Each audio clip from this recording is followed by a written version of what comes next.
on the Borderlands growth deal, and together we are ensuring it delivers the uplift in economic benefits as set out in the deal. I congratulate the Honourable Lady on her appointment, but particularly the Secretary of State on his appointment. Being on your own in this House is a really tough gig, and he exercised it in exemplary fashion over 7 years. But as I found, having new colleagues brings a whole new set of challenges on its own. Can I ask the Honourable Lady if she will ensure that the mountain bike centre at the Carley Mill in Innerleithen is prioritised? There has been a suggestion that the project will not now go ahead in that location. It's vital that we have that centre, and it's vital that that mill is refurbished.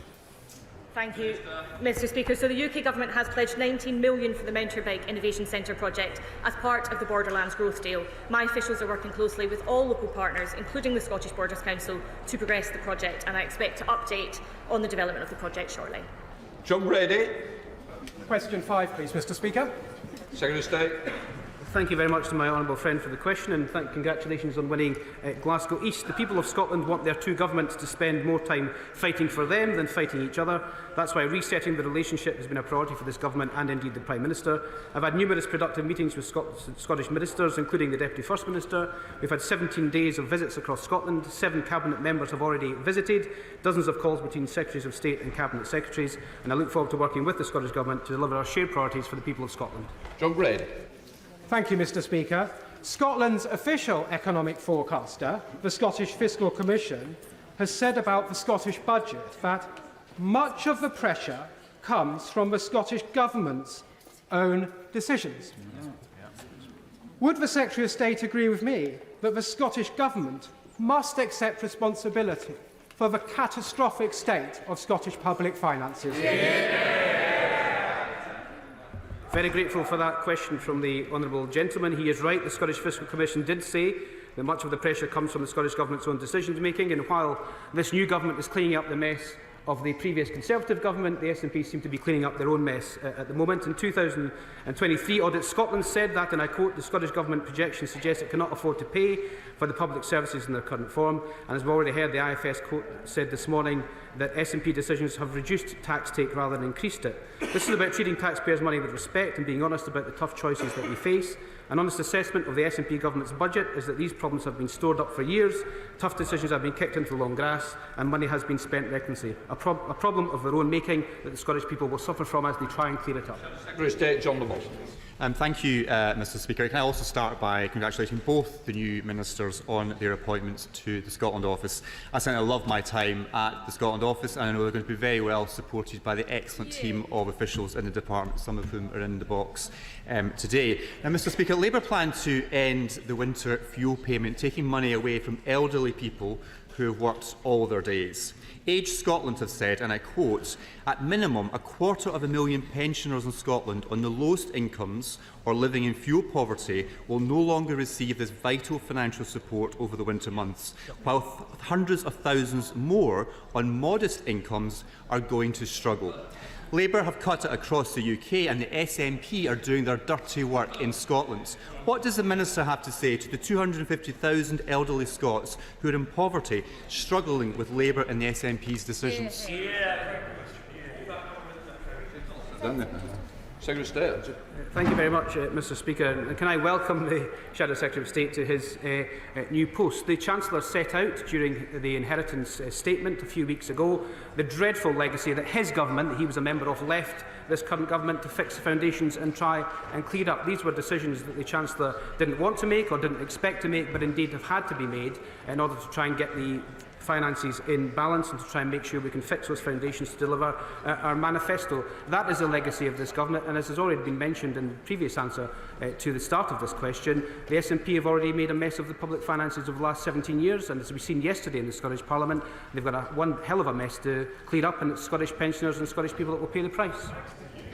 John Lamont. Mr Speaker, that Labour are taking a leaf from the SNP's playbook and refusing to take responsibility for their own actions. This is happening because of choices made by this Labour government which have been passed on by the SNP in Edinburgh. Now, his party's election slogan was all about change. Under this Labour government, pensioners don't seem to have any change to spare. One woman called Leslie told Age Scotland, "This payment is literally a lifesaver for us." Another, Brian, told them, "I would freeze without it or go hungry." Is this the change that Labour meant, taking money away from struggling pensioners? Mr Speaker, there seems to be no recognition or apology from the Shadow Secretary of State in terms of the legacy they've left this government to try and clear up. We knew about, of course, the massive overspending in public services from the previous government, and of course the £22 billion black hole that was revealed by the Chancellor in the audit that she did in her first weekend in office. These things have to be fixed. They are tough decisions we didn't expect to make. They're certainly tough decisions we didn't want to make, but we've had to make them to fix the foundations of our economy. Mr Speaker, can I add my congratulations to the Secretary of State? I know it's not always been easy and sometimes been a lonely path, so a personal congratulations, and to the member for Midlothian for taking her place. In terms of improving the relationship between the Scottish and the UK Government, I'm going to take the Secretary of State at face value, but you'll be aware of the devastating consequences of the cut to the winter fuel payments on pensioners in both our constituencies and across Scotland. So in terms of working better with the Scottish Government, will he do better than just give them 90 minutes notice next time?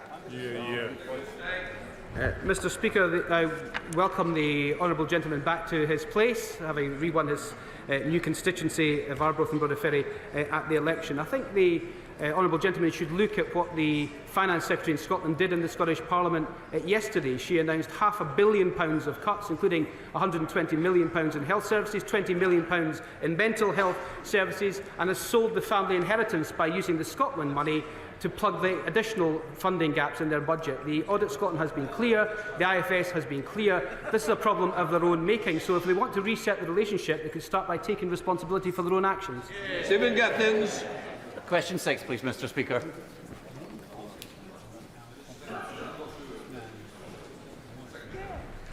I'm just giving the Minister number 6. I'm committed to working with the Scottish Government, and I've already met with the Deputy First Minister 4 times in 8 weeks. Resetting the relationship between Scotland's two governments is crucial to driving economic growth. Just last week, my right honourable friend, the Chancellor of the Exchequer, was in Glasgow and met with the First Minister. The Prime Minister has made it a key part of his new way of working in government to reset that relationship, and has met with the First Minister to have those discussions. And members of the business community discuss growing the Scottish economy. It's all of our choices to grow the Scottish economy, and something we all need to do together. Stephen Gittins. Mr Speaker, and I'll thank the Secretary of State for his response. He will be aware that macroeconomic policy sits here, that decisions taken sit here that have a huge impact. Now, we've worked on this issue in the past before. Does he agree with the SNP that being outside the customs union in the single market is bad for growth in the Scottish economy? Or does he agree with the Conservatives and their colleagues in Reform that it's been good for the Scottish economy? Mr Speaker, the honourable gentleman is taking no responsibility for the decisions that his party makes in the Scottish Government. We've seen that yesterday in terms of the plugging the holes in their own public finances. The IFS have been clear that the decisions they have made has taken the tax take down in Scotland, despite it being the highest tax part of the country. And I think it's time, if we are to reset this relationship, that they start off by taking accountability and responsibility for their own decisions. Rachel Taylor. Thank you, Mr Speaker. Sport has played an essential role in economic growth in Scotland. What steps will he take to ensure the legacy of Sir Andy Murray is recognised in Scotland? I'm grateful for the question, Mr Speaker. Can I tell the House and announce today that Andy Murray is no relation to myself, despite the fact we share the same physical physique? But I can assure you that the Scotland Office and this Government will do all we can to make sure that wonderful legacy of one of Britain's best sportspersons of all time is certainly maintained. George Kilprighton. 7, Mr Speaker. With permission, Mr Speaker, I will answer questions 7, 9 and 10 together. Scotland's at the forefront of this Government's mission to make Britain a clean energy superpower by 2030. We will headquarter Great British Energy, a new publicly owned clean energy company capitalised with £8.3 billion in Scotland. This will help create thousands of jobs, deliver energy security and lower prices permanently for consumers. Just this week, the sixth allocation for the Contracts for Difference scheme was announced, with over 130 renewable projects awarded contracts, with 20% of those projects based in Scotland. Torkel Crichton. Thank you, Mr. Speaker. Can I welcome the Secretary of State to his position? We watched him for many lonely years as he held the fort on his own. He was always outnumbered, he was never outgunned. Can he use the full firepower of the Scotland office now to convince Cabinet colleagues and industry players of the vital role and potential of the Arnish fabrication yard in Stornoway and its sister yard in Methil, both of which are coming up for sale as part of going to market for Parliament Wolf? And can he assure workers at the Arnish yard and Stornoway port that they will play a big role in renewables, future and in GB energy? Thank you very much for that question. Can I congratulate my honourable friend on winning the Western Isles? He is Mr Western Isles himself, and he'll be a champion for those particular islands. The Government will continue to engage with Harland and Wolff, local MPs and the Scottish Government to monitor the situation and support a resolution that provides long-term certainty for the yards and workforces across the whole of the UK, with all 4 yards across the UK being treated as one. Minister McNeill has also recently visited the Arnish yard herself. I visited the Methil yard twice, once before the election and during the election. In particular, I have regular meetings with the Deputy First Minister on this issue and hope to meet with her again in the coming weeks, but we will do all we can to protect these yards. Gordon McKay. Thank you, Mr Speaker. Having spent many years working for the Right Honourable Gentleman when he was on the opposite side of the chamber, can I welcome him to his position as Secretary of State for Scotland. Yeah. The creation of GB Energy will support 50,000 new jobs across Scotland. It will deliver lower household bills and help meet our net zero obligations. Given that Glasgow already has a fantastic renewables industry, can I ask him what work he has done with his Cabinet colleagues to ensure that GB Energy supports jobs in Glasgow? Thank you, Mr Speaker. Can I thank my honourable friend and congratulate him for winning his seat in Glasgow South? That's a much better question than he ever wrote for me, Mr Speaker. My right honourable friend, the Secretary of State for Energy Security and Net Zero, is due to make an announcement concerning the location of GB Energy very soon. I regret that in the interim I can say no more than that, although I'm sure my honourable friend's words of encouragement in respect of Glasgow will not have escaped the attention of my Cabinet colleagues. And I can announce exclusively to the House today, Mr Speaker, that GB Energy will be headquartered in Scotland. Richard Baker. Mr Speaker, my right honourable friend is aware I've been working closely with Unite GMB and local management at the Methil yard in my constituency during the restructuring process for Harland and Wolff. Will he agree with me that the 200 skilled workers at Methil and those at Arnish have a vital contribution to make to our ambitions to grow our renewable sector, and all stakeholders a vital role in securing the long-term future of these yards? Can I thank and congratulate my honourable friend for winning Glenrothes in mid-Fife, Mr Speaker. I acknowledge the efforts of my honourable friend and indeed many honourable members in the House and in the local area in respect of the Methil fabrication yard. The yard, along with many others like it, will have a key role in fulfilling our ambition for Scotland and the UK to become a clean energy powerhouse. In addition to GB Energy, the National Wealth Fund will help unlock further investment opportunities for ports, heavy industry and manufacturing companies that have a crucial role to play in creating jobs in our transition to net zero. I've been to the Methil plant twice myself. It's a world-class workforce, and I can assure them we'll do everything we possibly can to make sure they've got a bright future. John Cooper. Mr Speaker, thank you. I welcome the Secretary of State to his place and thank him for his generous words about the work of Sir Alistair Jack previously in that role. Does, however, the Right Honourable Gentleman share my consternation this morning that 2 sanctioned Russian oligarchs now have a share in Harbour Energy, our largest producer of North Sea oil and gas? This seems incredible at this time, not least since the company which they are using to have this stake read a letter. We, for our part, forced them to divest themselves of a broadband company because they were a threat to national security. Can we look again at this decision? Can I thank the honourable gentleman and welcome him to his place, and congratulations on winning his seat. Mr Speaker, the Foreign Secretary is sitting 2 seats along from me. I'm sure he would have heard what he said. I'm sure it's a concern to everyone in the House, and we'll make sure that a written response is given to the honourable gentleman as soon as possible. Come to Shadow Secretary of State, John Moore. Mr Speaker, thank you. The Rosebank oil field is going to provide more than £6 billion of investment in UK-based businesses. The Jackdaw oil field will cater for the energy needs of 1.4 million UK households. But this Labour government are jeopardising all that investment, energy and the jobs by dropping the UK government's opposition to the judicial review which aims to block these vital energy projects. Can the Secretary of State seriously tell the 90,000 people whose jobs rely on oil and gas in Scotland, that the future of this crucial industry is secure under Labour when it is his government's policy to oppose all new developments? Can I thank the Shadow Secretary of State, and can I firstly say to him that he should stop scaremongering with the 90,000 workforce in the North Sea. Oil and gas will be with us for decades to come. The Finch decision, of course, that he refers to was something that this government had to consider very carefully. The Secretary of State, my right honourable friend, has started a consultation on consenting, which will affect Jackdaw and indeed Rosebank that he has mentioned, and that should conclude within the next 6 months. John Lamont. Mr. Speaker, question 8. So what number? Number 8. Number 8. With permission, Mr. Speaker, I will take questions 8 and 13 together. We will strengthen the Migration Advisory Committee and establish a framework for joint working with skills bodies across the UK, the Industrial Strategy Council and the Department for Work and Pensions. The needs of our economy are different across the regions and nations, and different sectors have different needs.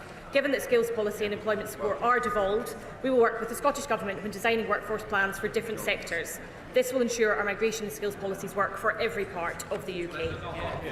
Mr. Speaker, the tourism and hospitality sectors right across my Argyll, Bute and South Lochaber constituency are desperate for people to come and work. But because of Brexit and end of freedom of movement, we have the jobs, but we do not have the people. The government know that Scotland needs people. So will the government now reaffirm Jackie Bailey's commitment and assurance to voters and now commit to facilitating the creation of a Scottish visa? Thank you, Mr. Speaker. We are committed to ensuring that there is effective Scottish representation on the Migration Advisory Council, and I look forward to working with the Home Office and engaging with sectors on ensuring that the immigration sector works for all parts of the UK. Kirsten Black. The skilled worker salary threshold and the skills list is simply not working.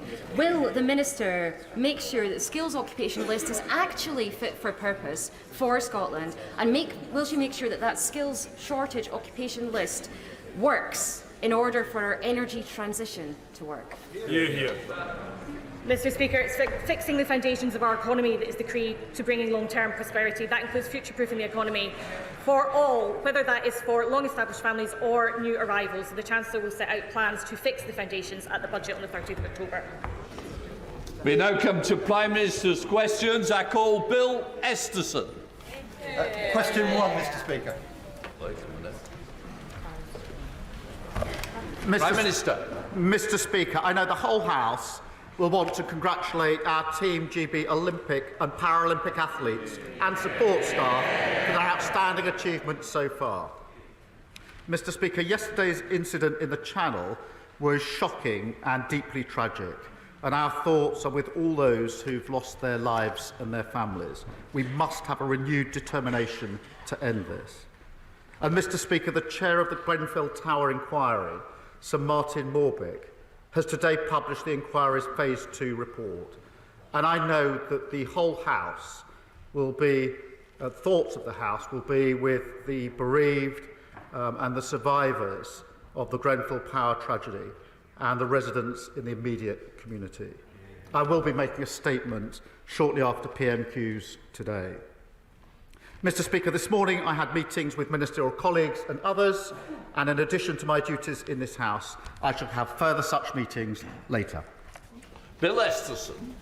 Thank you, Mr. Speaker. And can I associate myself with the Prime Minister's remarks about the loss of life in the Channel and about Grenfell? The latest suicide figures are a sobering reminder of the misery caused by mental ill health. McGall Health Park in my constituency is a centre of excellence with high, medium and low security hospitals on the same site. The staff do an amazing job, but demand has gone through the roof, especially since the pandemic. Does my right honourable friend agree that it is essential that we have the same level of priority for mental health care and physical health care in this country? Yes, and I thank my honourable friend for raising this critical issue. I think so many are affected by the tragedy of suicide. I'm pleased to hear about the work that he refers to, but 1 million people are not getting the support, the mental health support that they need. And that is why we will recruit 8,500 mental health workers to treat adults and children, and bring forward legislation to modernise the Mental Health Act, an act which I think is well overdue for modernisation. Thank you. We come to the Leader of the Opposition, Rishi Sunak. Thank you, Mr. Speaker. And can I join with the Prime Minister in paying tribute to the Grenfell community? And we're going to rightly discuss that important issue shortly after PMQs.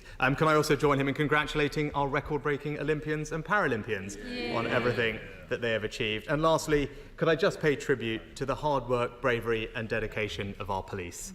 This summer, in challenging circumstances, they served our communities commendably and kept us all safe. Now, Mr. Speaker, government is about making choices, and the new Prime Minister has made a choice. He has chosen to take the winter fuel allowance away from low-income pensioners and give that money to certain unionised workforces in inflation-busting pay rises. So can I just ask the Prime Minister, why did he choose train drivers over Britain's vulnerable pensioners? Mr. Speaker, this government was elected to clear up the mess left by the party opposition and to bring about the change that the country desperately needs. Our first job was to audit the books, and what we found was a £22 billion black hole. Well, it's no good them complaining. Richard Hughes, the chair of the OBR, was very clear. He described it as one of the largest overspends against forecast outside of the pandemic. His words. So we've had to take tough decisions to stabilise the economy and repair the damage, including targeting winter fuel payments whilst protecting pensioners. 800,000 pensioners are not taking up pension credit. We intend to turn that around. We're going to align housing benefit and pension credit, something the previous government deferred year after year after year. And because of our commitment to the triple lock, pensions are projected to increase by over £1,000 in the next 5 years. Rishi Sunak. Well, Mr. Speaker, the Prime Minister also inherited inflation back at target, interest rates being cut, unemployment low, and indeed the fastest growing economy in the G7, Mr. Speaker. But that's not the point, because the Prime Minister now has to start taking responsibility for his own decision. And if, as he says, the public finances are a priority, it was his decision, and his decision alone, to award a train driver on £65,000 a pay rise of almost £10,000. And it was also his decision that a pensioner living on just £13,000 will have their winter fuel allowance removed. So can the Prime Minister explain to Britain's low-income pensioners why he has taken money away from them whilst at the same time given more money to highly paid train drivers? Well, Mr. Speaker, we spent the whole election with him trying to tell the country that everything was fine, and this is the result they got. A massive mandate on this side to change the country. And if he carries on pretending everything is fine for ordinary people across the country, they're going to be there for a very, very long time. And I remind him that we inherited absolute chaos from the party opposite. We lost an average of 3 million working days a year to strikes under his watch. And you cannot fix the economy if the trains don't work, and you can't fix the economy if the NHS isn't working. And when it comes to winter fuel payments, they're having a competition, as Anne said. They're going to be voting later on today. Well, his shadow housing minister, we found this. She's the favourite, I think. Some of them will be probably voting for her this afternoon. She said, her words, "I have people in my constituency telling me they don't need winter fuel payments. Why do we not have a more sophisticated mechanism for mean testing?" That's their favourite, I think, in the contest that they are having. Mr. Speaker, again, the Prime Minister talked about the public finances. The UK's public finances are more robust than almost that of any other major advanced economy. Here we have it. He inherited a lower deficit than France, America, Italy. Order. When I do point you to be quiet, I do mean it. I don't need a reaction back like that. Rishi Sunak. Well, the UK currently has a lower deficit than France, America, Italy and Japan. It has the second lowest debt in the entire G7.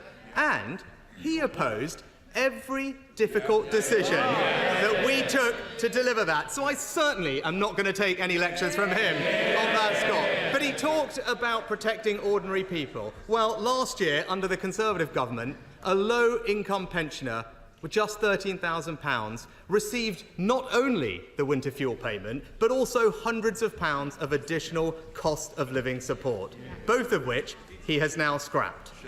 Age UK have said cutting the winter fuel allowance is the wrong policy. And only this morning, we've learned that the vast majority of the poorest pensioners, pensioners in poverty, are going to see that vital support removed. So can he tell the House, very specifically to the pensioners that are watching, how much less support a pensioner on £13,000 will receive this winter?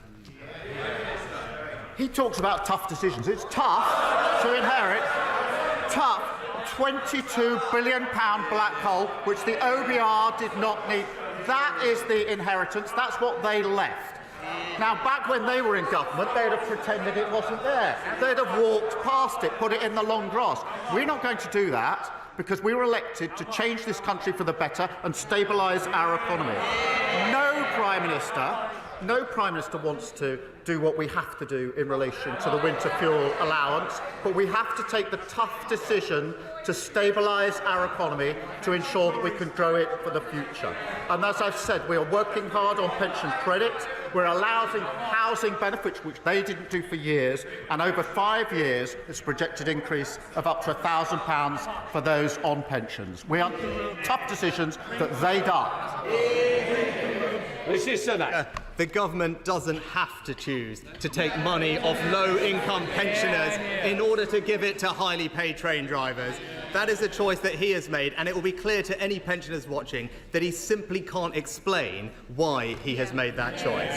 But, Mr. Speaker, turning to another important issue. The government has suspended 30 of the UK's 350 arms export licences to Israel.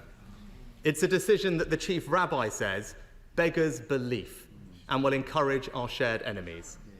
Can the Prime Minister therefore explain how his decision will help to secure the release of the 101 hostages still being held by Hamas? Prime Minister. Well, Mr. Speaker, can I start by saying I think the whole House will be shocked by the horrific killing of 6 hostages in the last few days. And I know I speak for the whole House when I say that. The remaining hostages must be released, and we need a ceasefire to ensure that that can happen, that aid desperately needed can get into the region, and we can begin the path to a two-state solution. Now, he asks how we arrived at this decision. He knows very well, because the legal framework is clear. The latest guidance was issued in 2021 under his government, and that means that licences have to be kept under review, as they were by his government. And I think he probably knows the advice that was given to his government. He understands the framework. We've carried out the review in the same way and come to a clear legal conclusion. And shared that conclusion, the assessment, with Parliament. We will, of course, continue to stand by Israel's right to self-defence. But it is important that we are a country committed to the international rule of law. That gives us the strength of argument with our allies on important issues. This is a difficult issue, I recognise that, but it's a legal decision, not a policy decision. And the Prime Minister knows the framework, and they issued the guidance, they know what the test is, that test has been assessed, we've come to a conclusion, and we've put that before the House to consider. Prime Minister. Well, Mr. Speaker, I appreciate the Prime Minister's answer, but he'll know that decisions like this also have important and broader geopolitical implications.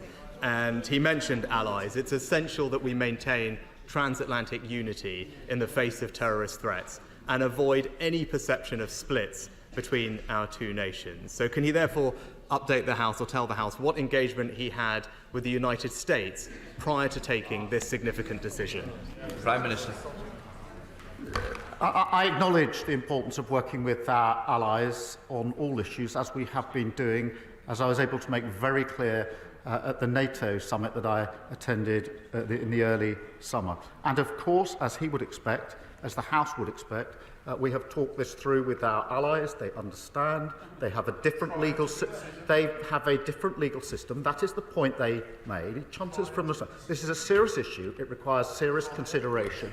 And the Prime Minister knows the legal framework. He knows the legal framework very well. He also knows that applying that framework, the facts of that framework, and arriving at a decision does not permit me to simply then say I'm not going to implement the legal decision and conclusion that's been reached. I don't think he's really inviting me to do that. Mr. Speaker, not only do these decisions have geopolitical consequences, but they also have emotional ones too. And the Prime Minister took this action on the very same day as the funerals of Israeli hostages murdered by Hamas. It's something that the Board of Deputies described as a terrible, terrible message to be sending. And I hope the Prime Minister understands the hurt that has been caused, and can he take this opportunity to reassure Israel and the Jewish community that the United Kingdom and this House stands behind Israel and its right to self-defence. Prime Minister. Let me be very clear about that. I've said it before, I'll say it again. We absolutely recognise and support Israel's right to self-defence and have taken action in support of that right of self-defence. And I've made that repeatedly clear in all of my engagements with Israel across the region and with all of our allies. I absolutely stand by that. But in relation to licences, this isn't an Israel issue. It's the framework for all licences that have to be kept under review. It's the same test for all licences, as the Prime Minister knows. And having applied the law to the facts and come to a legal conclusion, I don't think the Prime Minister is really inviting me to put that to one side. We have to, the Leader of the Opposition. This is a serious issue. We either comply with international law or we don't. And we only have strength in our arguments because we comply with international law. I appreciate the party opposite didn't think that international law mattered, and that's why we got into the pickle that we did. Mr. Speaker, I welcome the Home Office's decision to close the Bibby Stockholm barge in my constituency. We all know this barge is a gimmick. First, it arrived late. Second, it cost the taxpayer a fortune. Third, it was laden with fire and disease risks. And fourth, it likely contributed to the death of a 27-year-old asylum seeker on board. So can the Prime Minister reassure my constituents that this unworkable gimmick and similar unworkable gimmicks will be closed down as we clear up the mess from the party opposite? I thank my honourable friend for the question. Unlike the party opposite, we won't waste money on gimmicks. And that's why within days we ended the Rwanda scheme, we announced the launch of the Border Security Force, and we're preparing legislation to introduce counter-terrorism powers to tackle gangs. And in the first 2 months, we've removed more than 400 people on planes who had no right to be here. Compare that with the 4 volunteers sent to Rwanda that cost £700 million. This is a government of service, not a government of gimmicks. Here comes the Leader of the Liberal Democrats, Shreb Davey. Thank you, Mr. Speaker. Can I echo the Prime Minister's words about the terrible tragedy at Grenfell, welcome the inquiry and look forward to the statement we'll discuss shortly. Mr. Speaker, for the last 18 years, Norman has been a full-time carer for his wife, Ros, who has MS and Alzheimer's disease. Earlier this year, he was forced to go back to work to earn the extra money for the cost of caring for his wife. As their income is just a few £100s above the limit for pension credit, they're set to lose their winter fuel allowance unless the Prime Minister listens to these benches and others and changes this plan. So, if he doesn't, what advice does the Prime Minister have to Norman and Ros and millions of struggling pensioners as they face rising heating bills this winter? Prime Minister. I thank the honourable member for raising that important question. I know how much he, both politically and personally, has championed carers. We have taken a difficult decision, and I'm not pretending it's not a difficult decision. Of course it's a difficult decision, because we have to stabilise the economy. We have to stabilise the economy. We went through, the first thing the Chancellor did was an audit. She found £22 billion worth of unfunded spending commitments. We can't walk past that. We can't pretend it doesn't exist. That's what the last government did. We have to take tough decisions. We will put all the support in that we can, obviously talk to the learned gentleman about this, but we have to take the tough decisions in relation to this. They walked away from those decisions. That what got us into the mess in the first place. You can't grow your economy, you can't fix your economy unless you stabilise it first. And David. Can I say to the Prime Minister, we recognise the appalling financial problems left to him by the last Conservative government, but can I say no one understands the difficult decisions you need to take to balance the books as unpaid family carers like Norman. So many millions of pensioners have struggled over recent years thanks to the last government. The number of pensioners who can't afford to heat their homes has doubled since 2019. So will the Prime Minister support our campaign for more urgent action to invest in insulation and renewables so we can help pensioners and all families make it cheaper to heat their homes every winter? Yes, of course. And I remind him that there are 800,000 pensioners who are not claiming pension credit, which of course then deals with the winter payment allowance. And so that's why we are taking so much care to ensure that we can get them onto pension credit. Again, aligning housing benefit with pension credit, something they left undone for years, will make a massive difference. And of course the triple lock, which over 5 years will mean pensions are expected to rise by up to £1,000. Yasmin Qureshi. Thank you, Mr. Speaker. 4 years ago, the previous government ordered a review into the hormone pregnancy test drug Primados and found that the drug had caused avoidable harm. Primados was given to women in the 1960s and the 70s and resulted in many babies being born with severe disabilities. For the last 12 years, I have stood in this Parliament and pleaded with the last government repeatedly to do the right thing. So I ask the Prime Minister today, will he commit to take a fresh approach to this issue, and will he meet with me and the campaigner Marie Lyon to discuss how we can give closure to the families who have been denied justice for the last 50 years? Well, I thank her for that question and for her work on the APPG. I am sympathetic to the families who believe their children suffered from these tests and committed to reviewing any new evidence which comes to light.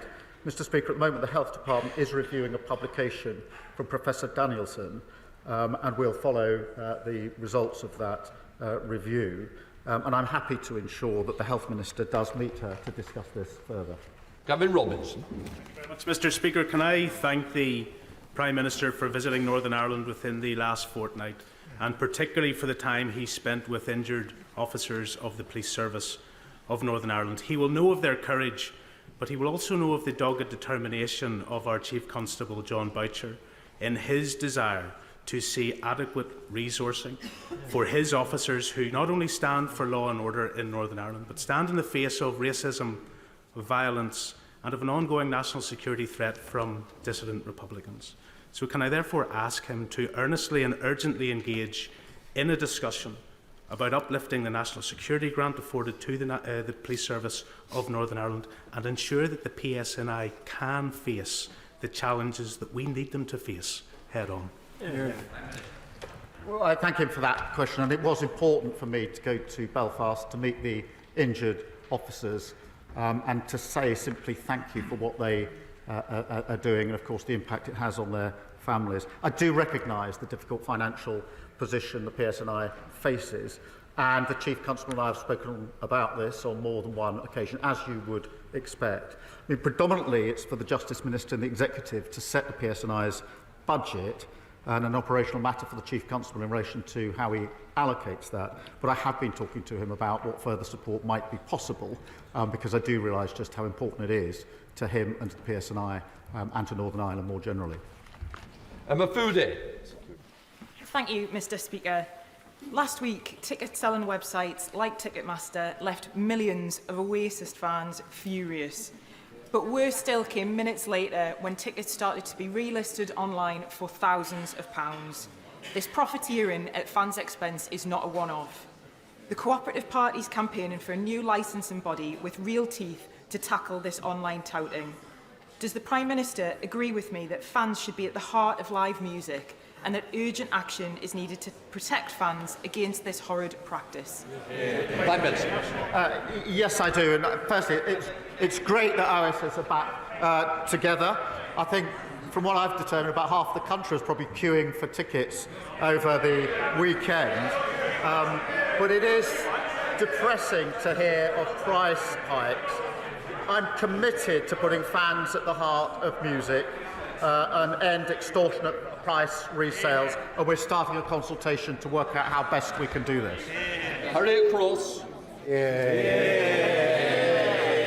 Mr. Speaker, Offshore Energies UK reports that the government's proposed windfall tax increases will cost our economy £13 billion, risk 35,000 jobs, and see investment in the North Sea slashed from £14.1 billion to just £2.3 billion by 2029. It also suggests that there's going to be a £12 billion cost in tax revenues.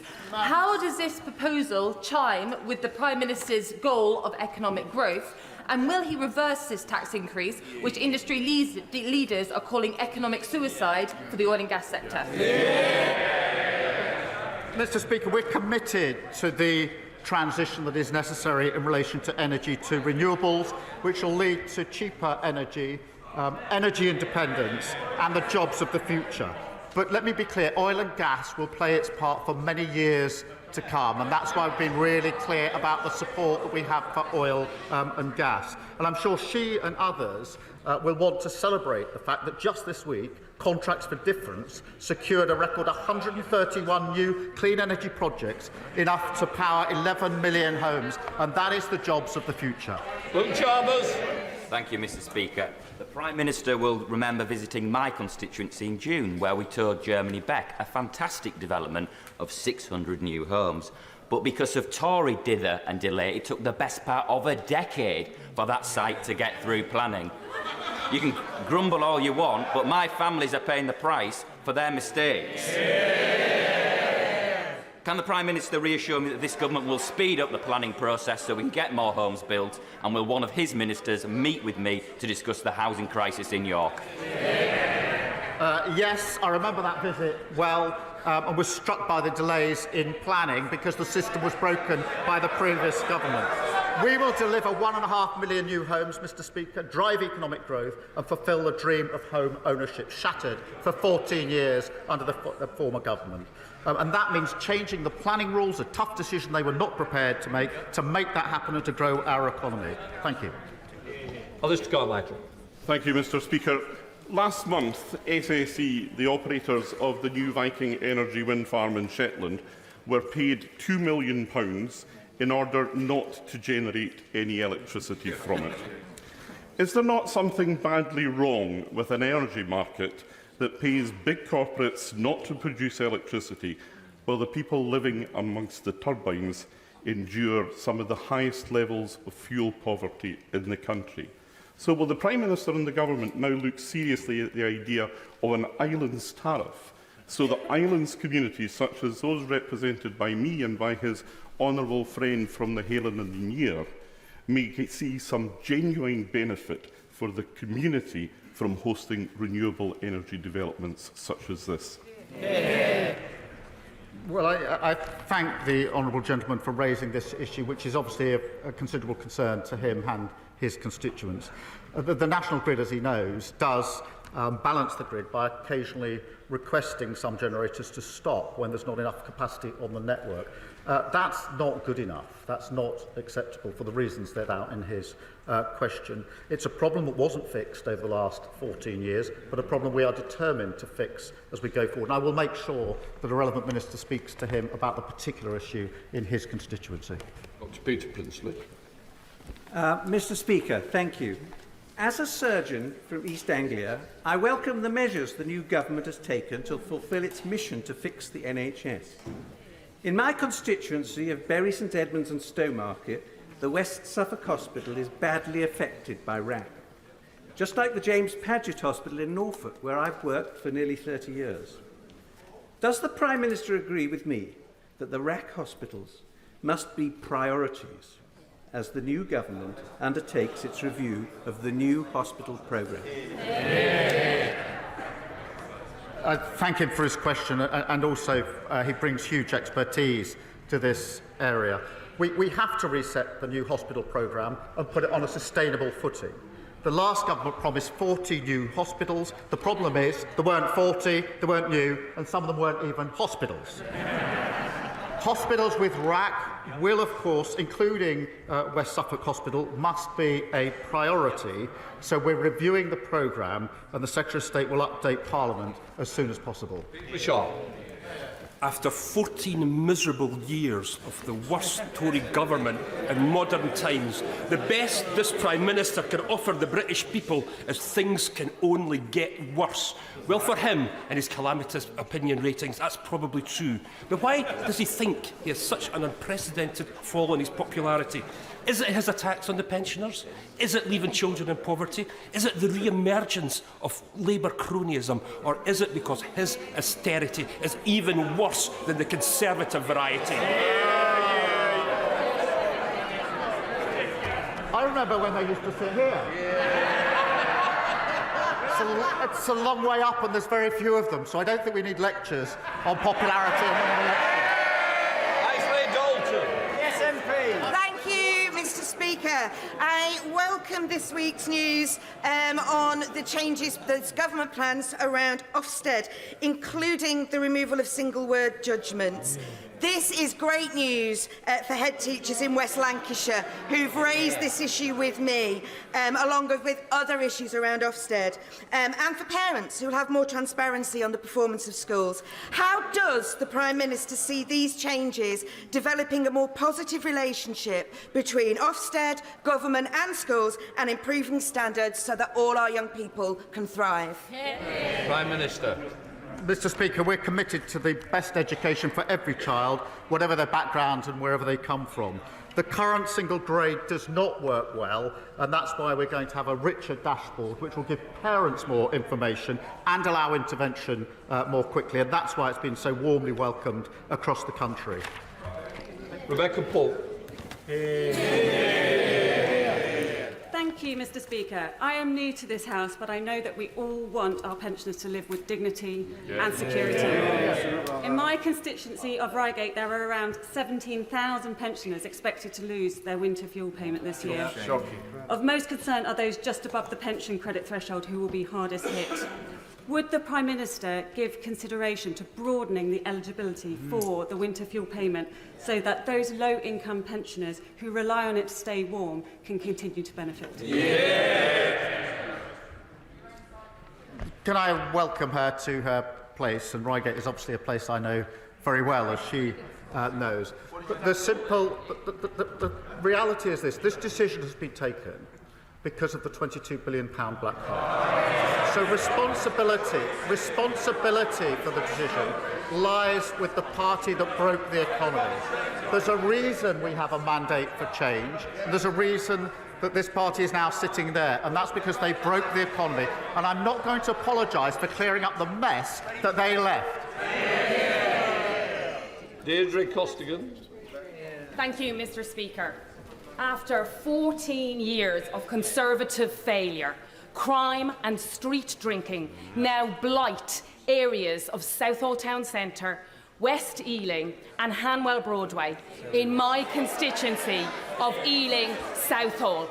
So can the Prime Minister set out how his government will take action to ensure our town centres are transformed into places where my constituency can finally feel safe again?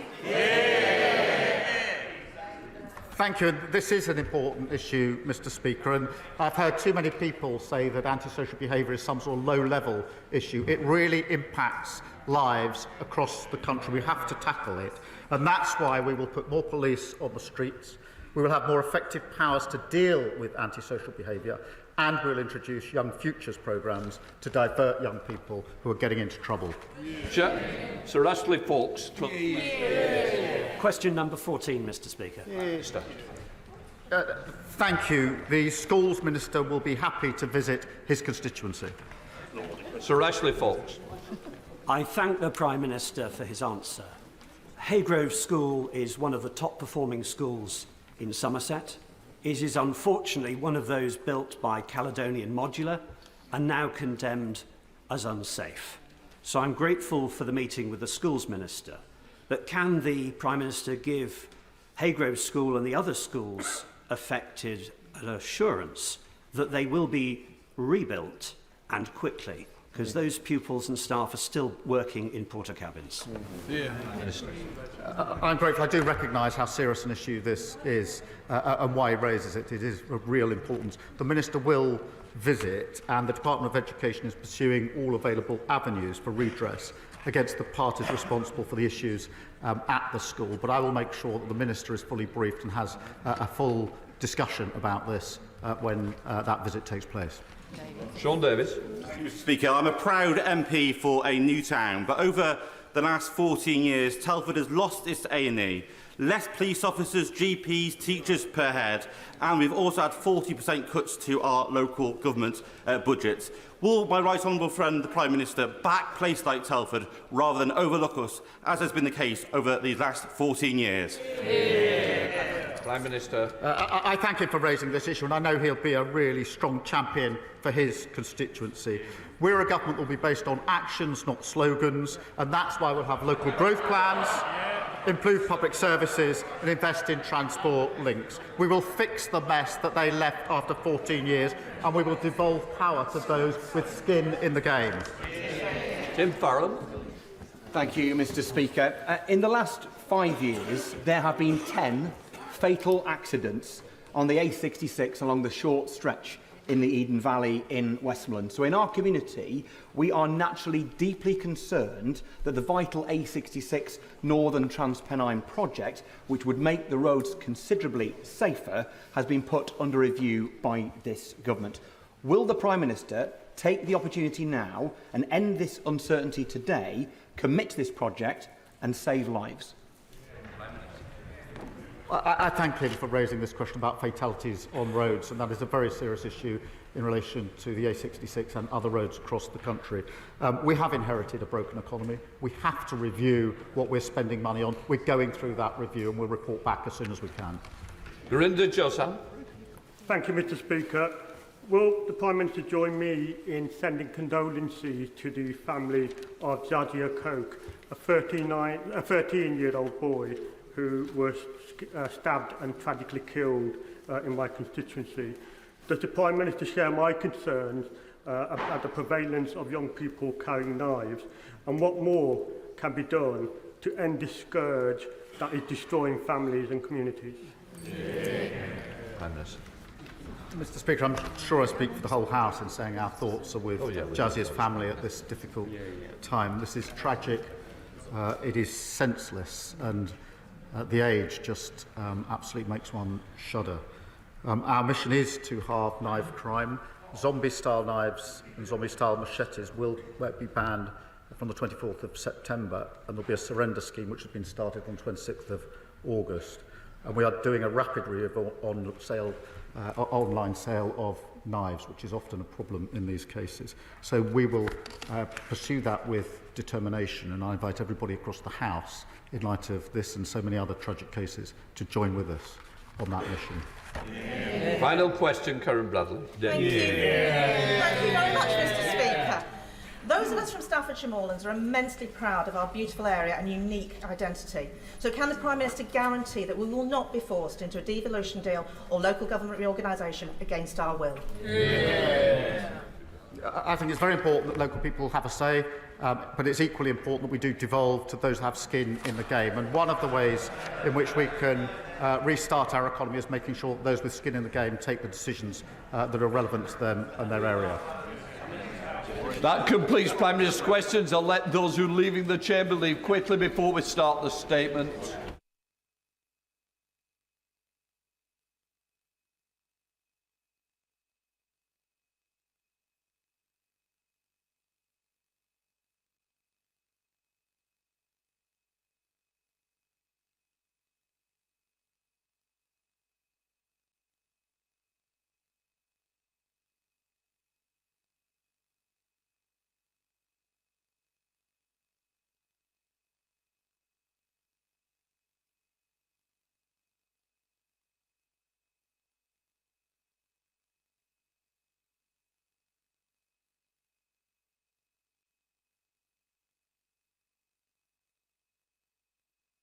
Now come to the statement. I call the Prime Minister.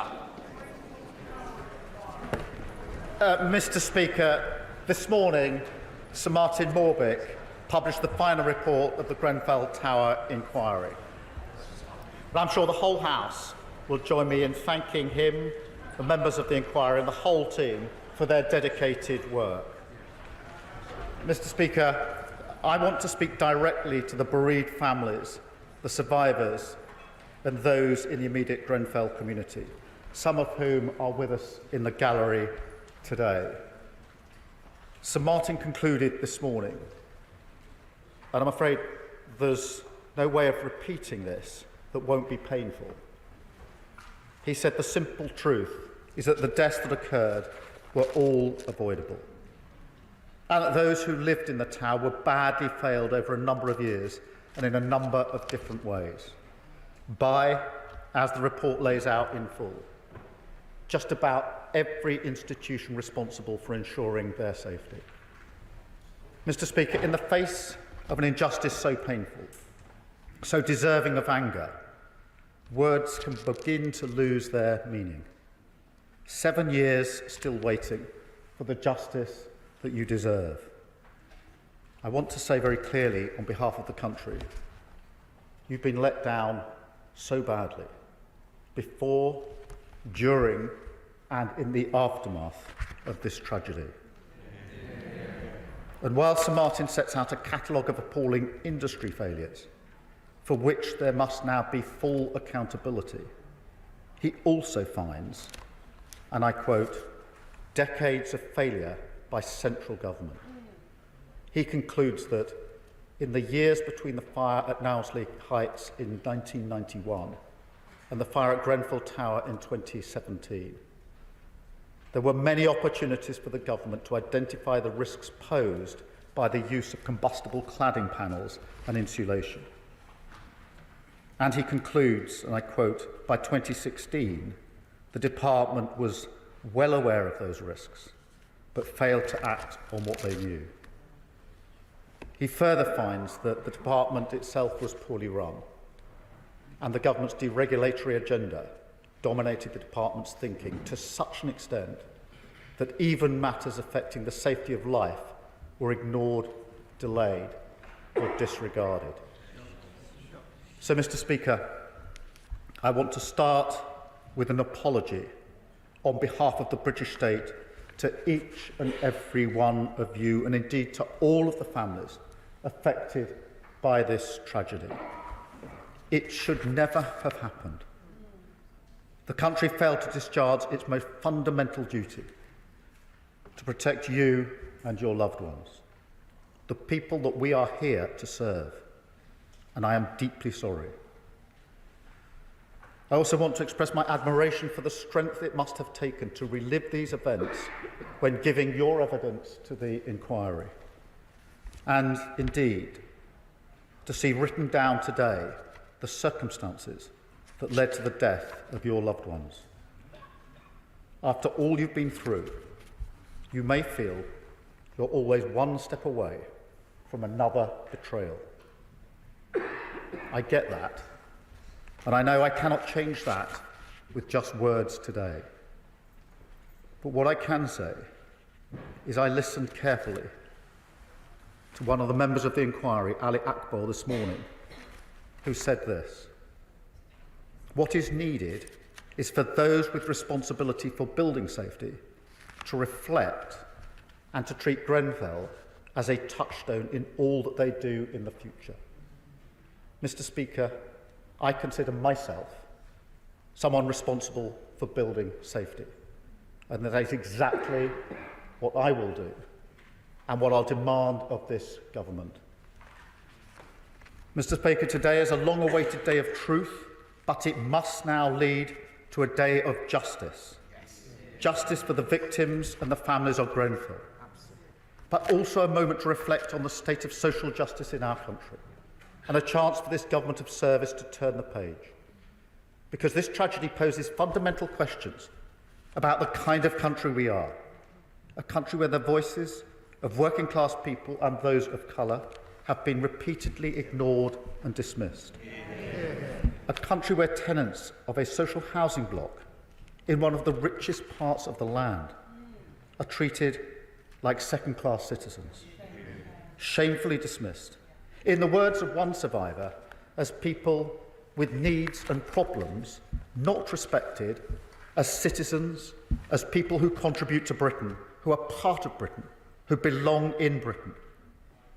And Mr. Speaker, unbelievably, this continued even after the tragedy.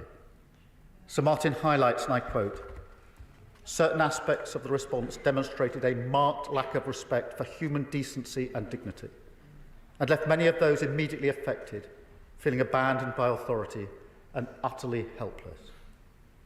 Mr. Speaker, that alone should make anyone who feels any affinity towards justice bristle with anger. But Sir Martin continues. He finds, and these are his words, Mr. Speaker, systematic dishonesty on the part of those who made and sold the rain screen cladding panels and insulation products. And he goes on to say, they engaged in deliberate and sustained strategies to manipulate the testing process, misrepresent test data, and mislead the market. Sir Martin also cites a complete failure on the part of the local authority building control over a number of years to take basic steps to ensure that the certificates it issued were technically accurate. He finds that the work of the Building Research Establishment was marred by unprofessional conduct, inadequate practices, a lack of effective oversight, poor reporting, and a lack of scientific rigour, and that the tenant management organisation must bear a share of the blame. Its only fire safety assessor, these are his words, had misrepresented his experience and qualifications, some of which he invented, and was ill-informed to carry out fire risk assessments on buildings of the size and complexity of Grenfell Tower. He also finds a chronic lack of effective management and leadership on behalf of the London Fire Brigade, with tragic consequences on the night of the fire. Mr. Speaker, in the light of such findings, it is imperative that there is full accountability, including through the criminal justice process, and that this happens as swiftly as possible. So I can tell the House today that this government will write to all companies found by the inquiry to be part of these horrific failings as the first step to stopping them being awarded government contracts. And we will, of course, support the Metropolitan Police and the prosecutors as they complete their investigations. But, Mr. Speaker, it is vital that as we respond to this report today, we do not do or say anything that could compromise any future prosecution, because the greatest injustice of all would be for the victims and all those affected not to get the justice that they deserve. Mr. Speaker, there must also be more radical action to stop something like this from ever happening again. Because one of the most extraordinary qualities of the Grenfell community is their determination to look forward. They are not only fighting for justice for themselves, they are fighting to ensure that no other community suffers as they have done. Mr. Speaker, some important reforms have taken place in the last 7 years, reforms that we supported in opposition, including banning combustible cladding, new oversight of building control, a new safety regime for all residential buildings over 18 metres, new legal requirements on social landlords, making sure fire and rescue services are trained and equipped to handle large-scale incidents, including moving from stay put to get out when needed. And we're now addressing the recommendation from St Martin's first report to introduce a new residential personal emergency evacuation plan policy for anyone whose ability to evacuate could be compromised, and funding from this from renting in social housing. Mr Speaker, we will look at all 58 of St Martin's recommendations in detail. There will be a debate on the floor of this House. We will respond in full to the inquiry's recommendations within 6 months, and we will update Parliament annually on our progress against every commitment that we make. But there are some things I can say right now.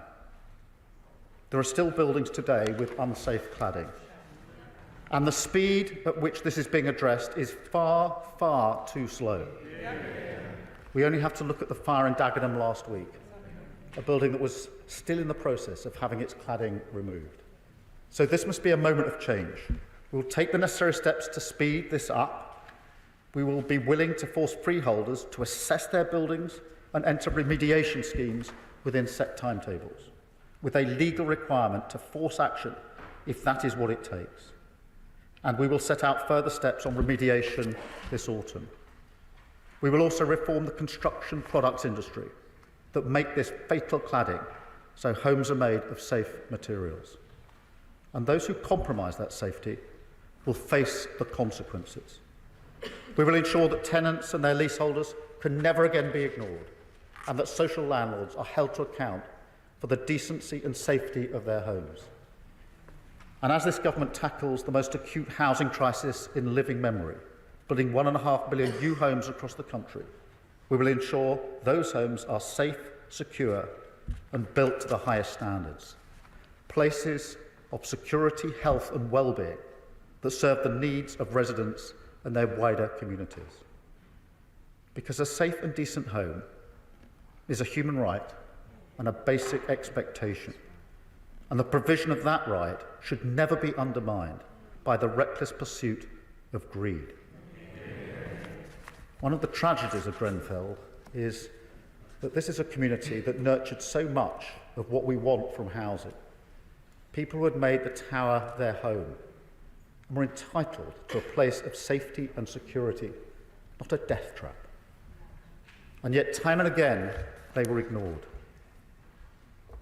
Mr. Speaker, 2 weeks ago, I made a private visit to Grenfell Tower and laid a wreath at the memorial wall, and affirmed this government's commitment to the work of the Memorial Commission, delivering a permanent memorial on the site through a process led by the Grenfell community.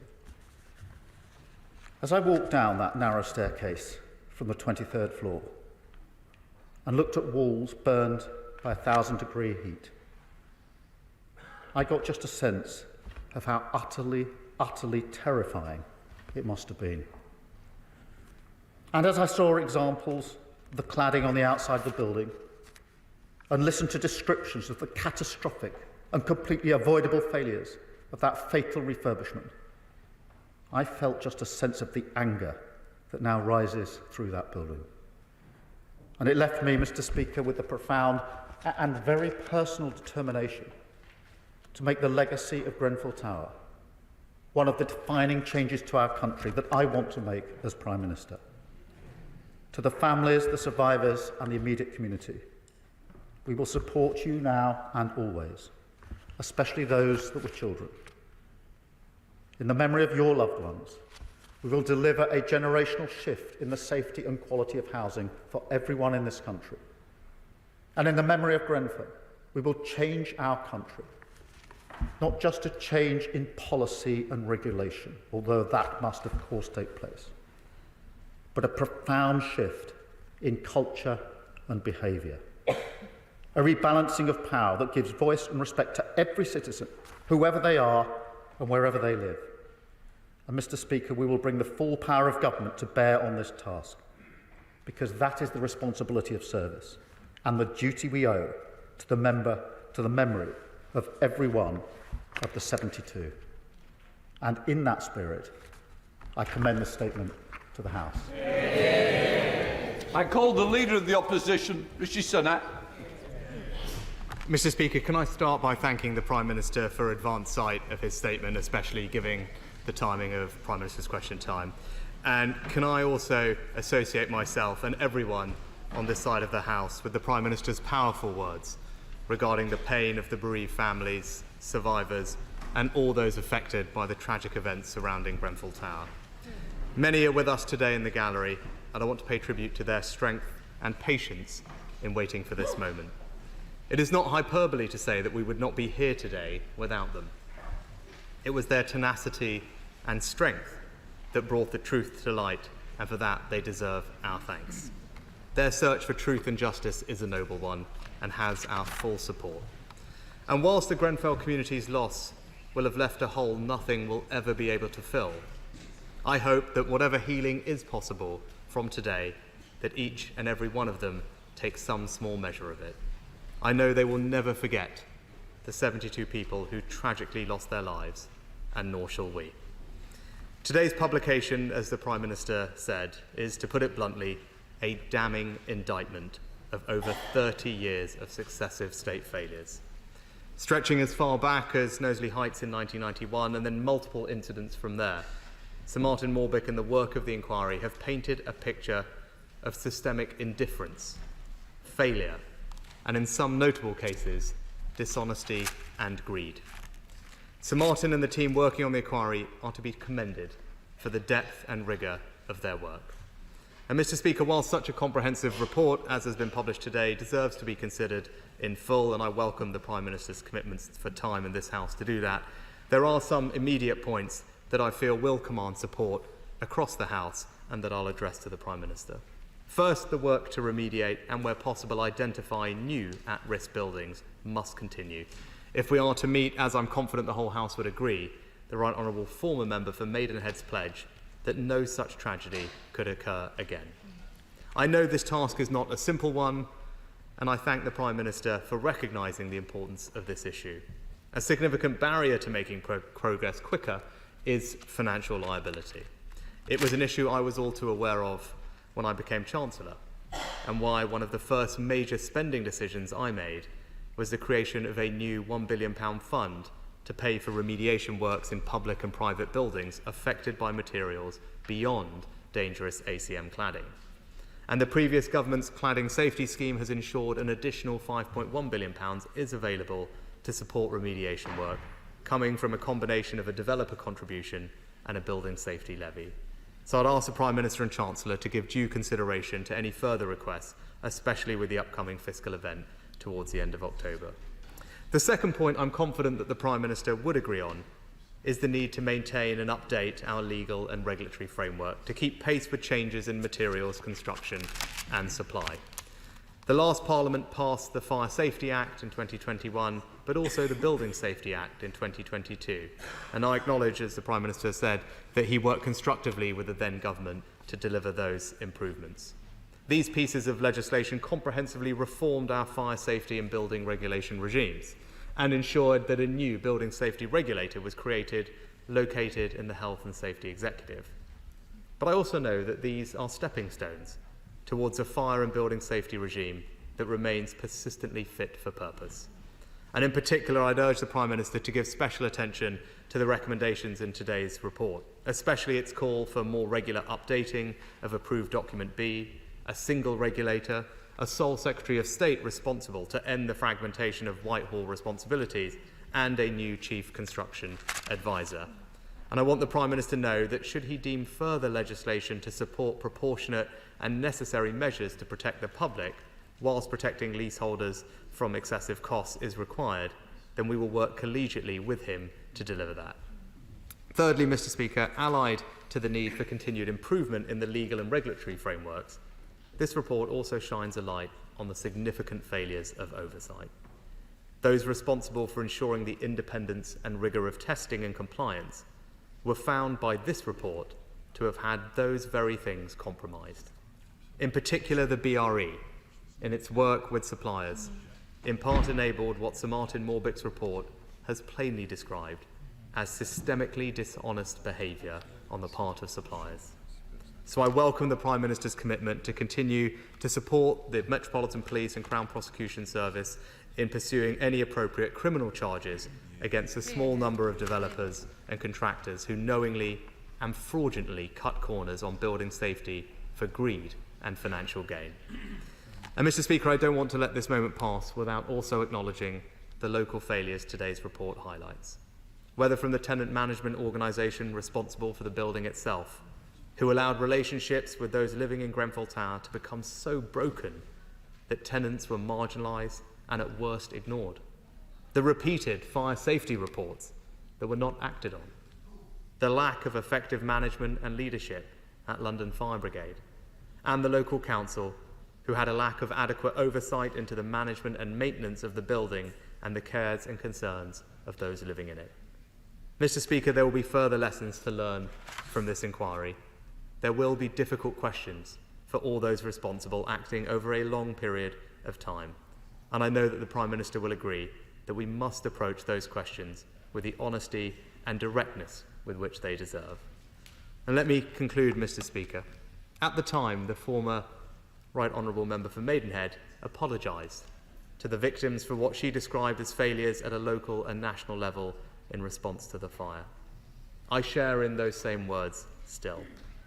I think today, however, demands more. As a Prime Minister, current or former, you are a custodian of the state. And its failures, whether on your watch or not, are something that you feel deeply. And to that end, I want to extend my deepest apologies to the families and victims of the Grenfell Tower tragedy. The state let you down, and it must never do so again. Mr. Speaker, the mission to ensure no such tragedy can ever happen again is one I know the whole House supports. But more than that, it is part of a legacy we must create and maintain so that our actions meet the full meaning of our words. Prime Minister. Can I thank him for the tone and the substance of his response. We do owe it to the victims, their families and the community to work together to ensure that they can get the justice that they deserve and that we make this a turning point that means that this will never happen again. There will be a debate for the whole House to participate because I know there will be an opportunity to ask questions today, but members and honourable members will want to make substantive contributions on this tragic issue, but also, no doubt, issues of concern in their own constituencies in relation to cladding and fire safety. So we'll make sure that time is available. I welcome his approach to working jointly, as we were able to do in opposition ourselves, particularly on the remediation work, which is behind schedule, needs to speed up, and we need to do all we can on that. On the financial liability, this is obviously an issue, and we'll look across to the sufficiency of that. On the legal and regulatory framework, obviously changes have been made already. I do think further changes are going to be necessary. We'll share that with the opposition as soon as we've got some realistic proposals to put before the House, and I think if we can then join together in passing the necessary legislation as quickly as possible, that will be a mark of our determination to treat this as a turning point. And I share in his comments about criminal proceedings. Clearly we don't want to prejudice those criminal proceedings, but I don't think anybody could read this report and not be absolutely shocked at the description of some of the dishonesty. This was not just incompetence, it was dishonesty. Manipulating of tests and the market, and you can't read that on the page of this report and not have a renewed determination to ensure that justice is delivered for those who deserve that justice. Thank you. Can I just say I thank the Prime Minister for his comments about the need for caution in terms of comments relating to particular legal cases or inquest. I repeat the waiver that I granted under the sub judice rule on the 21st of June 2022. So I appeal to all members to absolutely to speak, but be cautious of what we do. I now come to the middle of the House, Diane Abbott. Mr. Speaker, is the Prime Minister aware of how painful it must be for the Grenfell community to have that tower looming over them for 7 years, and for it to have taken 7 years to even reach this stage? Having visited Grenfell, he will be aware that the majority of the 72 that died were amongst the most marginalised and largely people of migrant heritage. Can he give an assurance that the bereaved will get all of the support they need going forward, including financial support? And can he also give an assurance that it will not take 7 years to bring those responsible to justice? Prime Minister. I thank my honourable friend for that question, and she's absolutely right to focus on the community, on the bereaved, and decisions such as the tower, the memorial, whatever it may be, must be taken in consultation with the community, and I give that absolute commitment here that we will do that. In addition, that the support that they need, because visiting, I got a sense, but a small sense, of course, myself, as to just how painful this must have been and continues to be, and we cannot allow another 7 years to pass before we take the necessary action. We come to the Leader of the Liberal Democrats, Ed Davey. Thank you, Mr. Speaker. And can I thank the Prime Minister for his extremely powerful comments today and associate my party with them all. The Grenfell disaster is a tragedy that shames our whole society. The report lays bare failings of governments of all parties over decades, and on behalf of my party, I am sorry. We must all learn from it and do everything we can to change the system to prevent more horrifying tragedies like this in the future.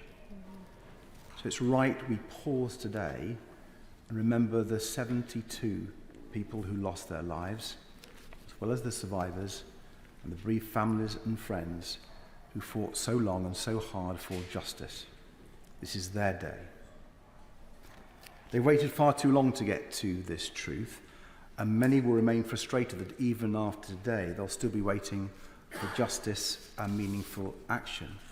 So I want to raise 3 issues of the many that the families raise. First, to get the justice that the families crave, criminality must be investigated, tried and punished, whether it's corporate manslaughter, fraud or misconduct in public office. So will the Prime Minister confirm the police, prosecutors and courts will have all the resources they need to bring those responsible swiftly to justice? Second, what more can the Prime Minister do, can we all do, for greater urgency to act on all these recommendations, so this report doesn't just gather dust on a Whitehall shelf? Even now, 7 years on, essential work to make more than 2,300 buildings safe hasn't even started. Can the Prime Minister tell the House what more will be done to remove dangerous cladding as quickly as possible, forcing those responsible to pay, not the tenants and leaseholders? And finally, we must tackle the big systemic issues that come up time and again in scandals like this, from Hillsborough to Horizon to Infected Blood. Like other scandals victims, the bereaved and survivors of Grenfell have called for a duty of candour on public officials, and we welcomed its inclusion in the King's speech. So can the Prime Minister tell us when that legislation will be published and whether the duty will cover all public officials? Well, I thank the honourable member for his response and join with him on this sense that this has taken too long and it's been too hard, and it's not unique in that respect in relation to these types of injustices. On the specific points he makes, it is really important that criminality is fully investigated, and we will give all support and resource that's necessary to the relevant authorities. In relation to the recommendations, we will respond as quickly as possible within 6 months. It's a long report. There are many recommendations, and I think it's right that we take time to look through them, to consider how they can be complied with, and then come back to the House in relation to that, and then come back on an annual basis to assess the progress that we are making and to be held to account on it. On the removal of cladding, that does need to be speeded up. There's no question about that, and measures are already being taken in relation to that. And on Hillsborough, that was in the King's speech. This duty of candour is very, very important, and we'll look again at it in light of this report, but we're determined to bring forward that legislation as quickly as we can. It's long overdue, but I do think, having looked at some of the report already, that it's worth reflecting and making sure what's in the report is incorporated into whatever law that we do bring forward. Thank you. Joe Powell. Thank you, Mr. Speaker. As we've heard, it's now over 7 years since 72 people lost their lives at Grenfell Tower in North Kensington. And as we heard again today, it was entirely foreseen, entirely preventable, the result of individuals and organisations that were systematically dishonest and put profit before people's lives. And I want to pay tribute to the next of kin, bereaved and survivors, including those who are here today, for their resilience and strength. This is a very painful day for the community. Prime Minister, the shameless merry-go-round of buck passing that has happened for the last 7 years since Grenfell must now come to an end. So I want to thank you for your personal commitment to drive the lasting change and to hold people accountable. Can you assure me that the government will now do everything in its power to ensure that criminal prosecutions will take place as soon as possible? Can he commit to ensuring that companies identified in this report will be excluded from public contracts, held account to the full extent of the law, and pay their full weight of financial remediation for the building safety remedial work that's needed? And can he ensure that the Phase 2 recommendations for central government will be a blueprint for real change, and that implementation of those will be swift and as comprehensive as possible, so that we can really say a tragedy like Grenfell will not happen again? Prime Minister. Thank you, and I can confirm that we will do everything to make sure there is full accountability, including criminal accountability where appropriate. I do remind the House, as Mr Speaker you have, that notwithstanding the strong findings in the report, it is the last thing now that the victims, the bereaved and the community want or need is for anything to go wrong with possible legal proceedings. So we must all bear that in mind, but I absolutely understand the sentiment. And in relation to the contracts, I stand by what I said in my statement. And I would just concur with the honourable friend on the resilience and strength of the victims, the families, the survivors and the community. It must have been really hard to give evidence to this inquiry.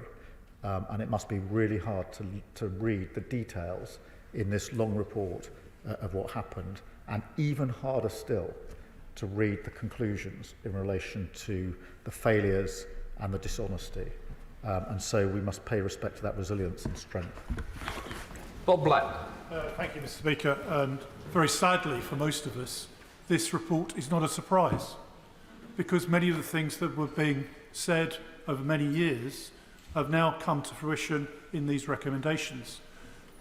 As the Prime Minister has quite rightly alluded to, the conspiracy on testing of products is clearly going to be something that must be subject to criminal proceedings. Will he therefore look at some of the recommendations immediately that affect the government, namely bringing responsibility under one department, with one minister being responsible and answerable to this House, to make sure that action is taken? And secondly, ensuring that one single regulator is introduced to make sure that these various different aspects that were clearly wrong do not occur again. Prime Minister. Well, I thank him for his question. I think it is really important. We will report back on all of the recommendations within 6 months, but if we can act more quickly in relation to some of them, then we will do that straight away. So the 6 months is to report back.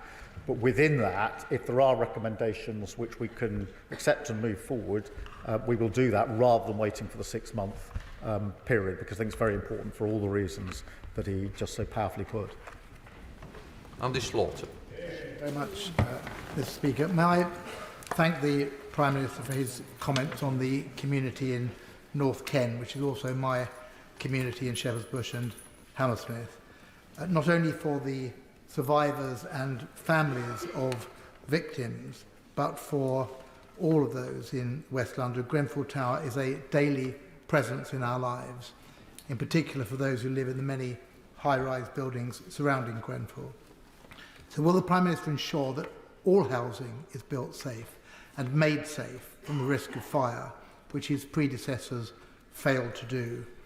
And above all today, will he pledge that those complicit in the Grenfell fire are brought to justice so there's no mistake as to their guilt or their punishment?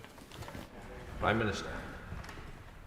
It is important there's full accountability and that where appropriate people are brought to justice. That is the least that the families, the survivors, the bereaved and the community deserve. And I absolutely understand the point he makes about the wider community. This has impacted the wider community, of course. It has, and he well knows that from his own work as the constituency MP. I saw a bit of that when I visited. There's various writings on the wall around the memorial where people have recorded their private views from the area, and it is an important read for anybody who wants to be in a position of leadership. Sir Bernard. Thank you, Mr. Speaker. Can I thank the Prime Minister for his statement and also Sir Martin Warbeck. But could I refer him specifically to recommendation 113.58? After Piper Alpha, there was established an independent offshore safety investigation body. After the Paddington rail crash, we established the Independent Rail Accident Investigation Board. A former Fire and Housing Minister, Nick Rainsford, a former Chief Investigator of the AAIB, Keith Conradi, and a leading building control specialist, and I made a submission to the inquiry recommending that there should be independent incident investigation of serious building failures of this nature, which would be able to conduct an investigation far more quickly than a public inquiry and with accumulated expertise. And yet this role is left with the London Fire Brigade, which is itself heavily criticised and would therefore be conflicted in any investigation of a similar incident, which is why they weren't put in charge of investigating this incident in the first place. Could we come and see him about this very, very serious matter? Prime Minister. Well, I thank the Honourable Member for raising what is a really serious issue. We will, of course, look at that recommendation. We'll report to the House, and I'll make sure that a meeting is set up for him to be able to input directly into our considerations on that particular recommendation and any others that he has concerns about. Florence Session. Thank you, Mr. Speaker. And today, first and foremost, is about the families of Grenfell and the 72 people who died. For them, today is another emotionally exhausting day. But we must remember that their fight is our fight in that fight for justice.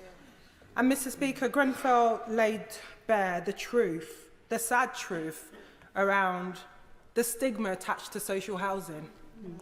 It's a stigma I still remember when people made assumptions because I lived on a council estate.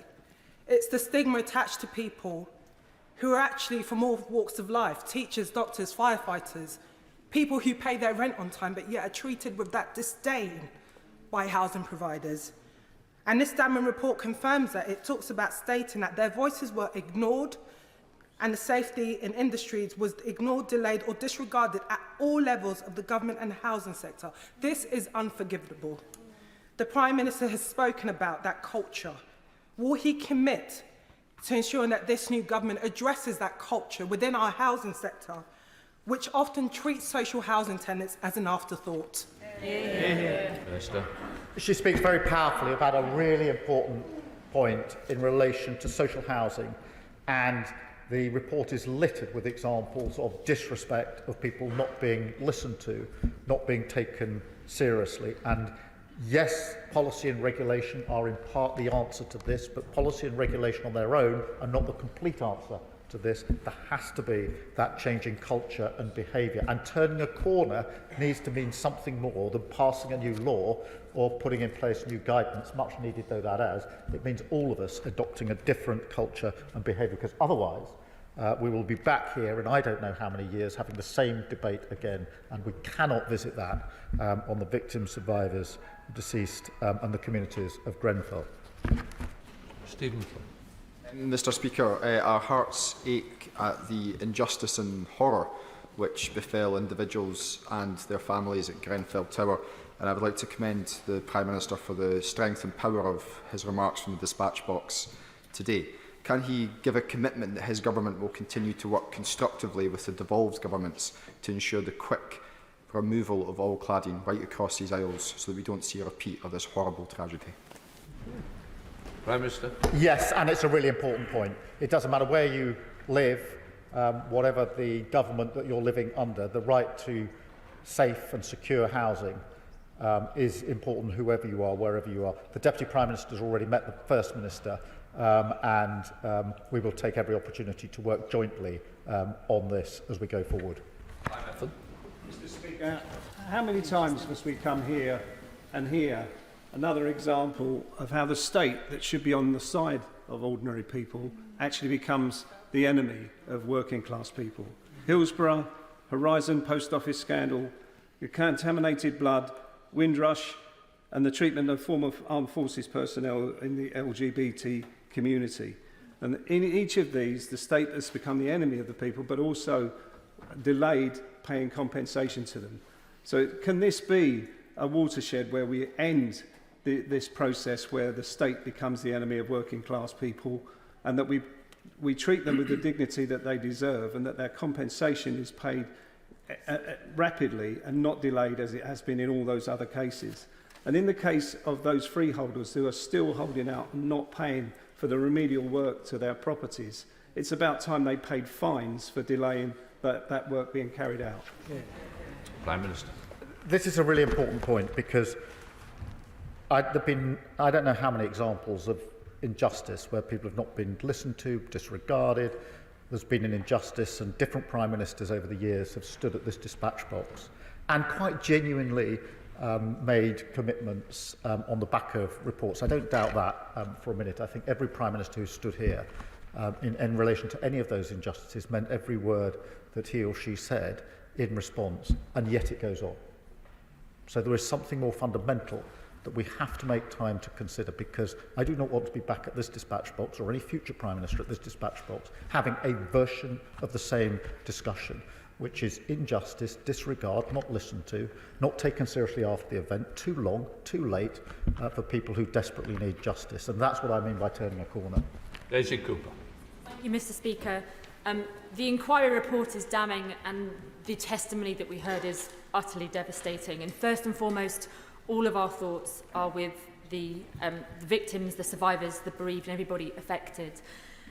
In the last Parliament, many of us fought tooth and nail on a cross-party basis to improve the fire safety bill and the building safety bill in order that those people, social tenants and leaseholders who are still living in buildings covered in cladding with other fire safety defects, could get that remediation work as quickly as possible.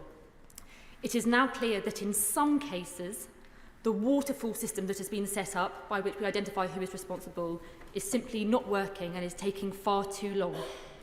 One idea that was on the table in the last Parliament was that in some cases, the government could put the money up to pay for the remediation, to take away the risk, and then use the power of the state and its lawyers to go after those responsible with penalties so that the taxpayer would not lose out.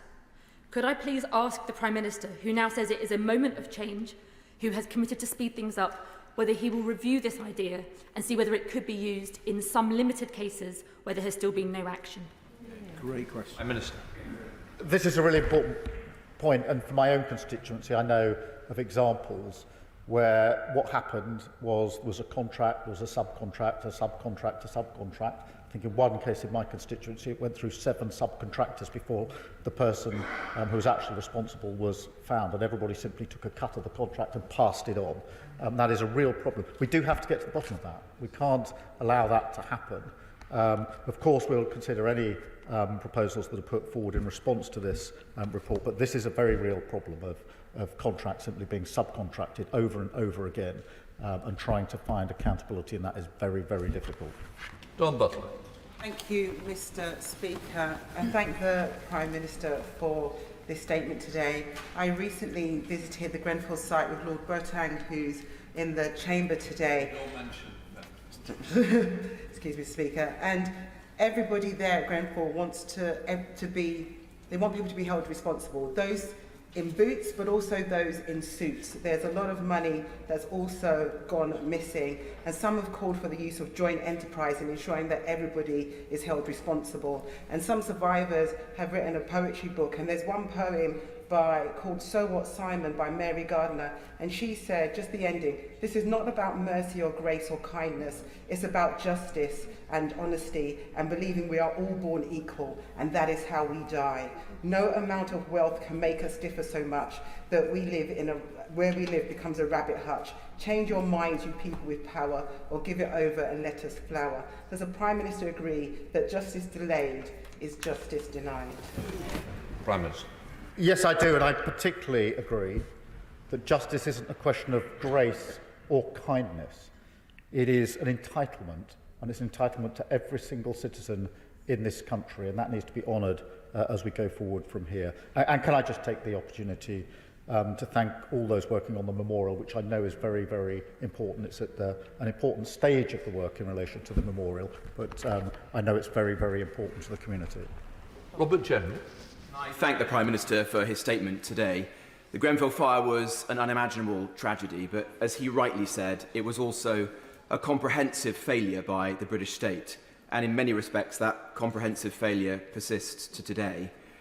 I'm grateful for the words that he said about giving all resource and support to the police and to the CPS, because clearly the victims, the survivors, the community of North Kensington want the insights and the answers that they've had partly today, but they also want justice, and that needs to be delivered as soon as possible. Equally, I fully support the effort that he's going to take forwards to see if further regulatory changes are required.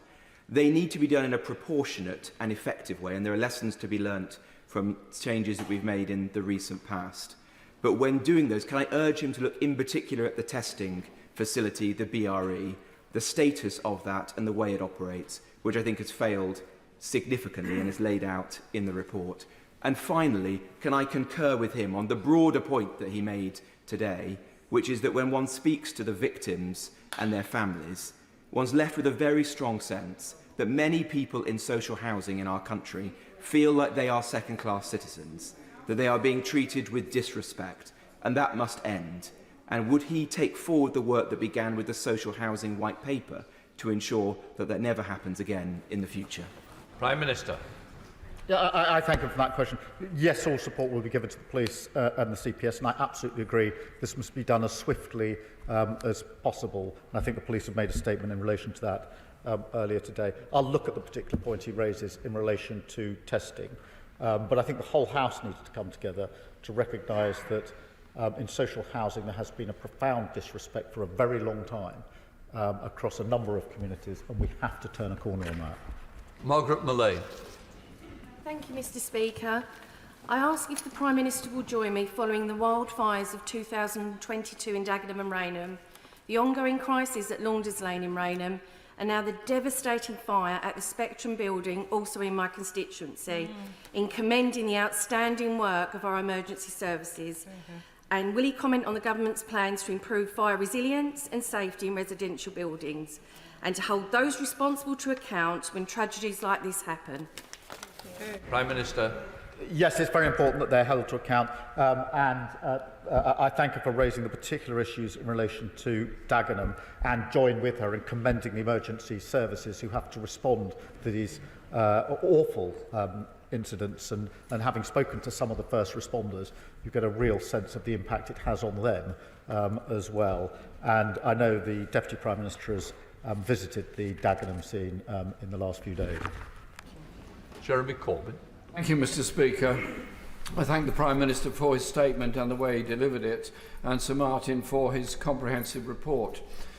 Those needless deaths that happened at Grenfell will never go away and never be forgotten. Those of us that have been on the silent walks for Grenfell every year since it happened and visited many times fully understand the strength of feeling and the anger, the deep anger in the community at this needless loss of life, brought about by a contract culture, deregulation, privatisation, ignorance, and frankly contempt for working class communities by many who should have done much more to protect and defend those people. So I hope the Prime Minister's words will be carried through. Criminal action will follow against those that deliberately neglected those that were in a position of more appalling and extreme danger.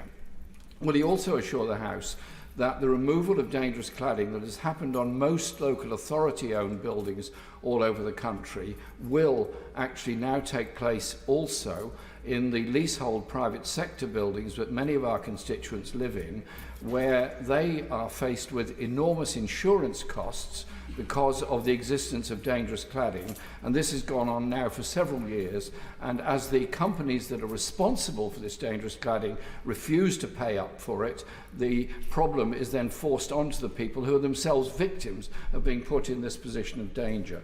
There are so many lessons to be learned from Grenfell, and I hope that the words the Prime Minister just used about the contract culture in local government, the endless subcontracting, so that those responsible for dangerous conditions evade all responsibility, will end, and we'll end the idea of a local government internal market and instead have the principle of local government delivery of service as the primary responsibility to ensure all citizens live in safety, and that council housing becomes a thing that grows very rapidly in the next few years, and we get more good quality, secure council housing built for the good of the people that are living in desperate housing need, often currently in the private rented sector. Thank you. The point about leaseholders is a really important point that we are taking action in relation to, whether it's insurance or other issues that the House is well aware of in relation to leaseholders. It's important that is included in the work that we take forward. I'm absolutely committed to the quality of council and social housing as we go forward and build those 1.5 million homes. And just on this point about those that lost their lives, it is important, I know the whole House knows this, it isn't just a number. Each and every single one is a human being to be respected and cherished and remembered for who they were, not just a number.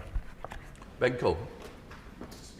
On the council estates in Chelsea, which I have the honour of representing, Grenfell and the incompetence and indifference shown both before and after the tragedy by the local council and by the TMO are still very much discussed. I think one of the striking things that the report brings out is the extraordinary response by the local community where the official response failed. And it was very heartening to hear the Prime Minister talking about a rebalancing of power, and this is absolutely essential. One of the particular things I hope we will be doing is ensure that councils in future gather proper information on disabled people living in social housing, 15 of whom, we must remember, died in the Grenfell fire, in order to ensure that they can be evacuated safely in such a situation. And so, as well as taking action against companies, which I fully support, will the Prime Minister commit to working closely with local authorities to implement the report, so to protect our fellow citizens, whether they live in social housing or indeed anywhere else, from this sort of thing happening again? Yeah. Prime Minister. I thank you for that question. I have to say, reading the part of the report that dealt with the indifference and disrespect after the tragedy was really hard. You would have thought, at the very least, after a tragedy like this, with the failures that went before, that in the aftermath they would be treated with the utmost respect, and yet the same disregard carried on afterwards, the lack of basic respect and dignity, and that is part of what this report is all about. In relation to disabled people, it is really important that there are plans in place, and we've taken that forward in relation to people with disabilities who are housed in circumstances where they clearly need a plan for their own evacuation. And yes, of course, we'll work with local authorities on this and all relevant authorities. Kit Maltos. Thank you, Mr. Speaker. One of the things I learned in my interactions with the Grenfell bereaved and survivors and Grenfell United during my time as Housing Minister was that their pain was compounded by their frustration at the pace of change, even some years after the fire. And it was a frustration I shared as we tried to make progress on building safety issues. However, one of the things that really did sharpen our minds and make the government machine jump to it was the prospect of external scrutiny. So I wonder, I heard the Prime Minister say that he wants to return to the House annually to update on progress. I'm afraid I don't think that's going to give the government machine, with which I know he will do his best, the kind of impetus that's required. So would he either recommend to whoever is elected as the chair of the select committee that they establish a specific subcommittee to look at progress on the recommendations of this report, or if not, support a cross-party committee of the House being established to drive through these changes and monitor government progress? Because while an annual debate will, I know, be welcome, as I say, I just don't think it's going to give the sense of urgency that's required so that we can address these issues swiftly. Prime Minister. This question of external scrutiny is really important, and we will, of course, report annually. There is a recommendation, as he probably knows, in the report about scrutiny, which we want to look at carefully and discuss with the community, because they have strong views on this. Obviously, we'll take into account views of members across the House in relation to this, including whether it should be something the Select Committee should look at. But I'm not sure that it's my role to tell the Select Committee what to look at. But I do agree that this question of external scrutiny and accountability is really important, and we have to make sure the most robust scrutiny is in place. Murray Gardner. Thank you, Mr. Speaker. Can I just say to my right honourable friend that I don't think I've ever heard him speak more powerfully, more personally and more movingly than he did in this statement. And I know that the more than 20,000 residents in my constituency who are still living in high-rise blocks with the nightmare of fire risk constantly upon them will welcome what he has said about the way in which the government will take a very consistent and measured view of the recommendations and move to implement them systematically. They'll also welcome what he said about prosecution of those who were responsible for the, and I quote Sir Martin, systematic dishonesty and deliberate and sustained strategies to manipulate the testing process. I want, though, to turn to remediation, because and here I want to reinforce what the Honourable Lady from the Liberal Democrats said. Many of the owners of these blocks have sold on to further owners and further owners beyond that. And the Prime Minister referred to the subcontracting, but there's also been the on-selling. Some of those owners are now living in tax havens, British Virgin Islands and others, and they are simply not complying. They're not even applying for the Building Safety Fund to get this remediation work done. So will he consider very carefully what powers the government can take in order to take control of these buildings, get the work done, and then recover the costs, if necessary, by acquiring and selling the buildings themselves? Prime Minister. Well, I thank him for raising that issue, which is a very real issue. And I think one of the things that we need to do is to look at what further powers may be necessary. I don't think that we can suggest for a minute that the existing legislation, guidance and policy is already there and is sufficient. We need more powers, and we will be looking at that and bring proposals back to the House. And of course there will be a general debate, because I know that many members will want to discuss particular issues in their constituency of those that are fearful of the conditions in which they're living. Sean Barr. Mr. Speaker, and I want to thank the Prime Minister for his very serious and compassionate statement today. The events of June 2017 do feel like yesterday, and I can't imagine how the people more directly affected must be feeling right now. We must act in every way we can together as much as possible. However, I note that the inquiry report does not make new proposals for transparency and accountability for social housing tenants and leaseholders, particularly around access to fire risk assessments and related information, which is still very, very hard for residents to access. I saw it myself in London. I'm seeing it still in Brighton. And I note that the previous government did not act on calls for housing associations to be subject to freedom of information, and that's despite calls that included from the Information Commissioner themselves as long ago as August 2017. So will the Prime Minister also act now to fix these kinds of gaps in resident empowerment and access to information, which will be very simple and are not covered by the report today? Prime Minister.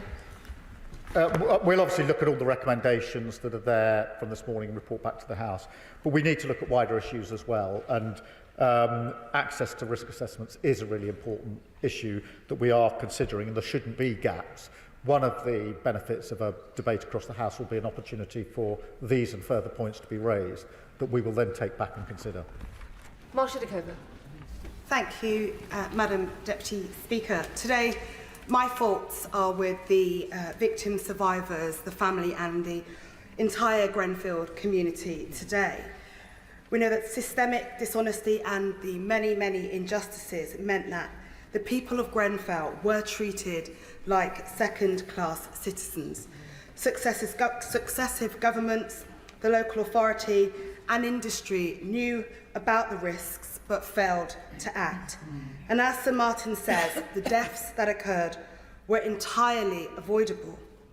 7 years on, no one has faced criminal proceedings, and there are still thousands living in homes wrapped in unsafe cladding. I welcome what the Prime Minister said today, and I welcome the way he delivered his statement, and I will also just put on record my thanks that the government will be implementing Phase 1 recommendation to ensure that every disabled person living in a high-rise block will have a personal evacuation plan specific to their needs. Thank you for that. But I asked the Prime Minister today, when he returns to the House to update us, it's vital that those living in unsafe homes have clear deadlines as to when the flammable cladding or the unsafe cladding will be removed so that they can have a decent night's sleep. I agree with that, and I think that's why we have to recognise the work is going too slowly, and we need to push that work on with clear timetables to ensure that it is done. And just in relation to the first part of her question, the words in the report that these deaths were entirely avoidable must be chilling for all of the family members and the community at large. Alan Hall. Thank you, Madam Deputy Speaker. Can I commend the Prime Minister and indeed the Leader of Opposition for the candour and the tone which they've adopted this afternoon. I think that it was pitch perfect, both of them. But could I just press the Prime Minister on a point which Sir Max Hill, KC, was talking about in a broadcast interview this morning, which is the urgent need for justice and for prosecutions to be brought, and a number of colleagues across the House have raised that, and the Prime Minister has already addressed it. But could I just press him on this point, to ensure that there is adequate resource within the policing arena and that there is capacity within the court system in order to bring cases, where appropriate, as speedily as possible. These businesses are inclined to dissolve themselves and disappear into the ether very, very quickly. And just to make sure that there is capacity in both the investigation and in the prosecution arena to make sure that speed is delivered, because people have been waiting, as we all recognise, far, far too long. Prime Minister. Thank you, and Sir Max Hill obviously has personal experience of these sorts of cases, as in fact have I. We do need to make sure resources in place. We do need to make sure we're clear about the speed of decision making. They're not straightforward decisions, but nonetheless they should be taken as swiftly as possible. But we need to make sure that the courts are in a position to handle the cases as soon as they're ready to go to court, if there are cases to go to court. Zara Sultana. Thank you, Madam Deputy Speaker. I join colleagues in remembering the 72 people who lost their lives in the Grenfell Tower fire tragedy, and I say to their friends and family, I will always fight to deliver justice for your loved ones. As chair of the Fire Brigades Union Parliamentary Group, I'd like to put on record my admiration for the heroic bravery of firefighters who attended that night. The FBU has long said that deregulation and corporate greed was at fault for this catastrophe, and this report vindicates that. Does the Prime Minister agree? And when will the government set up the statutory advisory body on fire policy to give firefighters and control staff to be able to set national standards and to ensure that lessons are learned? When will the timetable for that be set? Prime Minister. Well, let me place on record my gratitude to the firefighters on the night.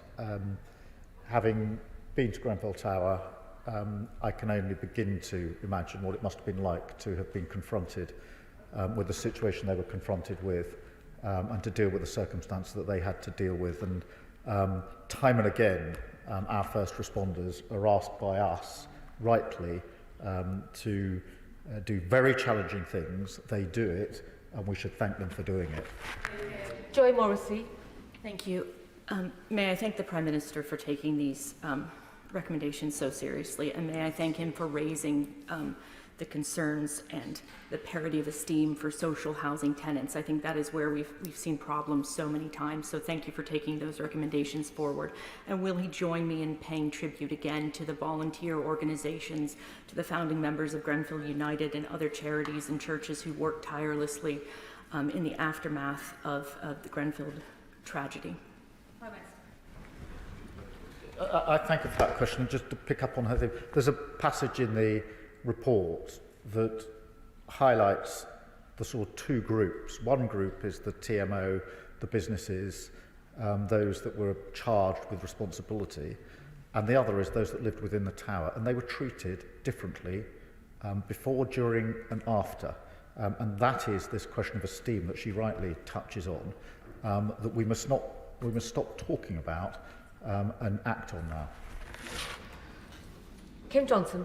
Thank you, Madam Deputy Speaker. My thoughts today are with the family and the loved ones of the 72 that died so tragically in the fire.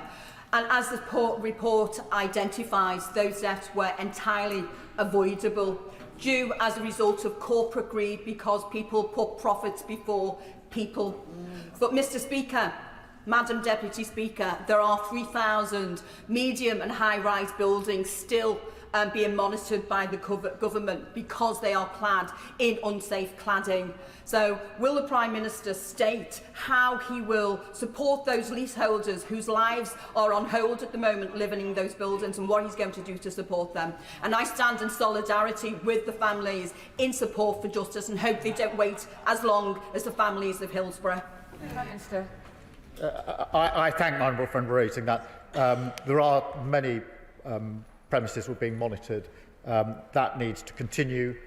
We need to ensure that they are safe and bear down on all the relevant authorities to make sure they are safe and give leaseholders the support that they need. Sarah Gibson. May I ask the Prime Minister to help and ensure that this type of disaster does not happen again by looking carefully at building control inspection? Often, this is not carried out in person, but on phone calls and by photographs, ever since deregulation. Poor inspection of works across the UK building industry currently means that other disasters like this will happen again and again unless we look carefully at how our building control is worked. No, I agree with that, and the building control inspection that were carried out in this particular case is a shocking read in the report. It's not, it's particularly grave, but it's not the only example in relation to building control inspection, and we will look at that as we respond to this report. Mike Amesbury. Thank you, Madam Deputy Speaker. And may I thank the Prime Minister for probably the most powerful and heartfelt statement I've ever heard him make, putting the 72 victims of Grenfell and survivors in the community at its heart with that roadmap going forward. Justice, as the Prime Minister said, must be speedy with prosecutions for those that were involved in this systemic dishonesty. But justice also means that those that have the responsibility to pay to make buildings safe in the broader building safety crisis should do so. How is the Prime Minister going to ensure that that happens now at pace? Well, justice does need to be speedy, and it's important that we make sure that in this case it is swift, but we bear in mind it's already taken 7 years to get to where we are today, which I think doubles the need for that speed. And all with responsibility need to take responsibility, and that's why I thought that the words of one of the members of the inquiry this morning about all of those with responsibility taking this as it were, as a template, as a guide to the future, is very important. All those with responsibility for building safety includes me, and that's why I'll take that approach in government. Jim Shannon. Thank you, Madam Deputy Speaker. I thank the Prime Minister very much for the tone, the compassion, the understanding and the seriousness in his voice and his words today. The Prime Minister, I believe, honestly, sincerely, speaks for everyone in this House in the way that the statement has been conveyed, and we thank him for that. Can I also convey to all the families, on behalf of my party, DUP, and myself, our collective sympathies. We're never far from our thoughts, even though it's a number of years. The statement has catalogued failures.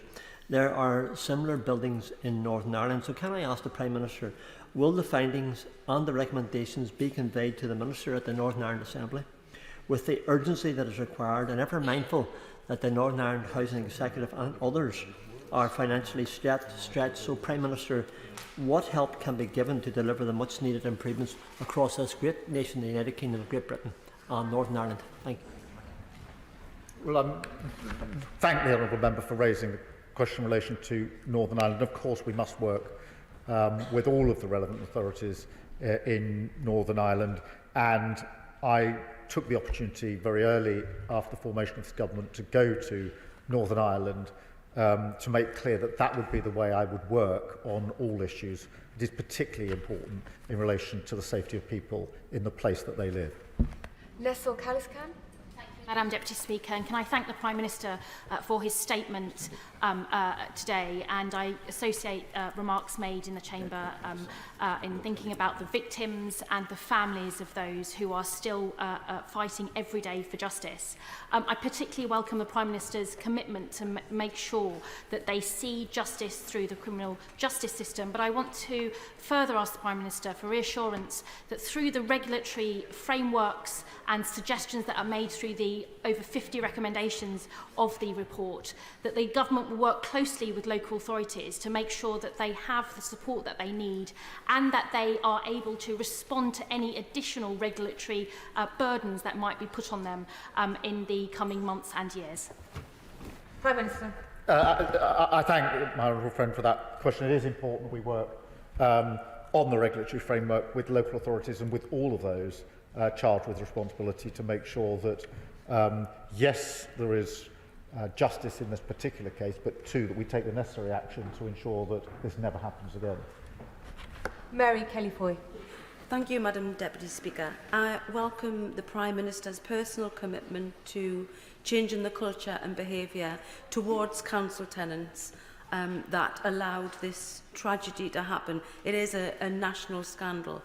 But can he ensure that residents, tenants and professional firefighters on the front line are heard and really listened to? Because we cannot trust those who caused the tragedy in the first place to put things right. I think this is a really important issue because this is an example of a type which is where those concerned for their own safety, for the place that they live, make points, put forward issues, raise concerns, and then not listened to. And that isn't just in this case. It's a characteristic of the way that not just housing, but other aspects of life are dealt with. And we have to make sure that we listen to those that are most concerned. It is their place, it's their home. They are entitled to feel safe and secure in their home. And it's our responsibility to make sure that they are. Ruth Cadbury. Thank you, Madam Deputy Speaker. As the Prime Minister so painfully said, the Grenfell fire destroyed lives and ripped families apart. But constituents of mine are suffering too, afraid to go to sleep at night because they live in buildings that were built more recently than Grenfell with fire safety risks. The building standards that informed the recladding of Grenfell and the building of more recent blocks of flats were strong on thermal insulation to save energy costs, but very, very weak on fire safety, and their implementation has been even worse, as we now know from this report. Other jurisdictions' building regulations can cover both thermal properties and fire safety risks. So how long will it take for the UK building reg standards to catch up? I think this is one of the issues we're going to have to look at in light of the report, but I absolutely accept that there are people today living in accommodation where they feel for their safety because of the conditions that they're living in. And having spoken to some of them myself, I got a sense of what it's like to every night worry about the safety of yourself, your family, and particularly those with children. Nadia Whitham. Thank you, Madam Deputy Speaker, and I thank the Prime Minister for his statements and his commitments today. Madam Deputy Speaker, as the Prime Minister has said, the report makes clear that Conservative government's obsession with deregulation meant safety issues were ignored, delayed or disregarded. It says that the government was well aware of the deadly risk of cladding before the fire, but failed to act. It concludes that all 72 deaths were avoidable. This morning, Grenfell United, survivors and bereaved families, urged our new government to break old habits and bring systemic change, both in terms of separating government from corporate lobbying and tackling social and racial injustices and inequalities. Will the Prime Minister undertake this work without delay? Prime Minister. I read very carefully what the report said about deregulation. I do think, as we go forward from here, we have to avoid the habit of simply blaming somebody else for everything and pull together and say it's our responsibility. We are a new government. Irrespective of where the failure lay, it's our responsibility now to take this forward to ensure safety. And I know that's a sentiment shared across the House, and I thank the Leader of the Opposition for the approach that he's taken. I think if we do it in that way, we can do what the survivors, the bereaved, the families, the communities most want, which is show our determination to ensure this does never happen again. Alan Gemmill. Madam Deputy Speaker, today's report lists a series of terrible failures that let down the Grenfell community. The Grenfell fire affected communities in every part of the UK, and I wanted to pass on the thoughts of my constituents in Irvine to families and loved ones. A fire at a 14-storey block of flats in Irvine in 1999 spread via external cladding. The Garnet Court fire resulted in one fatality and resulted in changes to Scottish building regulations. The then local MP fought to have those building regulations implemented, and I hope my right honourable friend will look at the lessons from the Garnet Court fire as he starts to address this terrible injustice. Prime Minister. Yes, we have to look at this question of external cladding. I mean, some measures have been taken in the last 7 years, as I referenced in my statement, but we need to look again. And the description that I was given when I was at the Tower of how the fire spread and the role played by the cladding was very, very chilling. John MacDonald. Can I just say it's been difficult to contain in one's anger, having read the report now, the summary of the report. As a West London MP, like many of us, we visited the site soon after, and in those following months we met with the victims, the families of the victims, we met with the firefighters and the call centre operators who were traumatised, and some have never recovered. We met with local representatives. At that point I called it social murder and was castigated for using that expression. This report defines it was social murder. We need now, exactly as the Prime Minister said, urgent action. We've been promised a debate. For that debate, could we have the definitive report for each of our constituencies on what action has been taken, what action will be taken, and what the deadline will be? Can I return to one of the recommendations specifically in the report, which is 113.7, which is in the building regulations, we defined higher buildings as above 7 stories or 18 metres. That takes no account of those other properties where there are vulnerable residents in particular and are now at risk. The recommendation is to urgently review those regulations. Could we have a timetable for that review of the regulations? Because it does have consequences for many of our constituents. Prime Minister. Well, I thank my honourable friend for making that point. On the question of the debate, I do think it's really important that as much information is made available as possible and that we're able to deal with the questions that members of this House raise, which is why we look at the date of that debate. I want it to be as quickly as possible, but I don't want it to be so quick that members will be frustrated because they will rightly want information or assurances that need a little bit of working through. So I'll try and make sure that is that happens. And on the question of the safety of buildings that aren't of the specific height, that is, I think, amongst the issues that we have to look at here. We're all well aware of these cases. They are very troubling, and that has to be part of the debate. Thank you. Well, that concludes that very serious statement. I'll give the front benches some time to vacate and allow the new front bench ministers and shadow ministers to take their seats.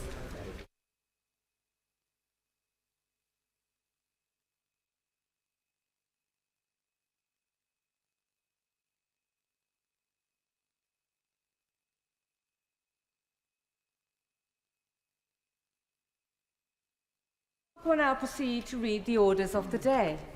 Budget Responsibility Bill Committee. No. Order.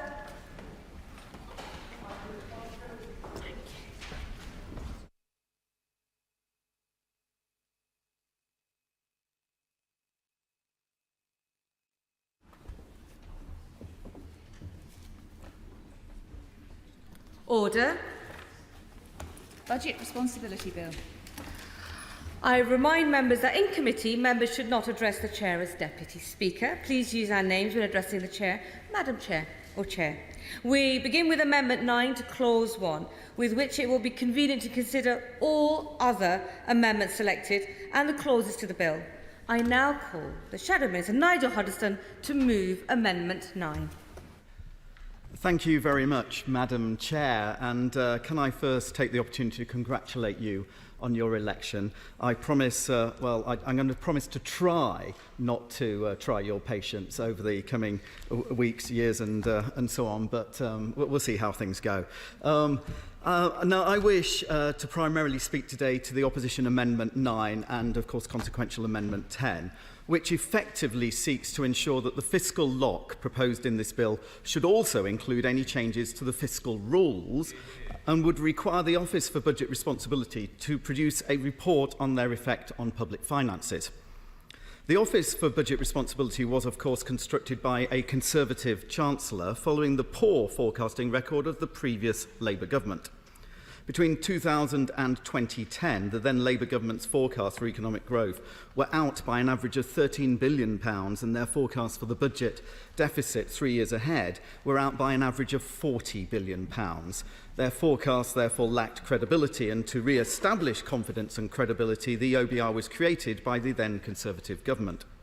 But while Labour lacked economic credibility in the past, I'm afraid they still lack it now.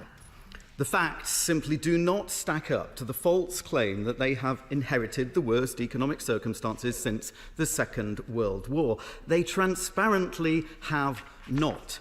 Contrary to the rewriting of history that the current Labour government are attempting, when we took over from Labour back in 2010, inflation was 3.4%, whereas when they took over from us, it was 2.2%. The annual deficit is half what we inherited in 2010.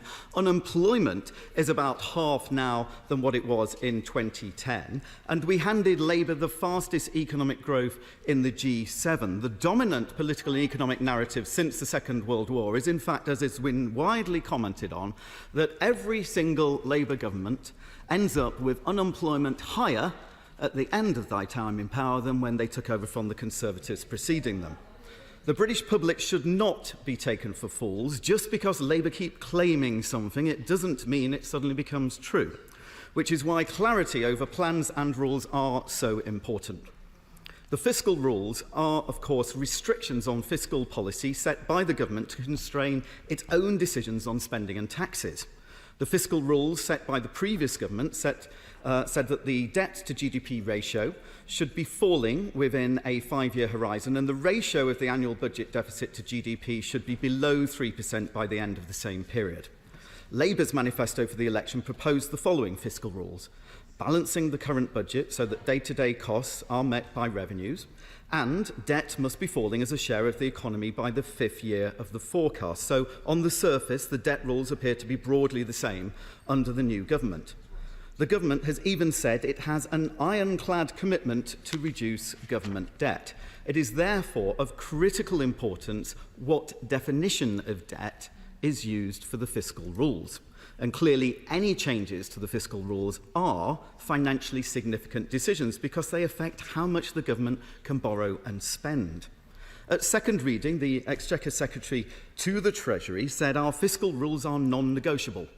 Great. But why then has the Chancellor repeatedly failed to rule out that she will change the definition of debt in her fiscal rules to allow presumably massive borrowing?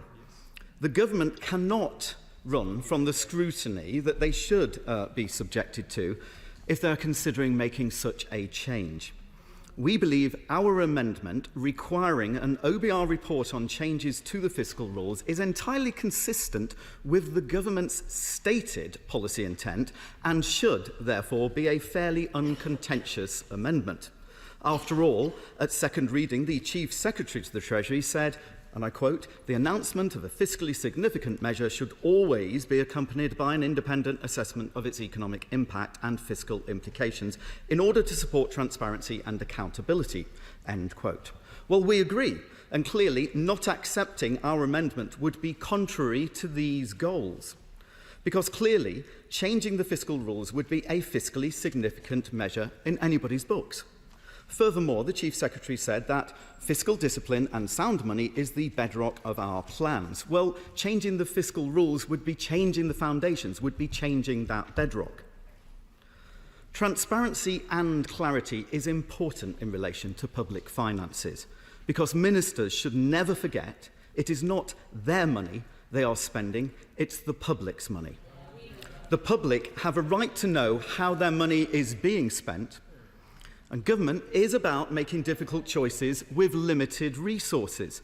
The British public recognise that with government spending above £1.2 trillion per year, the government clearly does have choices. It is not an endless supply of money, but it is a very, very large amount.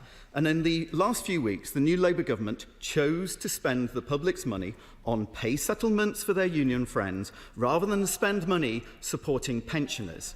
This is estimated to cost about £10 billion.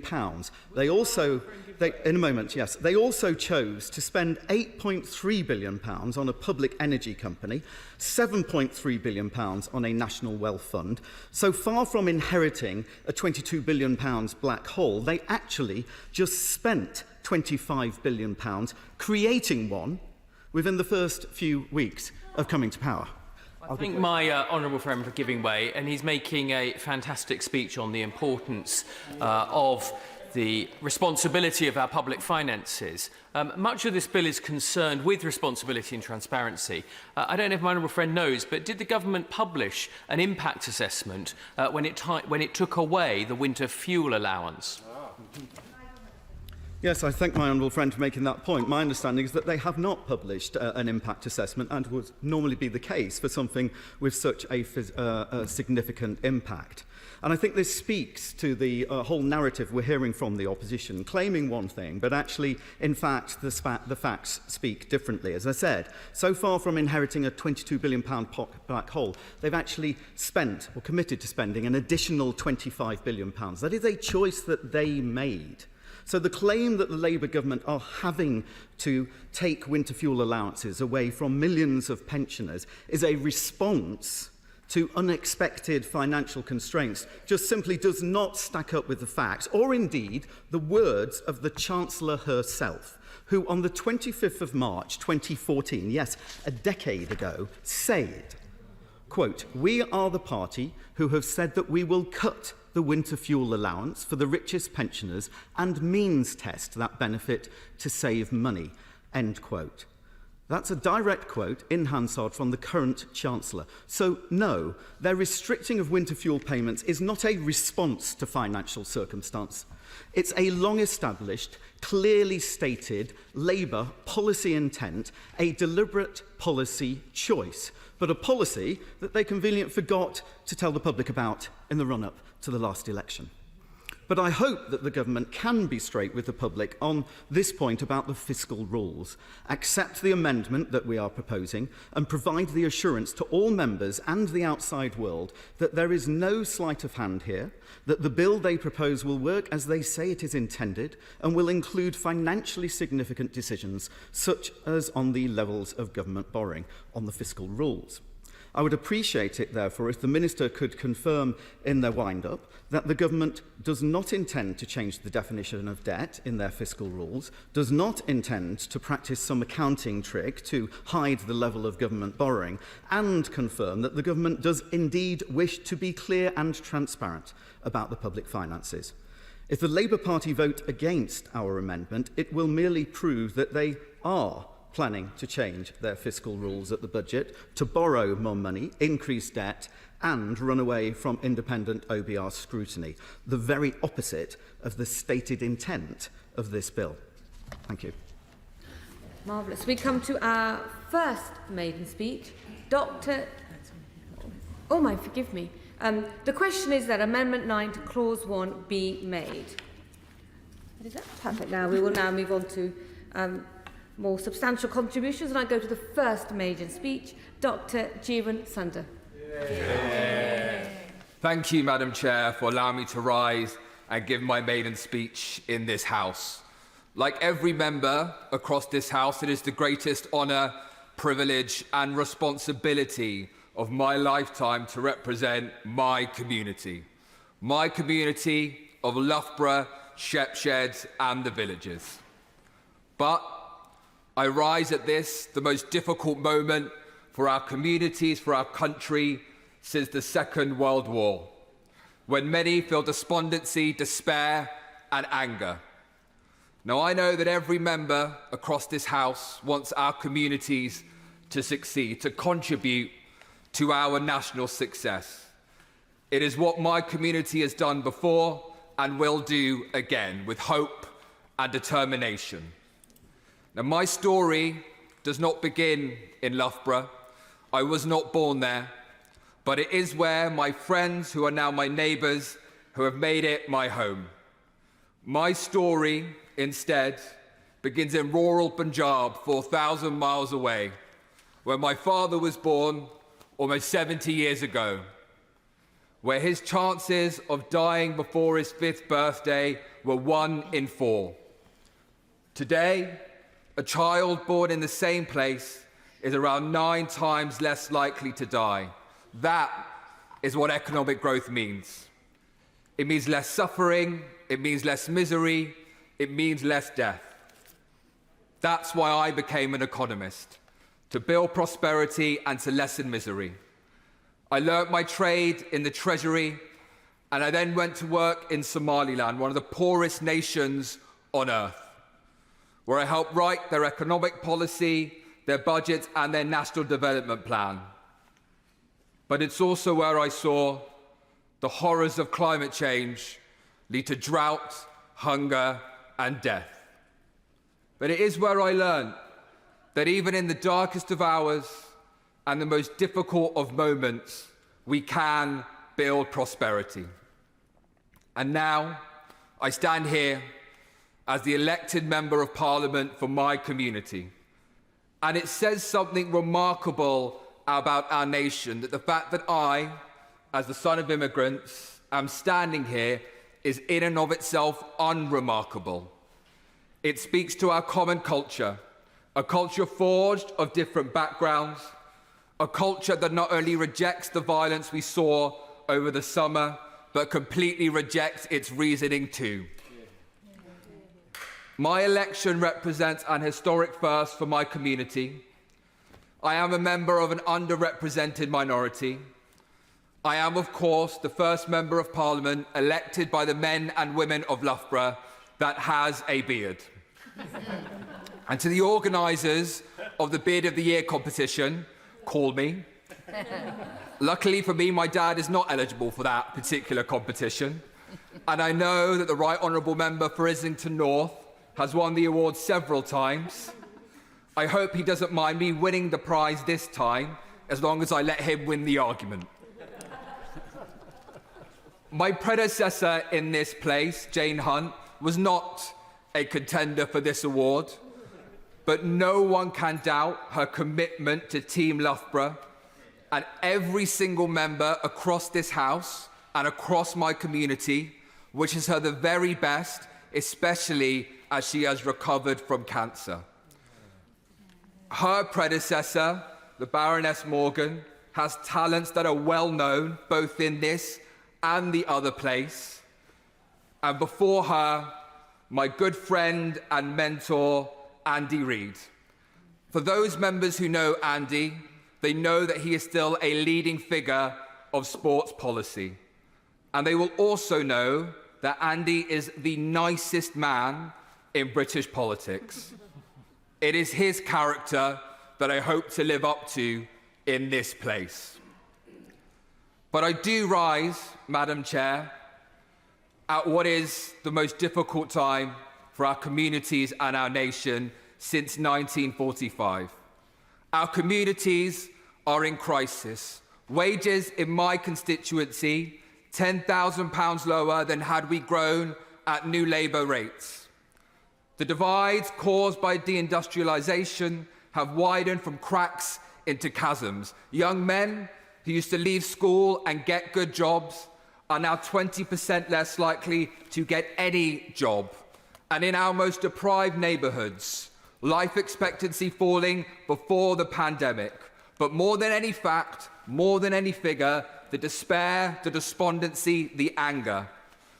And across and beyond our shores, war in Europe once more, democracy in danger. And most seriously of all, a planet that is burning. For my community, the hottest summer we have ever known, followed by the worst flooding we have ever seen that destroyed homes. Destruction the Prime Minister and I saw when we visited the homes of Ian and Alan. No one should wake up in the morning to find their home destroyed by flooding, and that will only become more common in the years ahead. What we do in the next decade will determine the fate of our communities, democracy, and our planet. We will either rise to this moment, build prosperity for all, protect democracy, and stop emitting carbon, or everything we hold dear will crumble and fall. Now, previous generations have shown us that we can rise to our moment, to this, a moment that threatens us.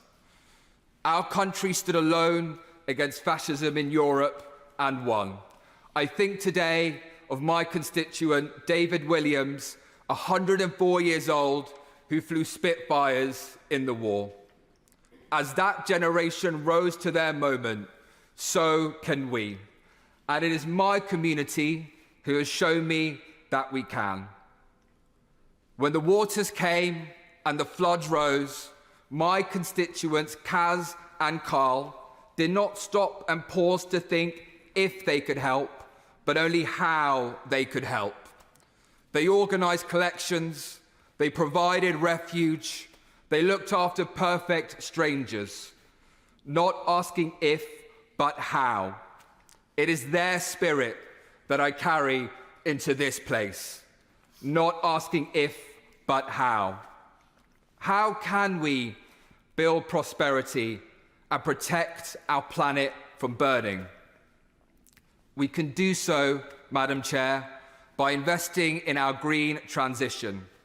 That creates good jobs and gets wages rising for the people and places left behind when the factories closed. That is what we can achieve. And we are seeing it work already in the United States. In my community has world-leading hydrogen research and industry. Green hydrogen we need for fertilizer and to keep our trucks moving. It is not a coincidence that I have chosen to speak in this debate with Treasury ministers on the front bench. And I say to them, get out the checkbook. They're very excited by that. Because I will be asking for money from both the National Wealth Fund and GB Energy. But this is about more than cash. It is about rebuilding hope and prosperity as a previous generation rose to their moment. In the midst of the most destructive war in the history of humankind, an economist wrote a report that still defines our nation. He wrote, "Freedom from want cannot be forced upon a democracy. It cannot be given to them. It must be won by them." And it was won by them. They built prosperity for all, with good jobs across our country, education for all, housing for all, healthcare for all. As that generation rose to their moment, so will we, by building prosperity, protecting our planet, and ending despair and despondency. As previous generations rose to their moment, so we will too, with the hope and determination that defines our communities, that defines our country. Thank you, Madam Chair. Indeed. Very strong maiden speech without a script in hand. Your parents will be proud. Andrew Griffith. Thank you, Madam Chair, and it's a delight as ever to serve under your chairmanship. I'd like to congratulate the new member for Loughborough on his maiden speech, his kind comments about his predecessor, Jane Hunt, a great colleague of this House, and it was one of my great pleasures in my previous role as Minister for Science and Research to visit the fine university that he now represents. I wish him and they well, and I wish him all the very luck with his front bench in procuring the financial support that he seeks.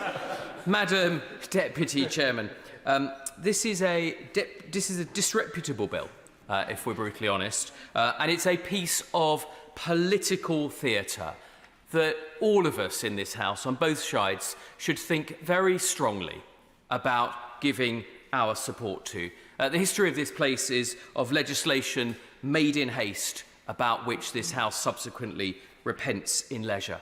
And I say in all seriousness and in the spirit of this place, that at a time when there is a low trust in politics, do our constituents, the honourable members' constituents, when they trooped into the ballot box and returned him to this place only weeks ago, do they seriously expect that our role is to give away even more of our responsibilities?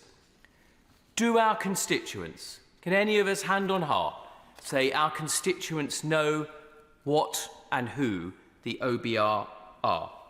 Do the electors of Bristol North West, Hampstead and Highgate, Richmond Park, or indeed Arundel and South Downs send us here to this place only to give away our duties and responsibility to unnamed, unknown, unelected officials, well-meaning no doubt, of the Office of Budget Responsibility?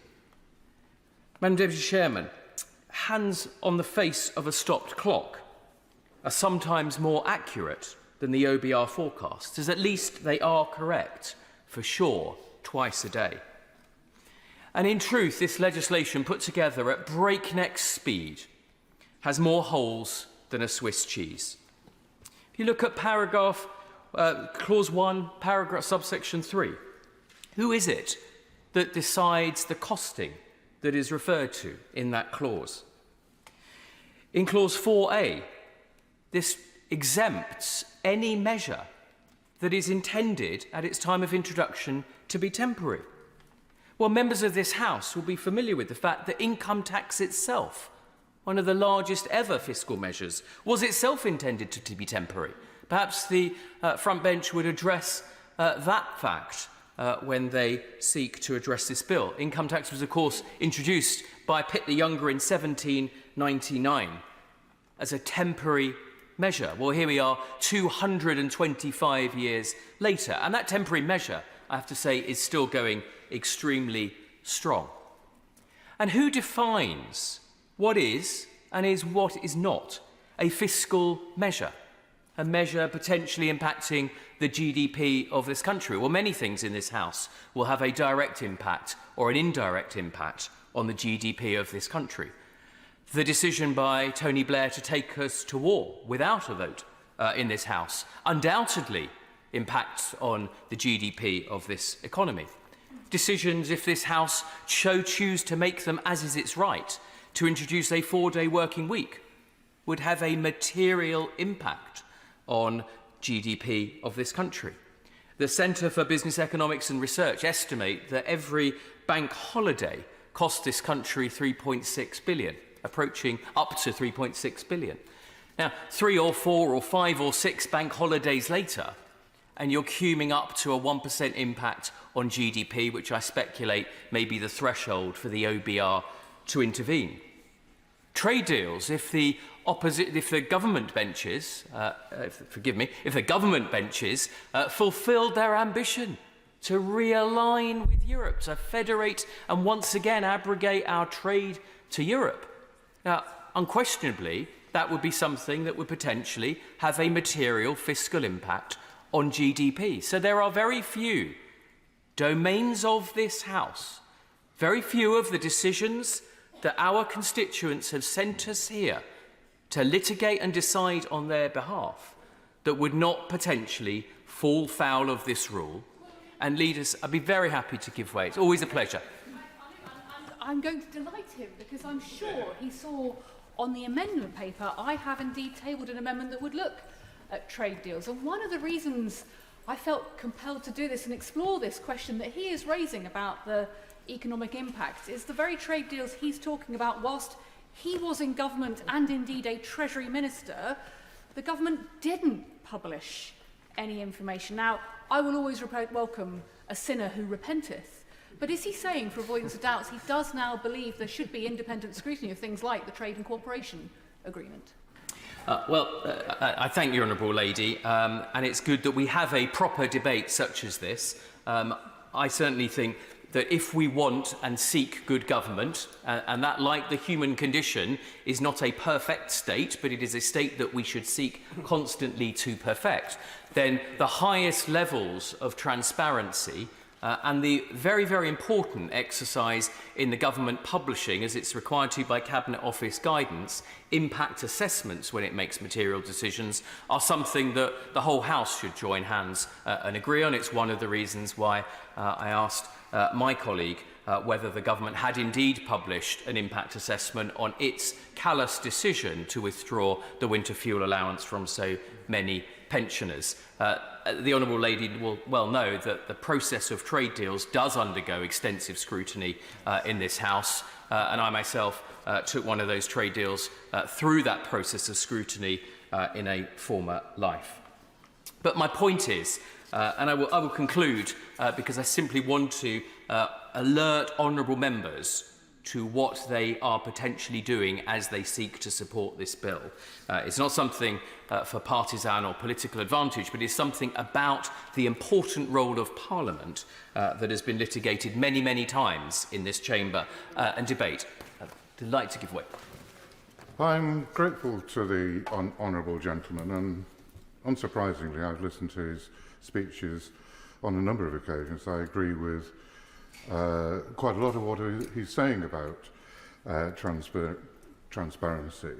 But does he agree with me that the burden of the points he is making is that you can't make a government behave better or govern more effectively by quangos?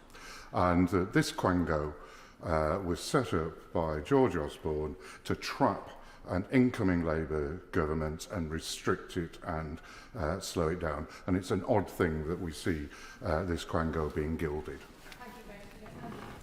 Well, the Honourable Member for Blakely makes, as ever, an important and weighty contribution. And I think he's exactly right in terms of the direction of travel. Now, we will all, on both sides, find our own particular point on the envelope in terms of the balance between organisations that can hold us to account. Organisations in particular that hold a mirror to government and ensure that this House acts with the best and most accurate and well-meaning data. But he's also right, and my core point about this is that we are sent here by our constituents. Again, I congratulate the member for Loughborough, who's been sent here on behalf of his constituents, given a fine speech today. But I don't believe, and he may intervene and correct me, but I don't believe that the citizens of Loughborough, whether they voted for Jane Hunt or for our new colleague in this place, intended that one of the very first actions that he and we would do as legislators here today would be to award more of our powers, place more fetters upon ourselves. This is the right chamber for accountability. We should hold ourselves to account. We have a number of ways in which to do that to ourselves. And there's a very real issue about what the Honourable Member talks about, quangos, arm's length bodies, and how we hold ourselves to account.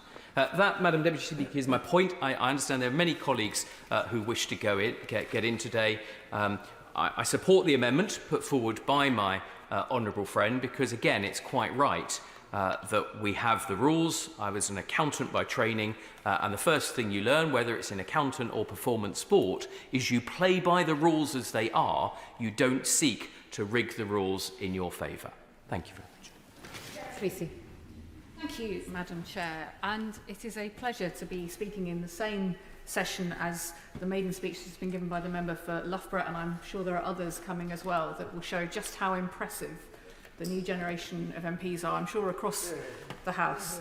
It's also a joy to follow the member from Arundel and South Downs, because I've always enjoyed the experience of listening to him as a former Treasury Minister in the previous government. I watched him, debated with him, tried to encourage him to take on the buy now, pay later lenders. That is current to what I will speak to today about legal loan sharking. But I have to be honest, being lectured by former Conservative ministers about fiscal probity is a bit like being lectured by Toad of Toad Hall about safe driving, given the experiences of many of our constituents that have led to the need for this legislation. So let me start by putting on record my support for this legislation, because anybody, frankly, who's had to renegotiate a budget, a mortgage since the Liz Truss budget knows exactly why it is needed and exactly why we must protect the British public from the consequences of bad decision-making at a national level, because we saw so many examples of it under the previous administration that they have paid the price for and will continue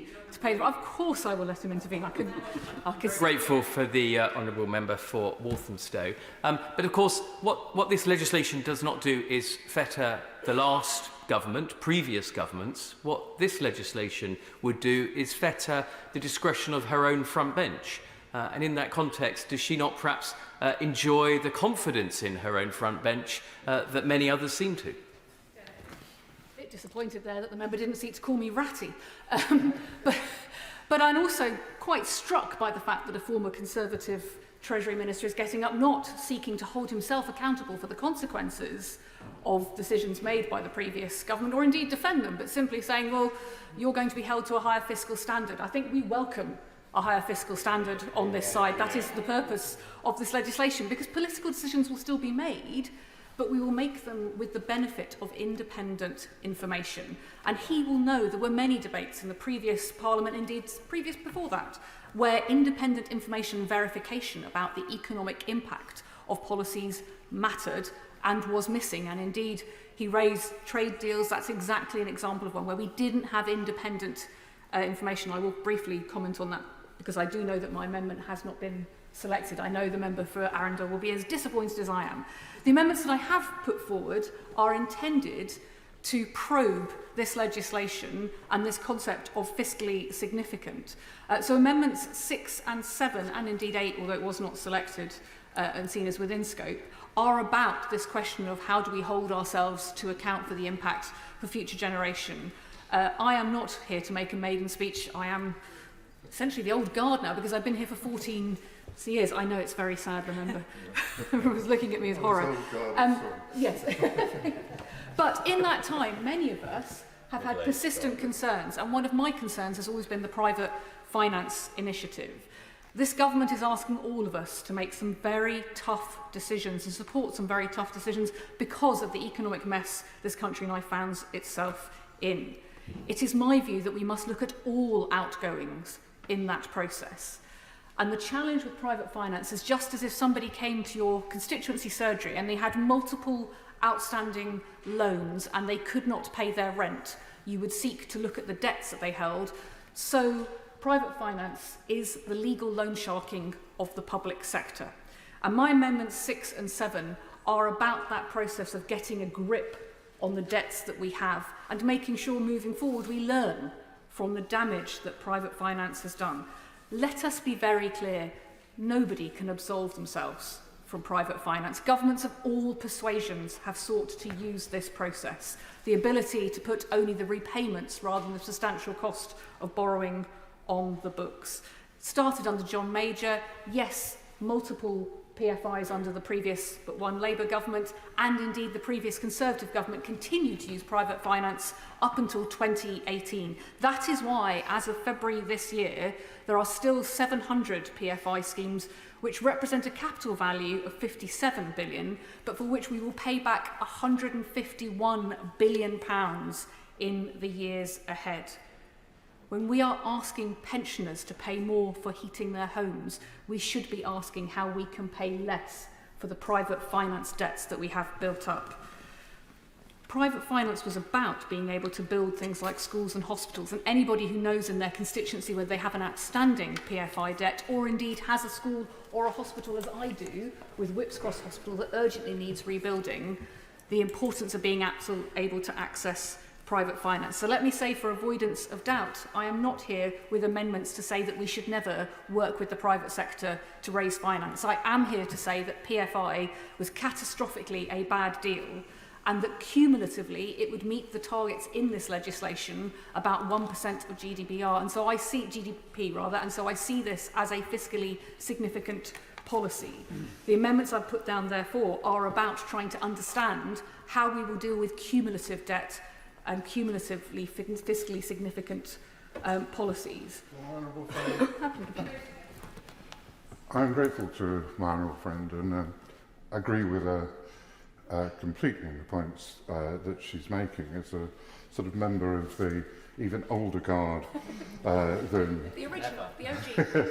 than she is. Certainly the old guard from the start of the last Labour government, which is relevant because at that time I had a discussion with the then Paymaster General, Geoffrey Robinson, about the costs of PFIs for hospital, and his answer was succinct. If you want the hospitals, then you have to go down the PFI rule. Why he was saying that was because the Treasury rules were so rigid in terms of finding money for socially needed hospitals in this case, that they had to work around them at the eventual huge cost to the taxpayer. And there is a warning there about rigid rules and not dealing with the reality. You won't surprise, I don't just agree with him on his football teams, but also on his analysis. Absolutely, this is about the fiscal rules, and this legislation is about having better fiscal rules and having tougher constraints on when governments make decisions, because as we saw with the Liz Truss budget, how catastrophic those decisions can be. PFI is something many people will have come across in their individual constituencies, but it's worth putting on the record just how big it is, because that is relevant in the context of this legislation. We're talking about 700 projects, but actually each project can be hundreds of individual buildings. So, for example, one of them is 80 schools alone, of those 700. So you can think about the scale that we're talking about. About half of it is held between the Department of Health and Department of Education. This is our schools and hospitals. This is how we built desperately needed schools and hospitals. But the cost is absolutely critical, because for some NHS trusts, the percentage of their total budget that they are now spending on repayments on PFI is 13%. For some, it's £2 billion a year. In practical terms, that means that some NHS trusts are spending more repaying what is essentially a payday loan for the public sector than they are what they're paying on drugs for their patients. It is a huge drain on our public finances. During the pandemic in 2020, Norfolk and Norwich University Hospital paid £66 million to service its PFI commitments. That is the same that it spent on lab equipment, surgical tools and PPE. UCLH Hospital has already paid out £200 million in dividends to the company that owns its PFI. So this is not just money going on repaying a debt for building a hospital. This is money going out in pure profit to these companies. That is why I draw the parallel to the payday lenders and indeed to the buy now, pay later companies, because once you're hooked in, you have to keep paying the debt. It's not just within the NHS. Hanson School in Bradford has reached a debt of £4.16 million because of its PFI debt. It's now referred to as the UK's orphan school because nobody wants to run it or take it over because of its financial position that it's in. Liverpool City Council pay £4 million a year for Parklands High School, again built under PFI but no longer needed because of falling school rolls. They've roughly £42 million left to pay back on that contract for an empty, dead building. The Equity Solutions company which owns it has posted £340,000 of profit this year alone from that project. PFI companies have made £111 million in pre-tax profit from education profit projects alone. That's about £800,000 per project. That is the equivalent of 5,500 new teachers' salaries. The reality about this is that we don't let schools and hospitals go bust. So although these companies took on these deals to take on the risk of rebuilding your public infrastructure, the reality is they've taken on the ability to print money.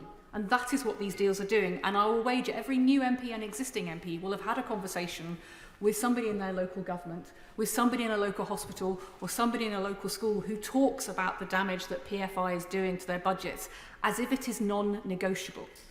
These amendments today are about changing that culture. Because one of the challenges here is we've let these companies run rampant.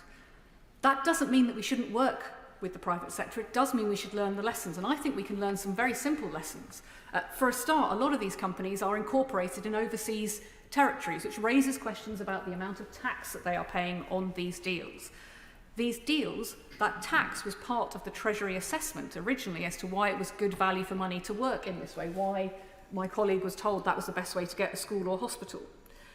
Also, we could learn from payday lending in capping what these companies pay. After all, we cap the returns on defence projects. It makes no economic or ethical sense to say that we cap what you can earn from a military contract, but when you build a school and hospital, it's free rein. Above all, we need to know how much we owe, because even the major projects infrastructure within government could not get a grip on the total reality of our PFI commitments to date. Partly because this has been done at a local government level, it's been done through devolution, it's been done in silos in companies.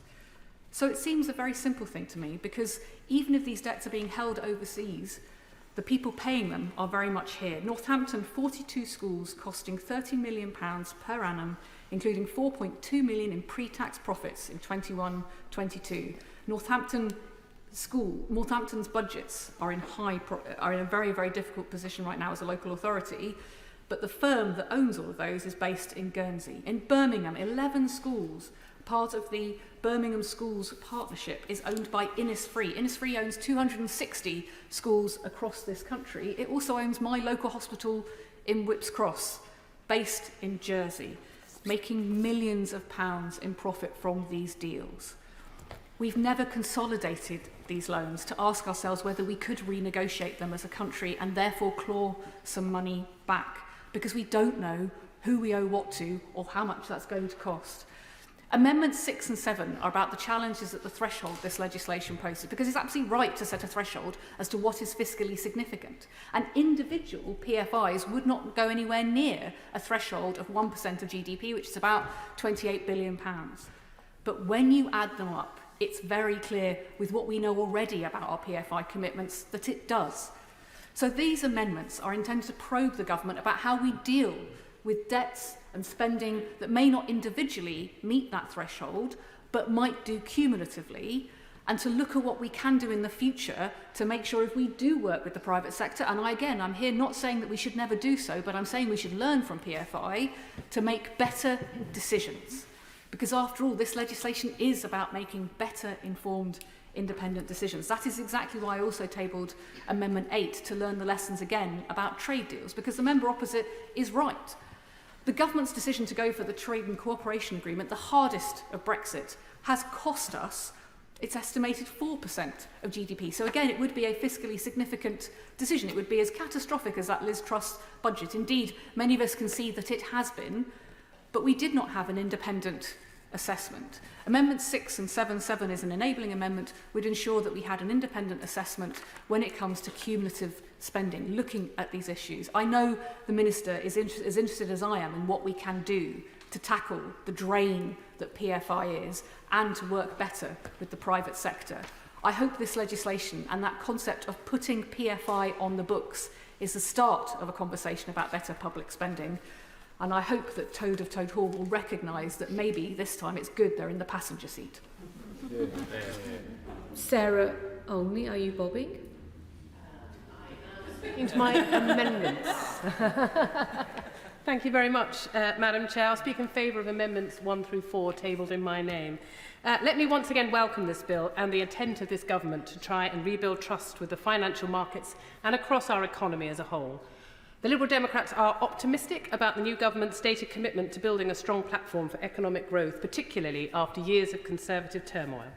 And I remain hopeful that this bill can support fiscal responsibility and transparency and help to prevent a repeat of the Conservatives' disastrous mini-budget. The amendments tabled in my name would strengthen the legislation so that this aim can be achieved. I'd like to take this moment to welcome the concern that the member for Arundel and South Downs has shown for my constituents in Richmond Park and what their thoughts about this particular legislation might be, but I wonder where his concern for my constituents was when the government that he was a part of cheered on, championed, voted for that disastrous mini-budget that so undermined our stable economy to the detriment of the well-being of our individuals, communities and businesses. Because Liberal Democrats understand how much our constituents have suffered from the increase in mortgage payments, higher fuel bills, escalating food prices. We understand the disastrous effects of the chaos and uncertainty wrought by the previous Conservative government in their horrendous mismanagement of the economy. And we know that the future prosperity can only be built upon a firm foundation. We know that the heavy burden our constituents continue to feel in their pockets and their personal finances, and we know that they deserve better. As I've previously acknowledged, the broad positive response this bill has evoked across the business and finance sector are indicative of the desire for stability. And we welcome the engagement from economists, such as the new member for Loughborough, indeed, and I wish him well in the Beard of the Year contest, and industry experts who advise of the beneficial impact of this bill on the confidence in the public finances. We've carefully scrutinised the details of the bill to make sure it will achieve its intended aims. In particular, we've looked closely at the threshold for fiscally significant measures, which will be set at 1% of GDP, or approximately £30 billion, and whether the proposed fiscal lock could be circumvented by governments announcing major changes that are just below the threshold. And whilst we understand that the bar has been set relatively high to prevent a large-scale, irresponsible fiscal event such as the disastrous mini-budget, we're aware of the limitations this places on the bill, and especially when it comes to measures that might have relatively small upfront costs to the government, but significant indirect fiscal or economic effects. I would therefore ask the Chancellor and the Treasury Ministers whether a GDP measure alone can adequately capture the impact of a spending or taxation measure on the economy, and whether the government should examine the possibility of using additional criteria when setting the threshold. And that's why I've tabled Amendment 1, which would broaden the definition of fiscally significant measures to include those which fall below the costing threshold, but could have wider fiscal and economic effects.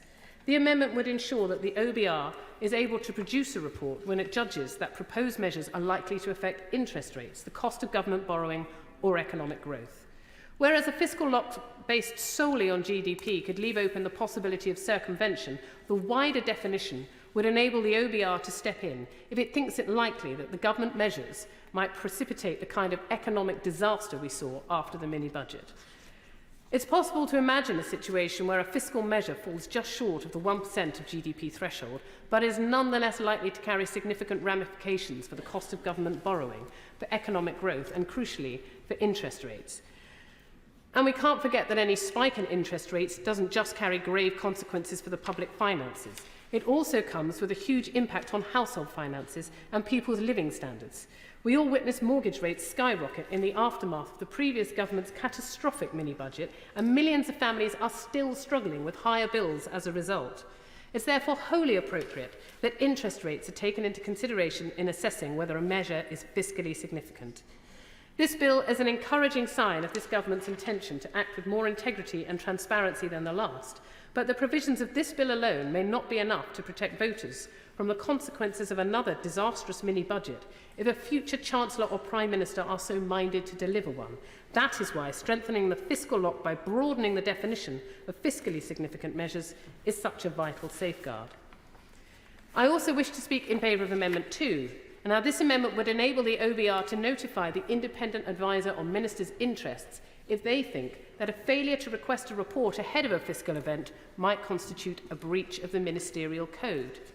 Now, the 2022 mini-budget was clearly the moment when the Conservative Party's carelessness took our country to the brink. However, we should not forget that it was in fact the culmination of years of mismanagement and disregard for the principles of good governance from a Conservative Party that considered itself to be above the rules.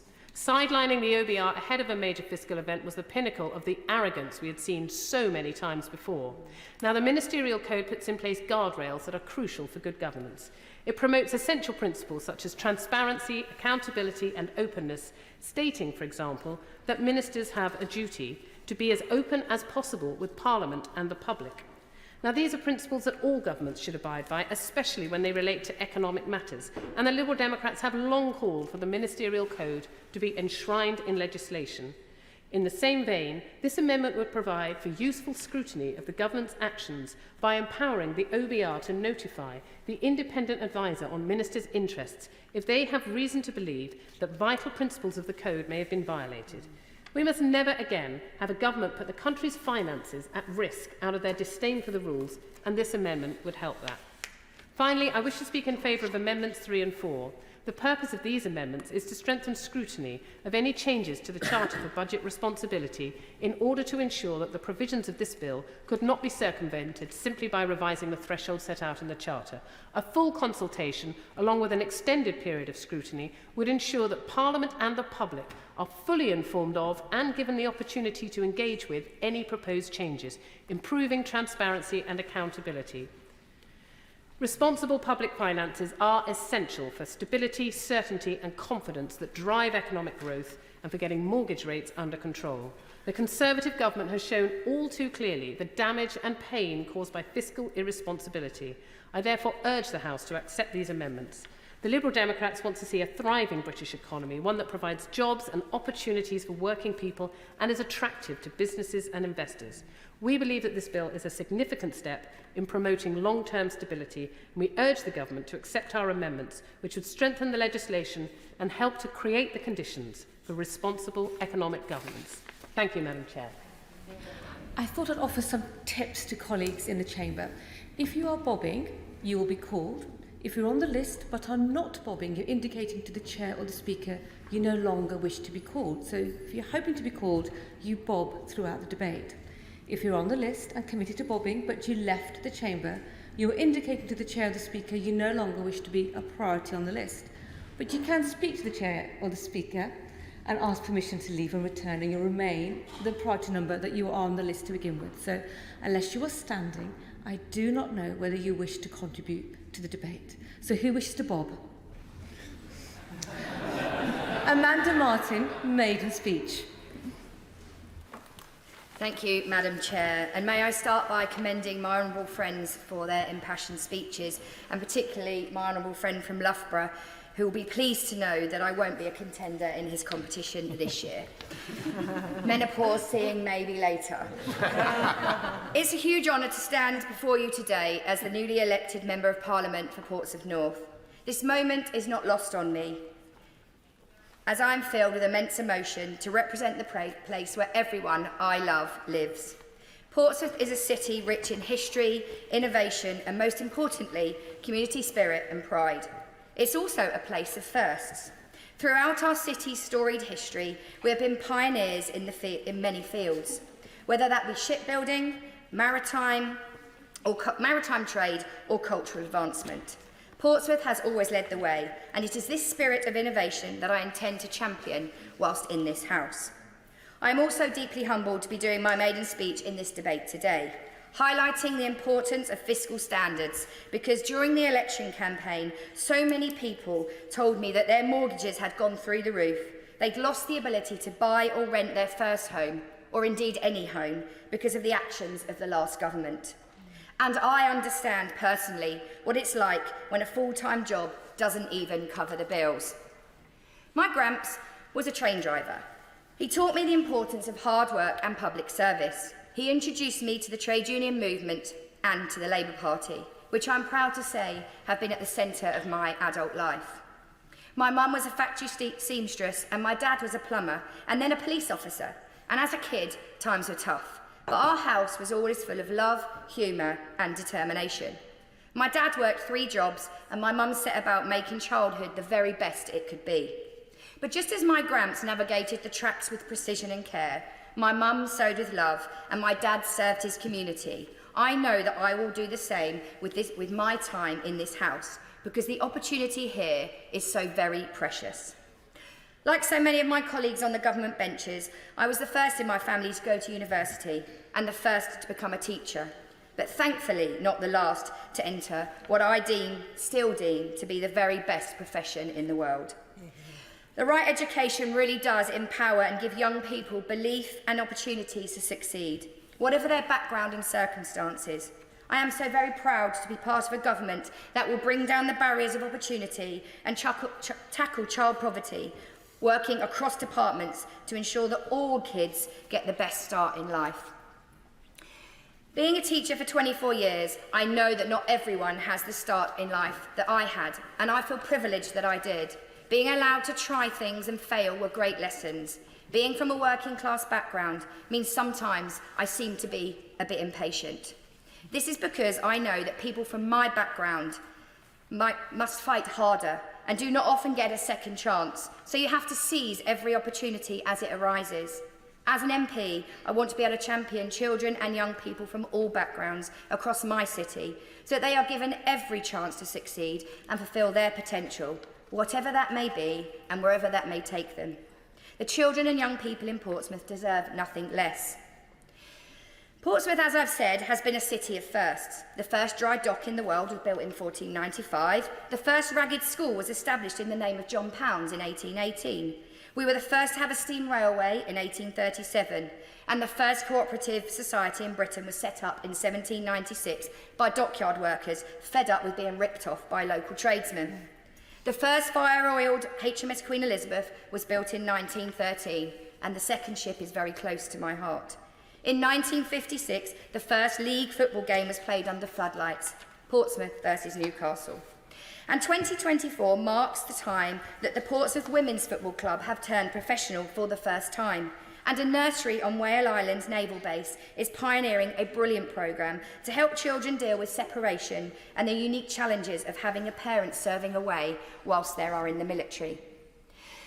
Portsmouth also produced the first female Secretary of State for Defence, and whilst I raise this first, I would like to pay tribute to my predecessor.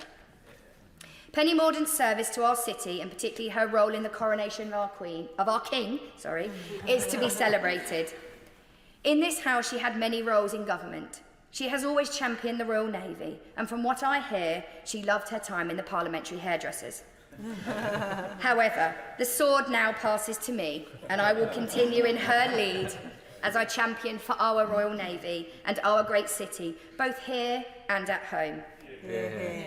As for my final first for our great city, I stand here in this house for the first time in our city's history where both Portsmouth MPs are Labour MPs. Yeah. Building on the predecessors, Lord Frank Judd, Sarah McCarthy-Fry, and my very dear friend, mentor and freeman of our city, Sid Rapson. And alongside my good friend, the new Minister for Early Education, the Honourable Member of Portsmouth South, we will work together night and day to be champions of change for the city we call home, Portsmouth.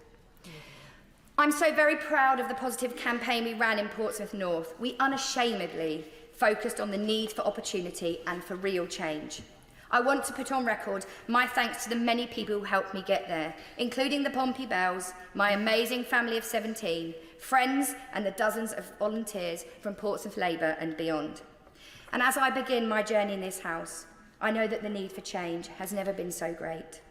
As this debate highlights, after 14 years of Tory rule, there are so many uncertainties for the people in my city. People are struggling. The money just doesn't go far enough. Schools are underfunded and understaffed. Appointments in primary care, the NHS and dentistry are in some parts almost impossible to get. Youth services outside of the voluntary sector stretch only to offering support with probation. Our high streets are a mess and the housing is in complete chaos. But it's not just about money and pay, it's about pride. Pompey people are proud people. They don't shout about successes unless it's football. They equally rarely grumble, equally, unless it's football. Many of them just get their heads down, roll up their sleeves and get on with it. And many feel betrayed and let down by those who should have been there for them. And I know for some, trust in politicians has disappeared. And I can understand why. People on the doorstep and in the street are wary and fed up with broken promises. Many feel alone, isolated and betrayed. And having come from one of the most trusted professions in the country to one of the least, I get it. I know that as the MP for Portsmouth North, the chance for opportunity for real change lies with me. Real change. Change that people can see, feel and be part of. Positive change that they can proudly shout about. And as Alan Ball said, this is Portsmouth. People went to war from this city. It's a city that deserves the very best. And I aim to give my very best, representing and serving it. And what of the city of Portsmouth? We officially turn 100 years old in 2026 and have a raft of famous figures that have helped shape our city, including Charles Dickens, Isambard King Brunel, and James Callaghan, a Labour Prime Minister, for whom next year I hope to secure a blue plaque in his honour. But as a city rich in culture as ours, it is also full of unsung people who should be right up there with the famous I've already listed. And these include, but are in no way an exhaustive list, Shamilla from Portsmouth City of Sanctuary, Ronnie at Pemodzi, Isabel from Loaves of Love, Laura at STEM Unity, and Mandy, an award-winning community volunteer.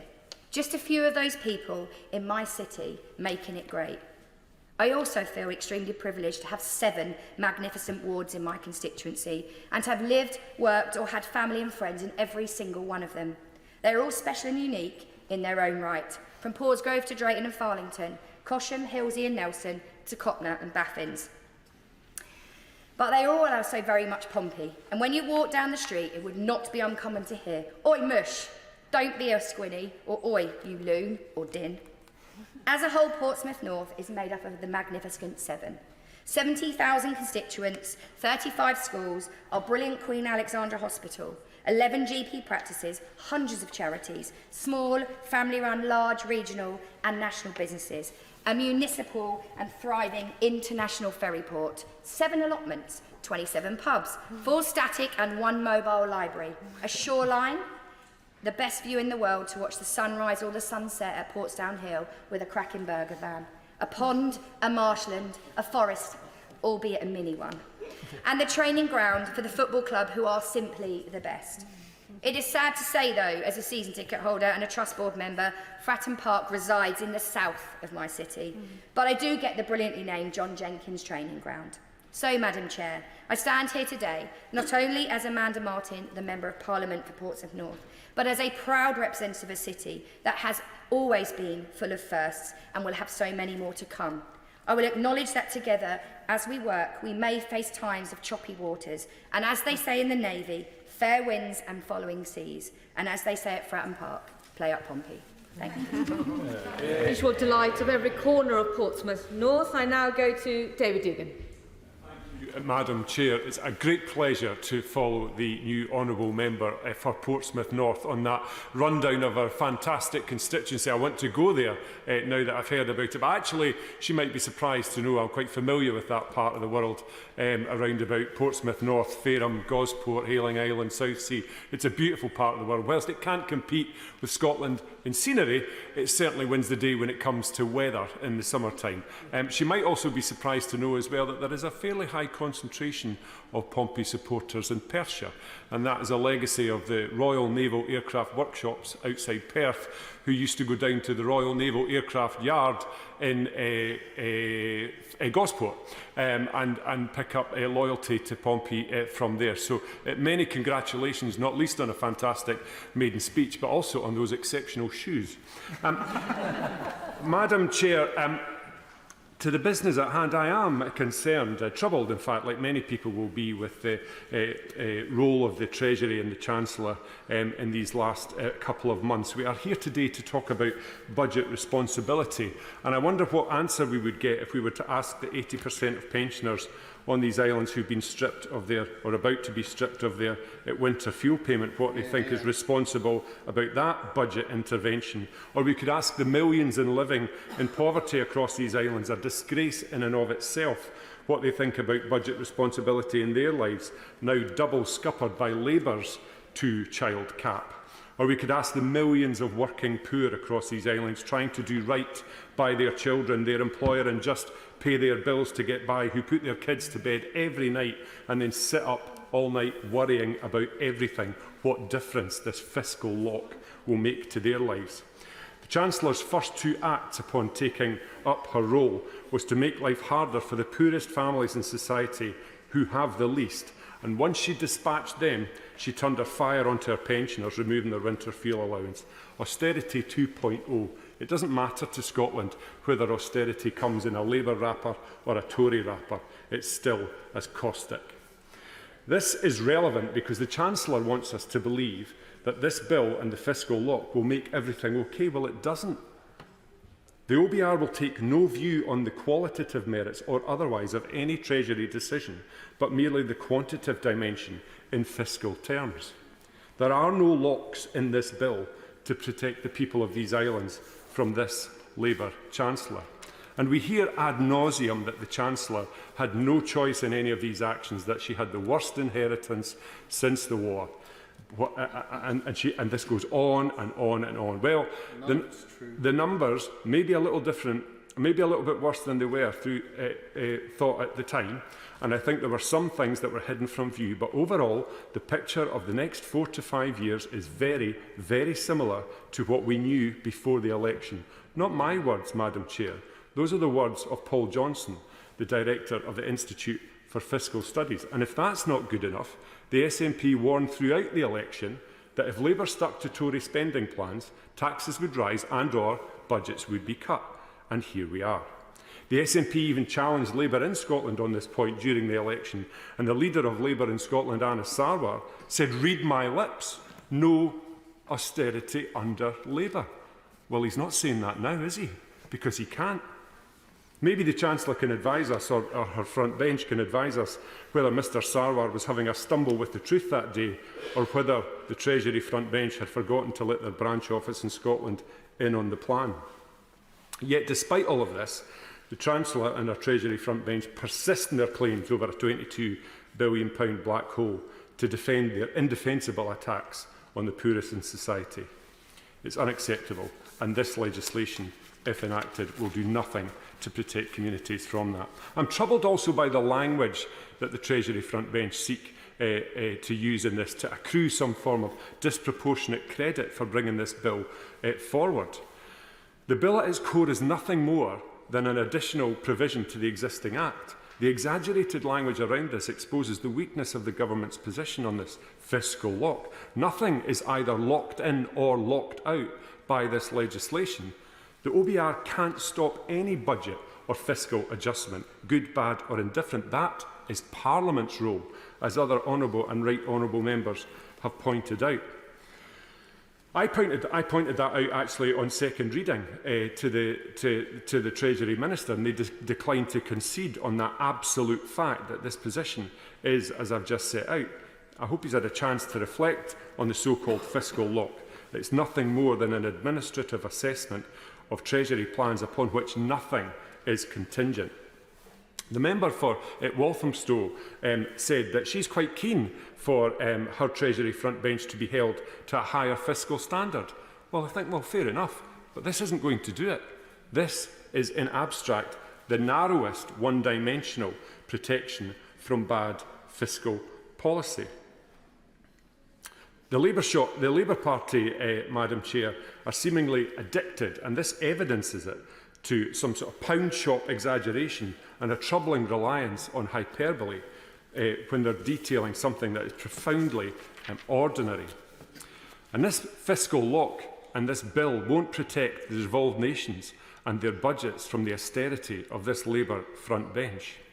Before the general election, when Labour in Wales were facing NHS budget pressures, the now Secretary of State said that all roads lead to the Tories and Westminster in accordance with those budget pressures. Now, after the election, now that we've got a Labour government and the SNP in Scotland are facing those same budget pressures, it's the SNP's fault. Well, they can't have it both ways. They've got their job.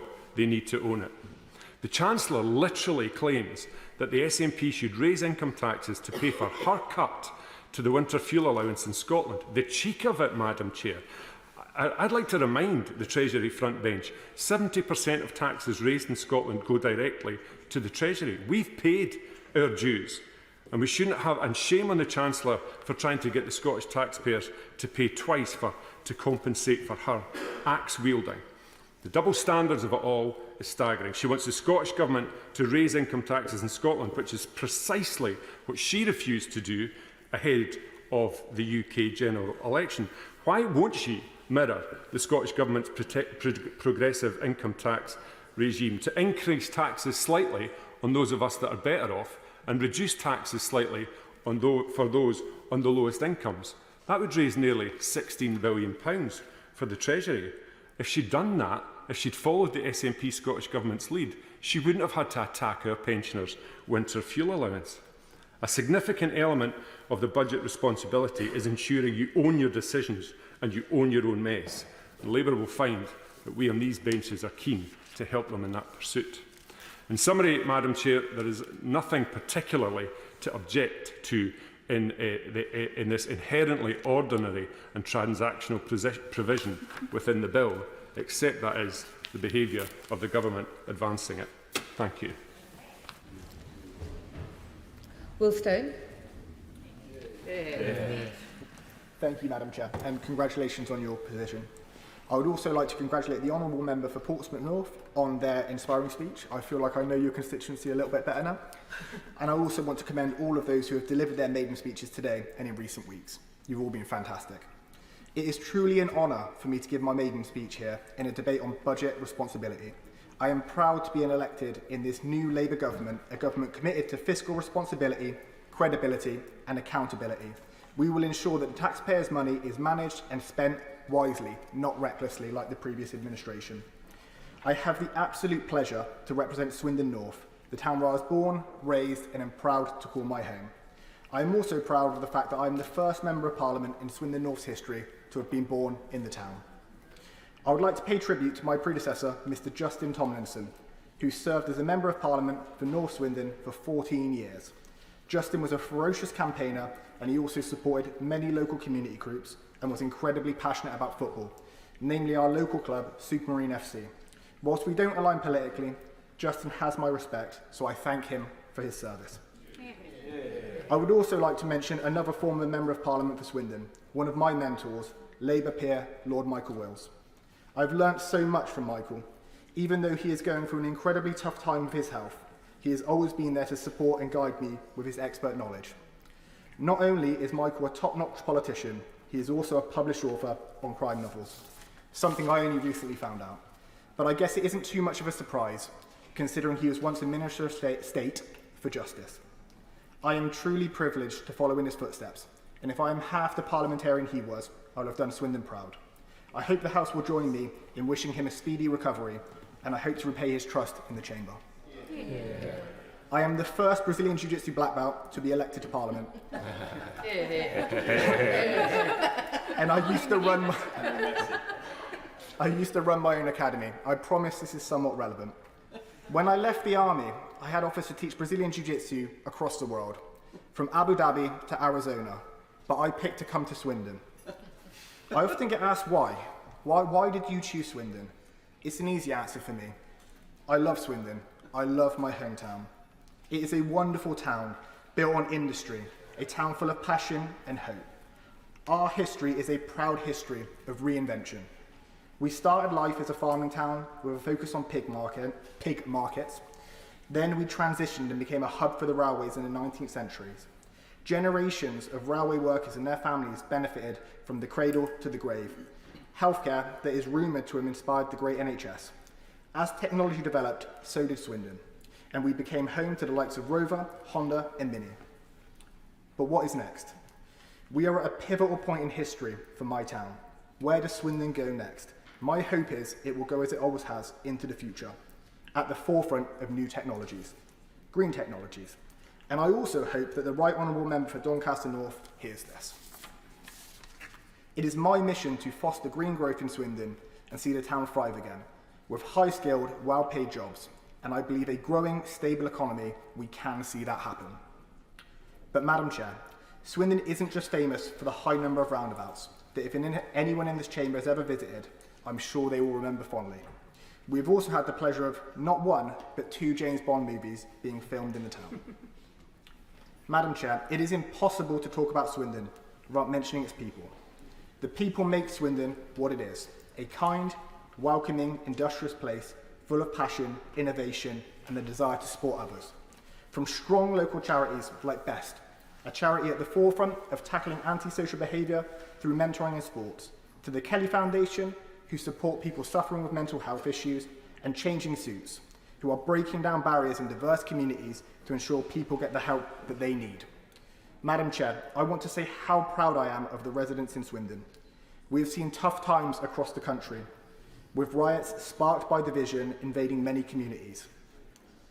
But they did not come to Swindon because in Swindon, we know that diverse communities can stand strong together against extremism. We will not let division and hatred divide us. We will unite together and stand strong. Swindon, however, Swindon, for all its qualities, is not without its fair share of challenges. Challenges I will face head on. Our people are among the least likely in the country to go on to higher education. We have growing levels of knife crime and antisocial behaviour, raw sewage being pumped in our streams, and residents of large housing estates being affected by unjust management companies and fleaseholds. However, I am confident that with our renewed Labour Party and our ambitious agenda set out in the King's Speech, from recruiting and retaining teachers, increasing police presence on our streets, and providing mental health professionals in schools, to reforming leasehold and fleaseholds, all backed and all fully costed in a fiscally responsible budget, the people of Swindon North will experience the positive change that they deserve. So to finish up, I am proud to be here representing such a fantastic group of people. It truly is the opportunity of a lifetime. So once again, thank you so much to the people of Swindon North who put their faith in me. I will not let you down. Thank you, Madam Chair. Maiden speech, Marie Goldman. Thank you, Madam Chair. I'd first of all like to congratulate the honourable members who've also made their maiden speeches in this chamber this afternoon, and especially to congratulate the honourable member for Swindon North. His skills as a Brazilian jiu-jitsu black belt, I wonder whether it actually led him to apply to be an extra in those films, those movies that were made. I shall be watching out for him in the fight scenes in the future. Madam Chair, it is the honour and privilege of my life to be standing in this chamber giving my maiden speech as the Member of Parliament for Chelmsford. A wonderful young city located in the heart of Essex that I have had the joy to call my home for the past 20 years or so. The Chelmsford constituency covers the main urban area of the city of Chelmsford. It is blessed with beautiful parks, flanking rivers that wind their way through the city centre, passing as they do the home of the Essex Eagles at the Essex County Cricket Ground. We have a thriving high street which attracts shoppers from miles around, and investment into the constituency from both the public and the private sectors means that its future continues to look bright. From Waterhouse Farm in the west to Chalmer Village in the east, from the northern reaches of Springfield to the southern boundaries of Goat Hall and everywhere in between, I am proud to call Chelmsford my home, and even prouder to be standing here today representing its constituents in this magnificent place. Chelmsford has one of the busiest 2-platform train stations outside of London. Having now rejoined the ranks of the commuters, I know firsthand the importance of the brand new station that is being constructed just outside the northern edge of the Chelmsford constituency. The new Bewley Park station will have a significant positive impact on passengers from Chelmsford, giving them more choice and flexibility and removing the need for many of them to travel into the city centre to commence their rail journey. But a new station mustn't be seen as job done. Train travel in this country is expensive and complicated, and ultimately, I don't believe the public care too much about who runs the trains. They care more about how much rail travel costs them, whether the trains run on time, are they comfortable and efficient. And they are often frustrated by the bewildering array of ticket options whose detailed restrictions seem designed to either make you miss your train as you try to work out which one to buy or make you buy the wrong one. They are not designed for the faint of heart, nor the novice traveller. This seems madness if we want to encourage more people to make use of public transport. The whole system needs to be simplified, and I'm keen to see the legislation passed yesterday do just that. But without an economy that can support investment into projects like new rail stations or the redevelopment of junctions such as the Army and Navy, a major interchange in the centre of Chelmsford, we already know these projects are in danger of never happening at all. I am therefore pleased to support the bill set before us today to ensure the terrible, wasteful fiscal mistakes of previous governments aren't repeated and leaving more headroom for investment into our country's future. The new Bewley Park station was important to my predecessor, Vicky Ford, and I'd like to pay tribute to her dedication to this project. It is the culmination of over a decade of partnership work that Vicky joined after her first election to the Chelmsford constituency in 2017. Knocking on doors throughout this year's campaign, many constituents were grateful for her help with issues they had raised with her. They also noticed her visible loyalty to her party, as she was rarely seen without her trademark blue nail polish to match her little blue car and an outfit that almost invariably included a splash of blue. I'd like to thank her for the time she spent serving the Chelmsford constituency. From the very bottom of my heart, I'd like to thank the constituents of Chelmsford who have placed their trust in me to represent them in this place. I know, Madam Chair, that they did not do so lightly. Indeed, it has taken 74 years of very careful consideration for the good people of Chelmsford to send to this place anyone other than a Conservative. And indeed, it has been 100 years since they made the choice to elect a Liberal to represent them. Now, this slow pace of electoral change in Chelmsford may lead those not familiar with Essex's first city to conclude that Chelmsfordians have little appetite for innovation. But, Madam Chair, nothing could be further from the truth. Among other things, Chelmsford has a rich and distinguished history in the world of science and technology, most notably for hosting the first ever entertainment radio broadcast in the United Kingdom in 1920 from the Marconi New Street Works, right in the centre of Chelmsford, featuring Dame Nellie Melba. This led to regular entertainment broadcasts from Great Baddow in the south of the constituency, and eventually to what we now know as the BBC. It's hard to spend much time knocking on doors in Chelmsford and speaking to Chelmsford residents without coming across someone who used to work for Marconi.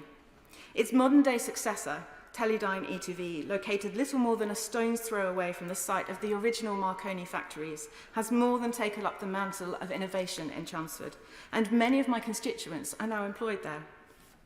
Think of any space mission of the past few decades, and the chances are that its imaging equipment contains components designed and built by Teledyne in Chelmsford. From NASA's New Horizons mission to Pluto in the Kuiper Belt, launched in 2006, to the planned 2028 launch of Ariel by the European Space Agency to observe the atmospheres of thousands of planets beyond our own solar system, Teledyne and its employees are reaching for the stars. And that's what I want everyone to have the opportunity to do, to reach for the stars, to feel that sense of opportunity, to know that even the sky isn't the limit. But we can only do that if we invest. And the very best place for that investment is in our children and young people. We're lucky in Chelmsford to have excellent schools. And I'd like to thank the teachers and other school staff who work so hard every day to give the children that we entrust into their care the best possible start in life. But they are increasingly doing so with their hands tied behind their back, with dwindling resources, crumbling buildings, and ever greater workloads. I am the first in my family to go to university, the first to be elected to any public office, let alone a member of this House. I have been able to achieve this because I have a loving and supportive family, lots of incredible campaign volunteers, and, of course, a sizable dose of luck. But I also know that a critical part of my success is owed to the amazing state school education that I received, the dedicated and inspirational teachers that I was lucky enough to be taught by throughout my school life, and the extracurricular activities, in my case largely music-based, that broadened my horizons and lifted my eyes to the stars. I worry that is not the overwhelming experience of those going through our education system today. I worry that children are going through the day with little or no food in their bellies. I worry that schools are having to cut clubs because they no longer have the time or the resources to hold them.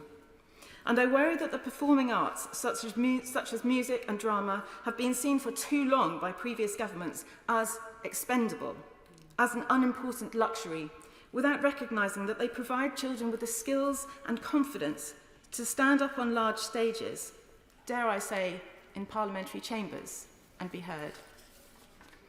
And if you're a child with special educational needs or disabilities, well, good luck with that, because the system is utterly, tragically, devastatingly broken. But I also take hope from the wind of change that blew just a couple of months ago. We already know that there will be difficult choices ahead, but my hope is that we recognise that investing early on, giving children the best possible start, can pay much greater dividends in the future. When Guglielmo Marconi brought his fledgling inventions and experiments to the United Kingdom in 1896, he did so because he believed that this is a country that can see potential and will invest in that potential for the long term. It paid off, and a whole industry grew from the humble beginnings of a short radio broadcast in the heart of my constituency. Whatever choices are made by the party opposite in the looming budget, it is my sincere hope that they recognise the importance of giving schools and teachers the resources they need to allow children, all children, to reach the stars. Thank you. Yeah. Maiden speech. Bayo Alaba. Did I pronounce that correctly? Alaba, Madam Chair. Bayo Alaba. Thank you. Thank you. I'd like to commend the Honourable Member from Chelmsford for a great speech. I know Chelmsford well, it's a beautiful town, and her passion with regards to sort of supporting young people in school and the journey of young people in school is very important. It's something that we need to protect. So, Madam Chair, sorry, excuse me. Thank you for allowing me today to make my first contribution to this House. I think it's right to start off by thanking my predecessor as MP, Sir James Duddridge, for 19 years of dedicated service. He became MP in 2005 when Southend, East and Rochford was newly redrawn. The rural areas to the north of Southend have been brought back within the constituency for the first time in many years. Throughout many boundary iterations, from Southend East and Rochford to Rochford and Southend East, you can see just how creative they were in terms of renaming sort of constituencies and back again. But the area's always been Tory held up until now. So I'm particularly proud to speak here today as the seat's first ever Labour representative. Yeah. The constituency consists of not just the city of Southend, but of the villages of Great Wakering, Kenewden, Barling, Paglesham, Stanbridge, Shoebury-Ness, and the suburbs of Southchurch and Fort Bay and Rochford itself. It is a beautiful constituency, rich in culture, where you should bring your walking boots as well as your swimming costume.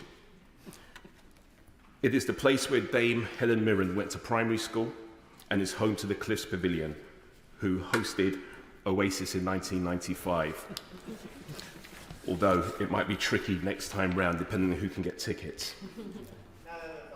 We are also, I am contractually obliged to mention, as a Southender, to tell you that Southend is the site of the longest pier in the world, 2,158 metres, with the option to walk or take a purpose-built train.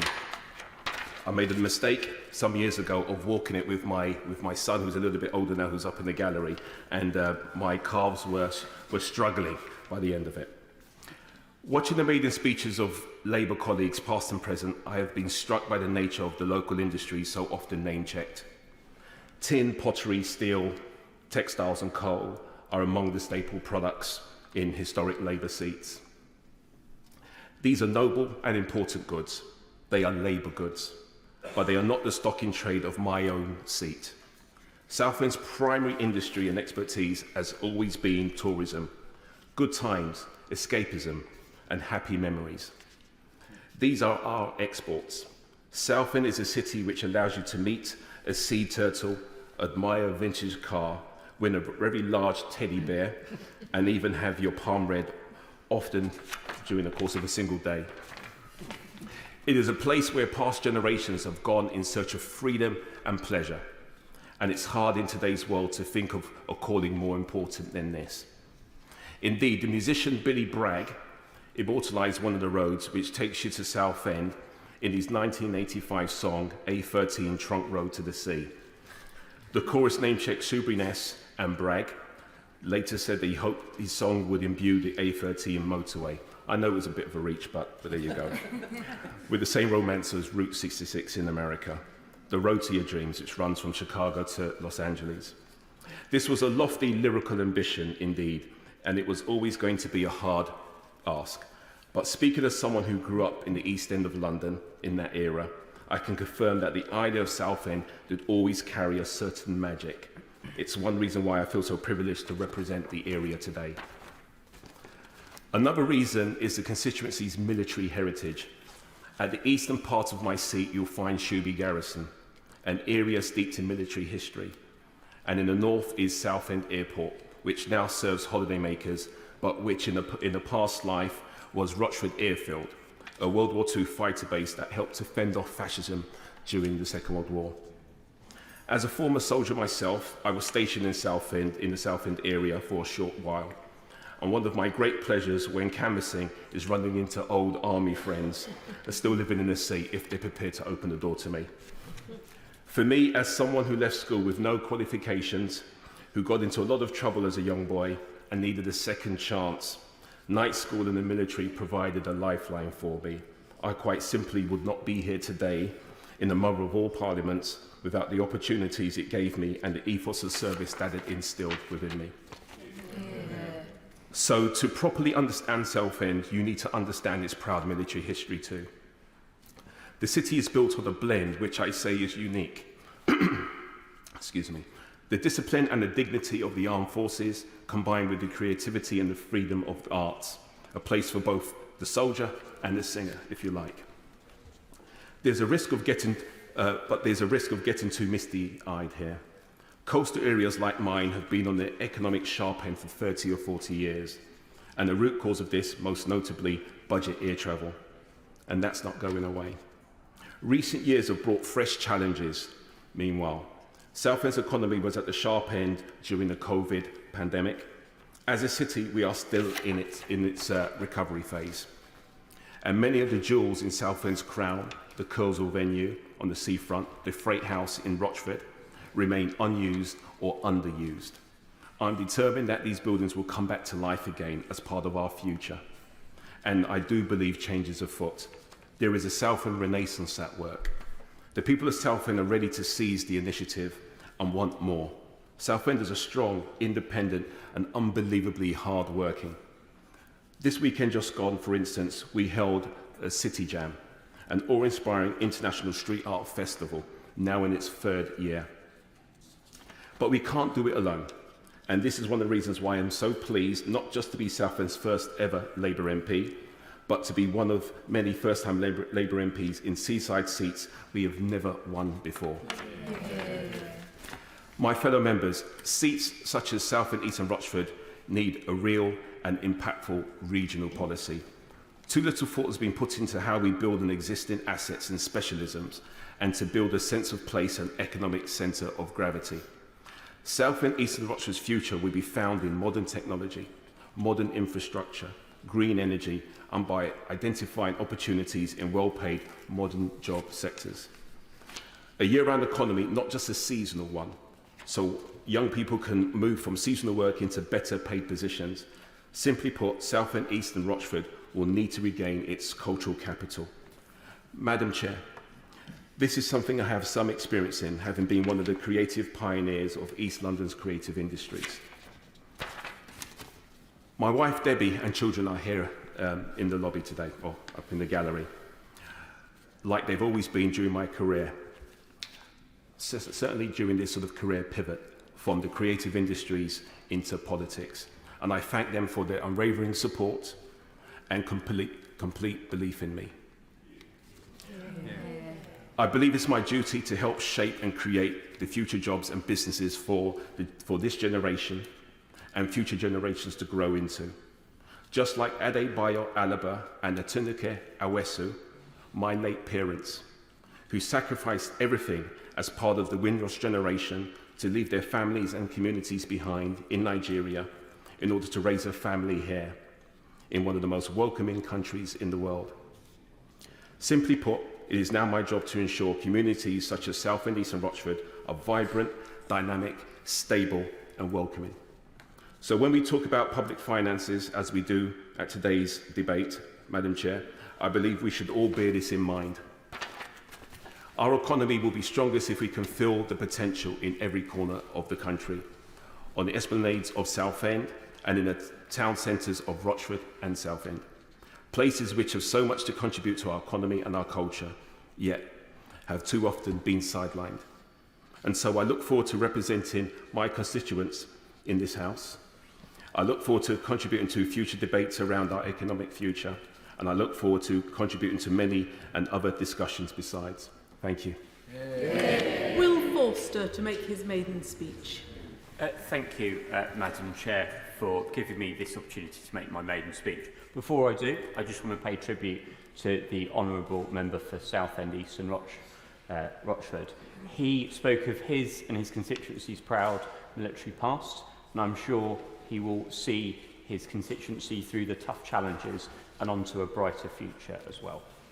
It goes without saying, it is a great privilege and an honour of a lifetime to be here and to be elected by the people of Woking. I want to thank them for electing me as their Member of Parliament. However, I must begin by addressing this bill and the severe crisis facing my local authority, Woking Borough Council. Despite being a relatively small borough council, the Conservatives left Woking with over £2 billion of debt following making risky investment decisions. This legacy is one of negative equity, service cuts and unsustainable debt repayments. It could be argued that the Conservatives in Woking invented trust economics before the former Right Honourable Member for South West Norfolk had her small stint as Prime Minister. What has happened in my constituency shows you why this bill is so important. I fear, without support from the new government, the situation in Woking, like the rest of local government, will only worsen, and it's my constituents will suffer the most. And that isn't acceptable when it's absolutely not their fault. I urge the government to step in and provide the assistance we so desperately need to ensure that my community can thrive and recover. When most people think of Woking, they might see it as a modern constituency, but it has a rich history that stretches back through the centuries. Woking was mentioned in the Domesday Book. Sutton Place, famous as the former home of Paul Getty, dates from 1525, and it's one of the oldest unfortified houses in the country. Woking Palace, now sadly a ruin, was a royal residence for Henry VII and Henry VIII. As a result of that, Woking Football Club, my local football team, is affectionately known as the Cards, after Cardinal Wolsey. Several Acts of Parliament have had an especially profound impact on Woking. As an example, the Basingstoke Canal was authorised by Parliament in 1778. That canal runs through much of Woking constituency. It has shaped our area, is a popular walking and cycling route, and is a haven for nature. But Woking, as we know it today, like so many places in our country, was shaped by the railways. With steam, stone and iron, Woking was cast into the proud town it is today. In the mid-1800s, we laid the foundations to become the great commuter town we are. Woking is also a wonderfully diverse and welcoming place, home to the oldest mosque in the country, the Shah Jahan Mosque. And we've got a vibrant Muslim community that has developed in the town as a result.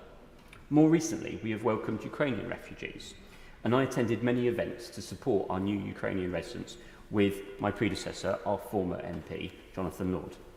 That was a powerful example of cross-party cooperation, and I want to thank Jonathan for his service as Woking's MP, especially on this humanitarian issue where there was no disagreement whatsoever. Although we were opponents in the last election, I wish him and his family well for the future. Woking's MP before Jonathan was Humphrey Mallins. Humphrey founded the Immigration Advisory Service in 1992, which to this day provides free asylum and immigration advice to those that need it. He got a CBE for his work. Woking has a proud history of electing MPs that welcome immigration, and I am pleased to follow that tradition. Our town is also known for its connection to McLaren, who hosts the Formula One team and build luxury cars there. I was privileged to visit there only yesterday, and I remember as a young child, around 11, watching with the excitement as McLaren toured the town with their Formula One cars driven by Mika Hakkinen to celebrate their success. And they are winning again, much like the Liberal Democrats. The town also takes great pride in being home to WWF. We have pressing issues like sewage in our rivers and the fight against climate change. And I'm already working alongside the 5 other newly elected Liberal Democrat MPs in Surrey to hold Thames Water to account for sewage dumping in our local rivers and streams. One of my first acts as MP is to bring all the Surrey MPs together to meet with Thames Water to petition them for improvements and a better service. Woking is fortunate to be surrounded by green spaces. I love walking my Dachshund Toffee in Horsell Common, where H.G. Wells famously landed his aliens in War of the Worlds. So it wasn't a great surprise when Ed Davies, Liberal Democrats, turned up and started campaigning with their out-of-their-world stunts. Of course, I'm only Woking. I wouldn't dare call my Liberal Democrat colleagues aliens. But Madam Chair, getting back to the matter at hand, my constituency has a much-loved local hospital, Woking Community Hospital. Despite feeling like I was born and bred in Woking, I wasn't actually born in the constituency. Actually, no one has been able to be born in a hospital in Woking for generations. I was born in Frimley Park Hospital, one of the nearby hospitals we depend on as Woking lacks maternity services. However, Frimley Park is plagued with RAC, and its future is far from certain. I will work with my honourable friend, the member for Surrey Heath, so that we can press the government for a solution for them to rebuild Frimley Park Hospital. Another major issue is the cost of rent and mortgages.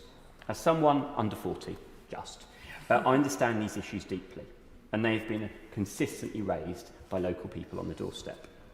The increased cost of mortgages and rents in the last 2 years is another further reason why this bill is so important.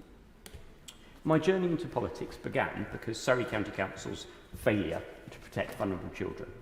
At the time, it was rated the worst county council in the country because of that failure. We cannot allow vulnerable children to be failed again. Madam Chair, the wider theme of why I was elected, indeed why so many hard-working Liberal Democrat colleagues have been elected, is that we understand the local issues of our communities. I've worked for 15 years in local government and served as Deputy Leader of Woking Council. I have seen firsthand the crippling issues some councils face. When I look at the faces of the Liberal Democrat MPs here, I can see people that have worked hard in local government for years. What a glorious theme for this new Parliament. A cohort of 72 that understand the local issues our communities face and a force for good when in this country and in this chamber when we need it most. Thank you. Jake Richards to make his maiden speech. Thank you, Madam Deputy Chair. It's such a great privilege to be speaking in this debate, making my maiden speech after honourable members from Woking and Chelmsford, and also honourable friends from Southend who made a fantastic speech about the town and his constituency, which I have had the great privilege of swimming at, and his speech did due justice to that great place.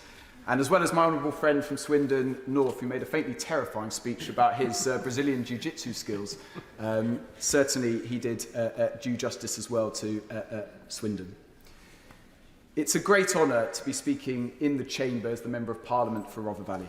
For so many on this side of the House in particular, making our maiden speech is the conclusion to long and hard-fought campaigns in which we were ultimately victorious.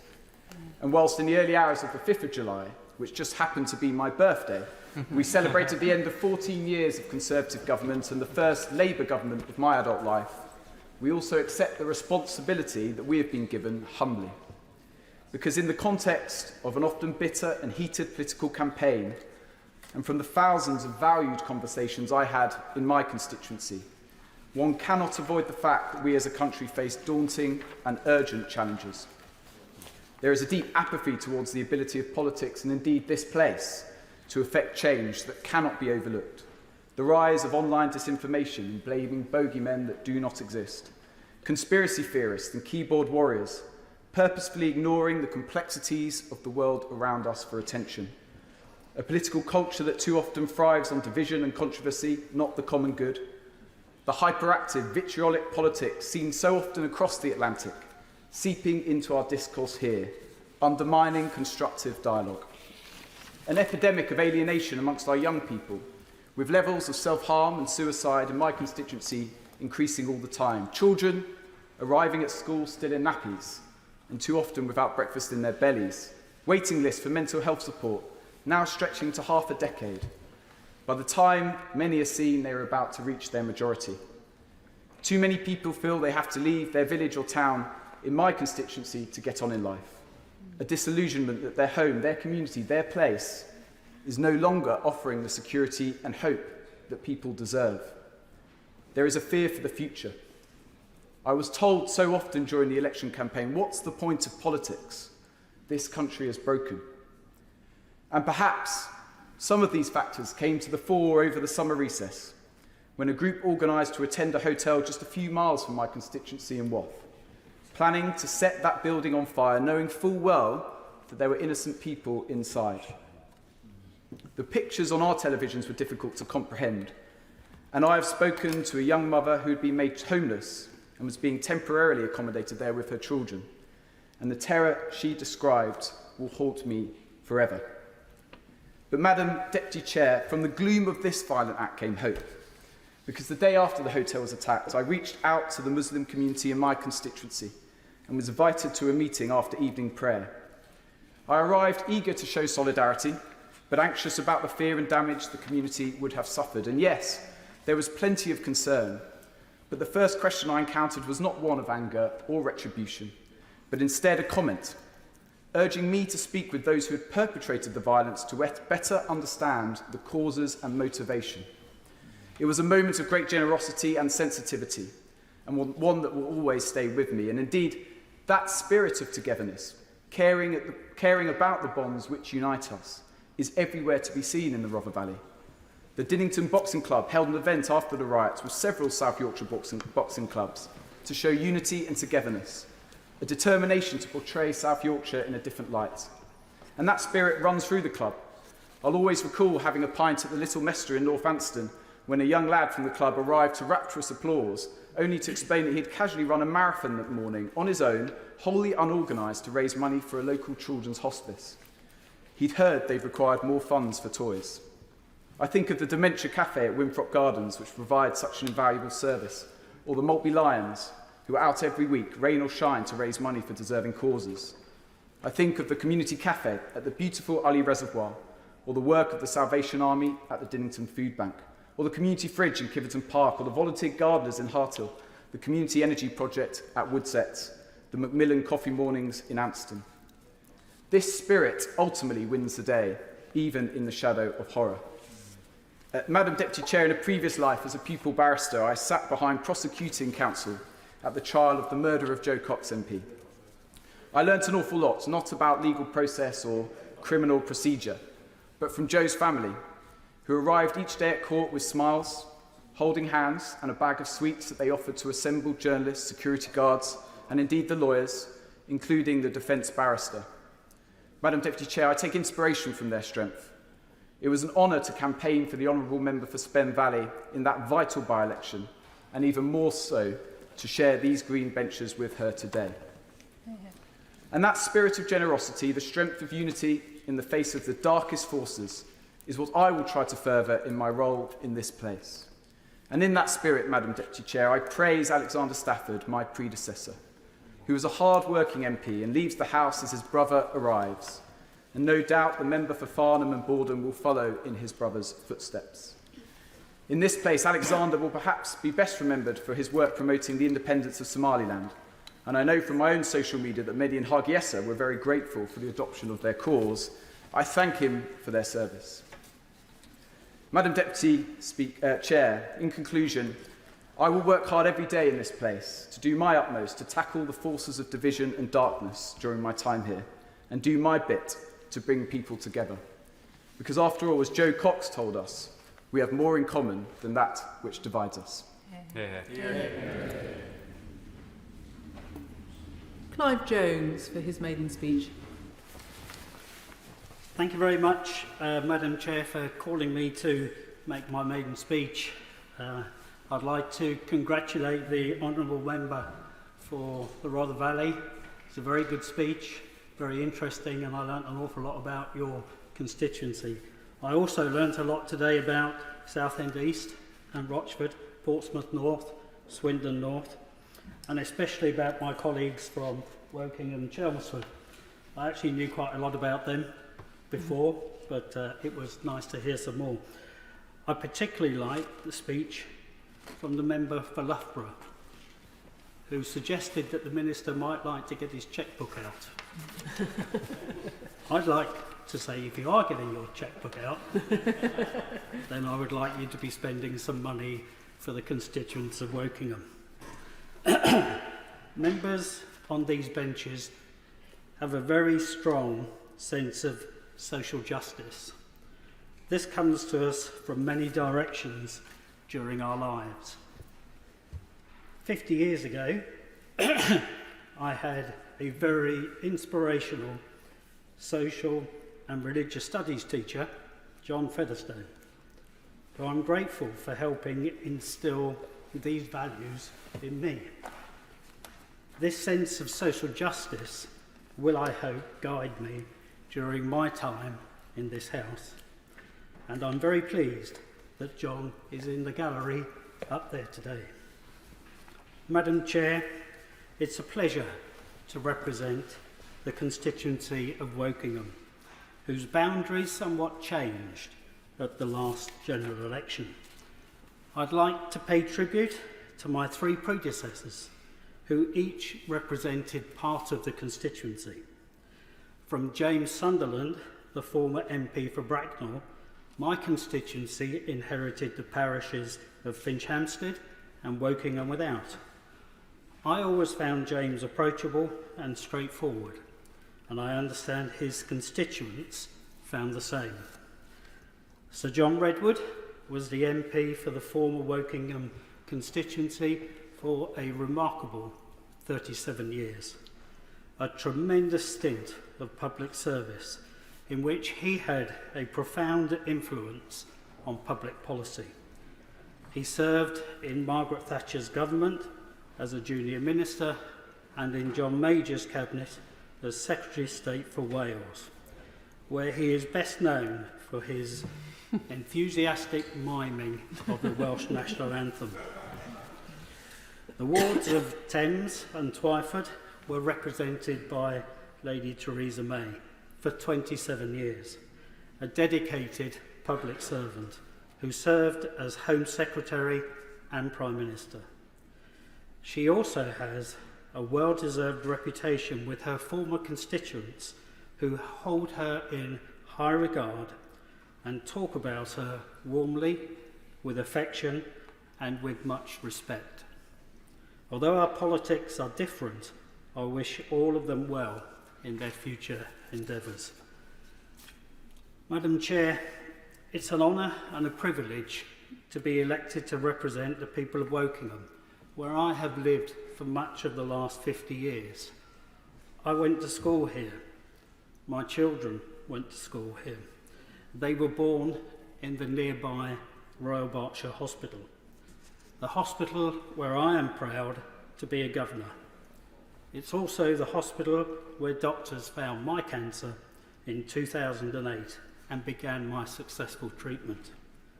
In 2016, they were there to help me again and diagnosed the need for a quadruple heart bypass.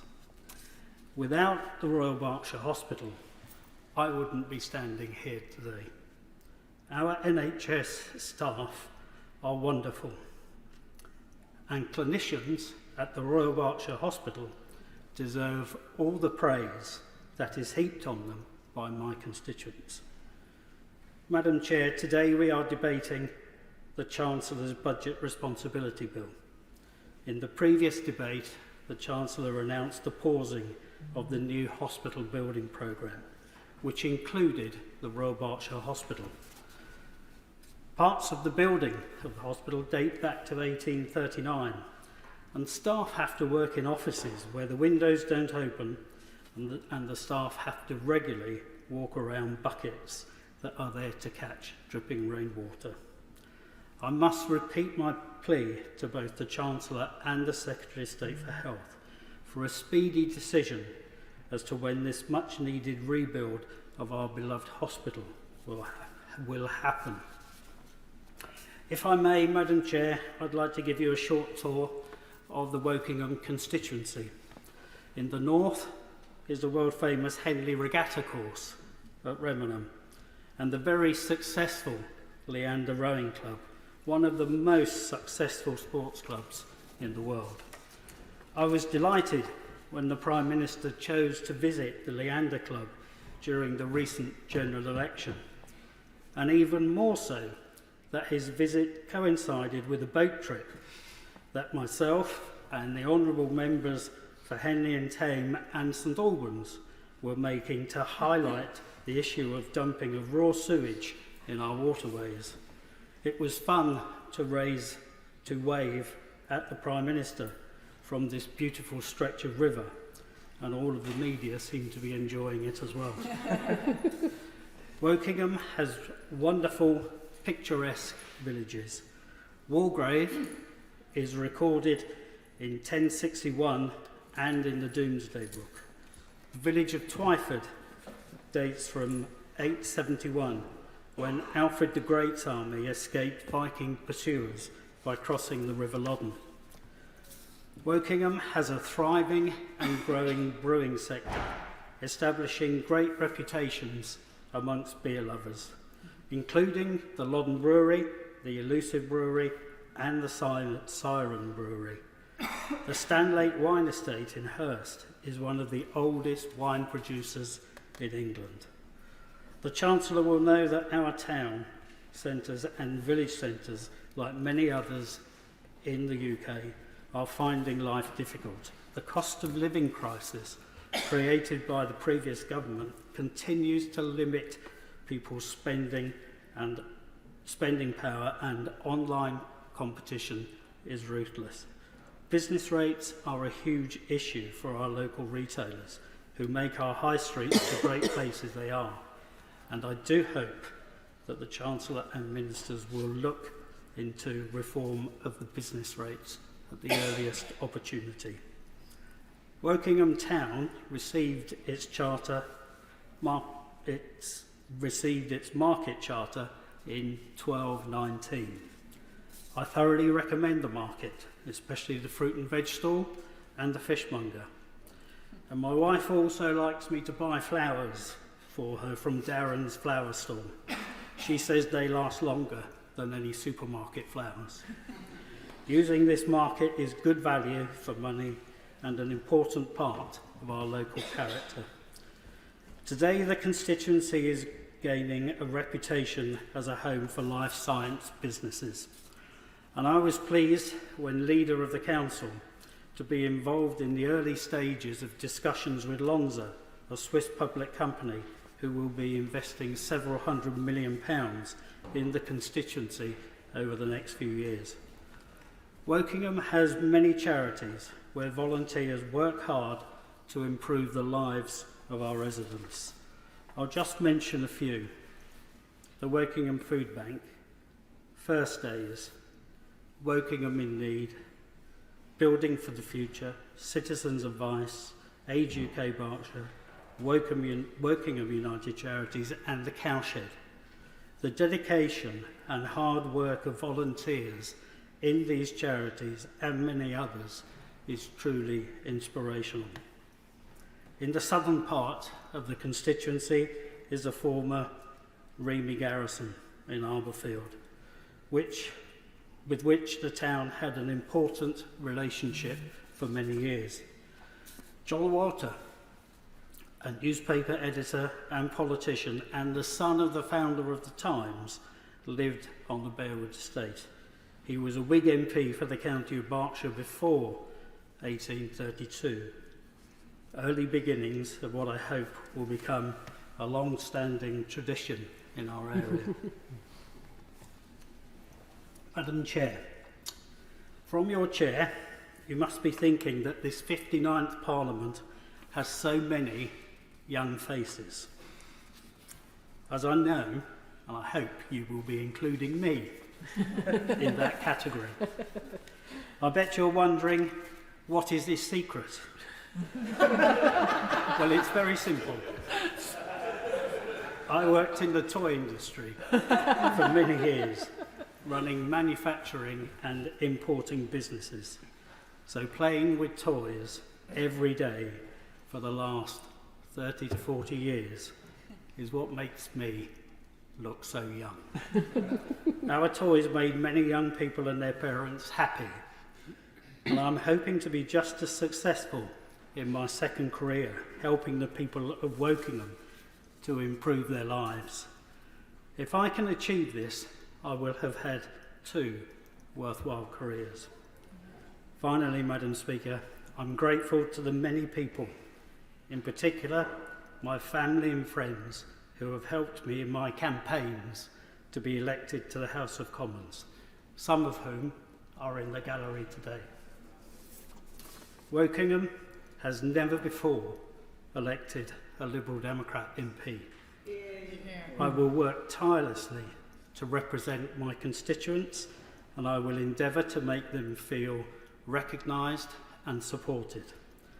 I come here idealistic and hopeful, hoping we can make the public feel the same about our institutions and ensure we do them justice on these battered but far from broken green benches. Thank you very much. Maiden speech, Sonia Kumar. Thank you, Madam Chair, for giving me the opportunity to give my maiden speech today. It's a great pleasure to follow the Honourable Member of Wokingham and to listen to the excellent speeches given in this chamber. It's an honour to address the House as a new Member of Parliament for Dudley. The last Labour MP to represent Dudley was Ian Austin, now Lord Austin, who served as a Minister for the West Midlands in the last Labour government. And he was a passionate and dedicated servant for the town that he grew up in. My immediate predecessor, Marco Longhi, also had a deep passion for the heritage of Dudley, and in his contributions to the House, he sought to protect the historic buildings, not just in our town, but throughout our country. And now I look forward to playing my part in protecting and preserving the heritage, but to go further in preserving our remarkable healthcare system. Working at the Dudley Group NHS Foundation Trust as a physiotherapist, I saw patients from across our town, from Gornal, Castle Priory, St Thomas's, Brockmore-Pensnet, St James's, Sedgley, Upper Gornal and Woodsetton.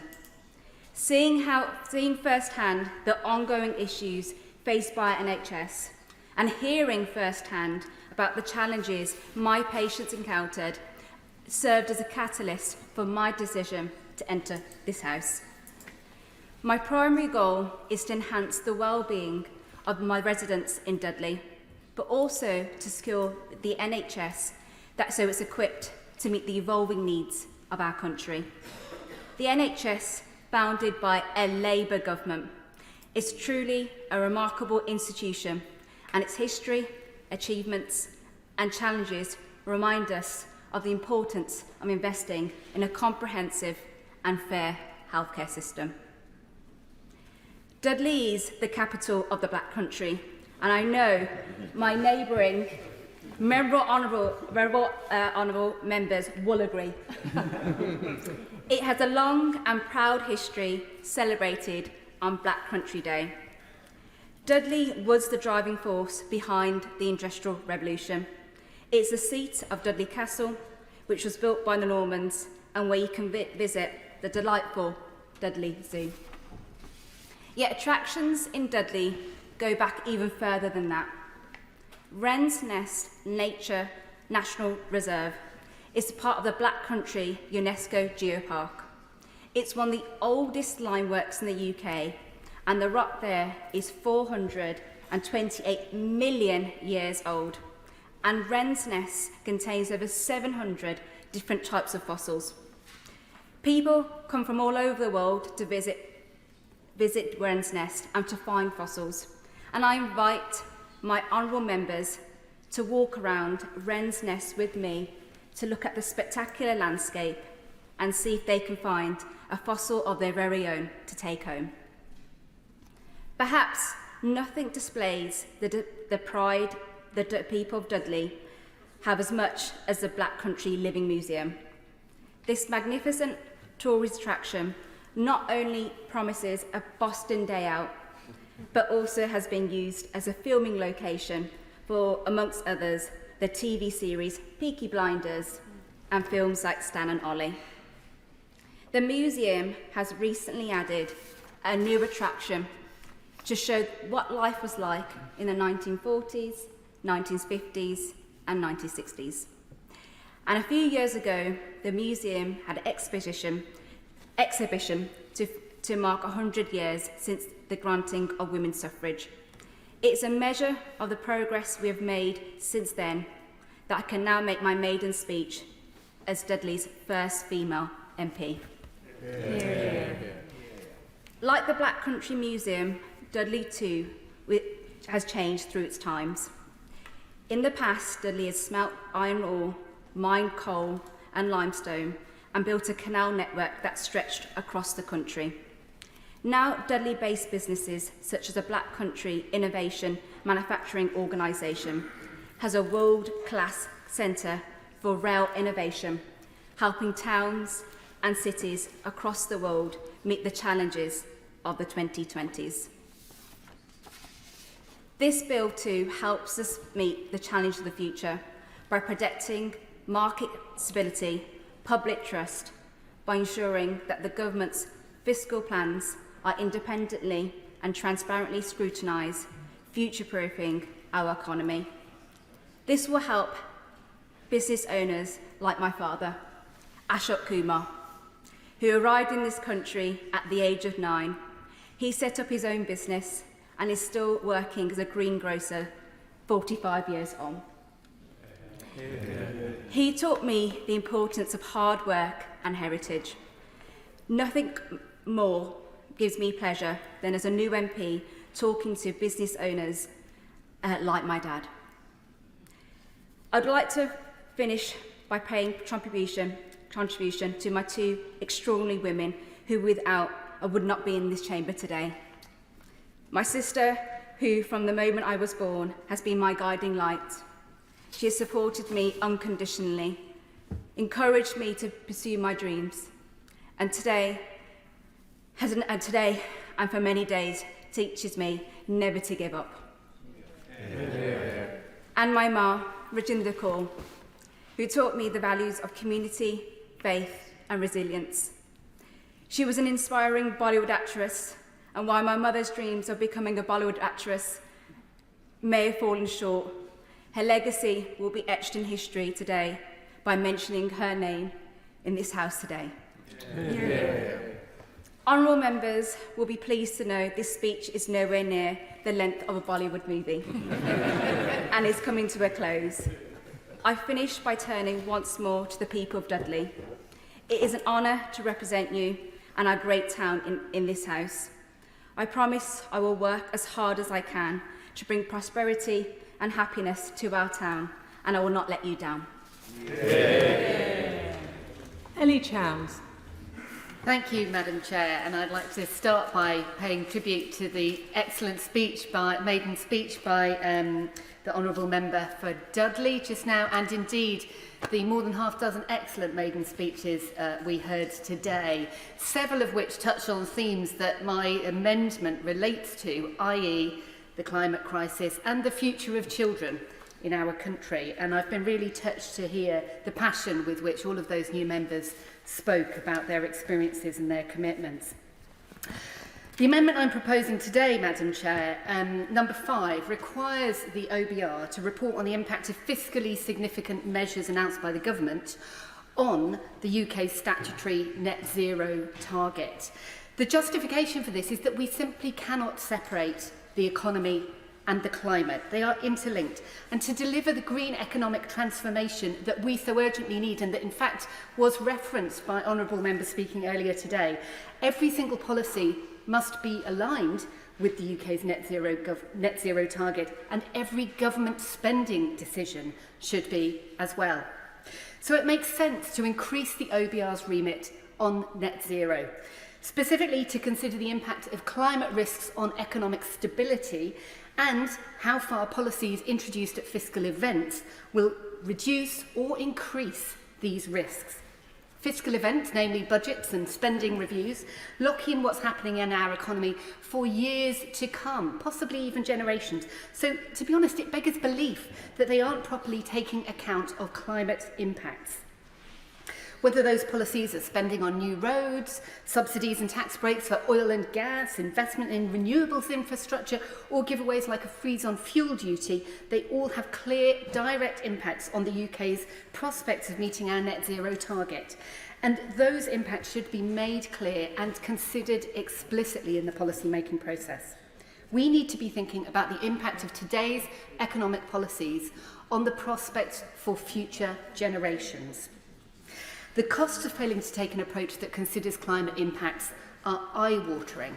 A 2022 report by the Grenfell Institute found that climate change damages to the UK are projected to triple by 2050 and more than double again 50 years later. So climate prudence and fiscal prudence, Madam Chair, are one and the same thing. And given that the OBR's main duty is to assess the health of the UK economy and the sustainability of its public finances, it needs to be charged with assessing if fiscal events are reducing or increasing climate risks to the economy. So, bringing net zero into the OBR's mandate is consistent with the government's 5 missions. Indeed, in announcing your clean energy superpower document, you said, the Labour Party said, we will add net zero mandates to all relevant regulators that need it. I would argue that the OBR is a relevant regulator that needs a net zero mandate. That is why I'm proposing this probing amendment today. It would also represent increased transparency, which other members have mentioned today, transparency around how fiscal policy choices are impacting the UK's progress towards our net zero targets, and help ensure that future governments also consider this. And it's an important stepping stone towards a net zero test, which would assess the aggregate climate and nature impact of every fiscal event. And again, this is something that Labour committed to in opposition. So I ask the Minister to perhaps comment in his winding up remarks on whether he would be able to ensure that this test is integrated into the legislation that you are proposing. I therefore really hope that you will use this opportunity to publicly commit to introducing a net zero test in government and to take a step towards doing it by backing my amendment today. Thank you, Madam Chair. Maiden speech, Lauren Edwards. Thank you for the opportunity to speak, Madam Chair. I pay tribute to the many honourable members who have given such impressive maiden speeches already today. It is an honour to follow the member for Dudley, who gave such a passionate speech about her constituency and certainly did her family very proud. And although she has left her place, can I also commend the member for Chelmsford for her excellent speech, which, as somebody born in Australia, I particularly appreciated for its reference to the Australian opera singer Dame Nellie Melba. Financial market stability and public trust in announcements on fiscally significant measures are, funnily enough, not issues that come up regularly on the doorstep. But the real-life consequences when these two important pillars of our society are lacking were central to the recent conversations that I had across Rochester and Strood. The cost of living pressures, already challenging for most, were heightened as families found they had to pay, on average, hundreds of pounds more just to put a roof over their heads. The cause of that additional pressure, the former Truss government's mini-budget, was a deeply undesirable situation that this bill seeks to prevent from ever happening again. One of the reasons given for the adverse market reaction to that mini-budget was the lack of forecast by the Office for Budget Responsibility. An omission which in turn contributed to a lack of investor confidence in the plans.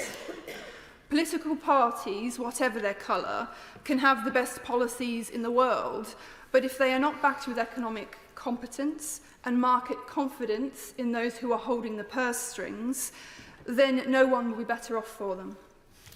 We cannot and should not play fast and loose with the economy. And so I, like many others, take great comfort from the bill that we are discussing today. This includes the chair of the OBR himself, Robert Hughes, who says the bill will address a gap in the current law and serve to strengthen the legal foundations for fiscal management.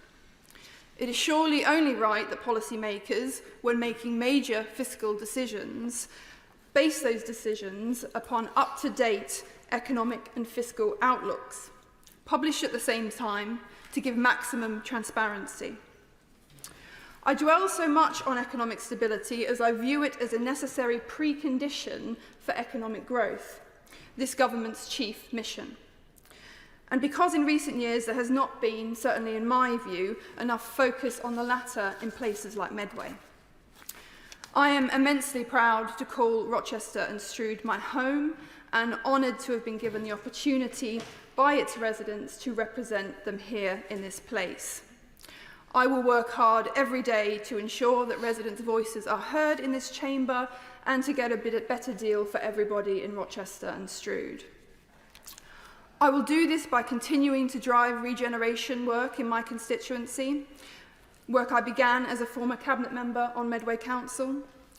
I will work with the government and the private sector to bring more investment to our towns and villages, to support the local business community to thrive, and to provide more opportunities for young people so that they don't feel they need to move away in order to get on in life.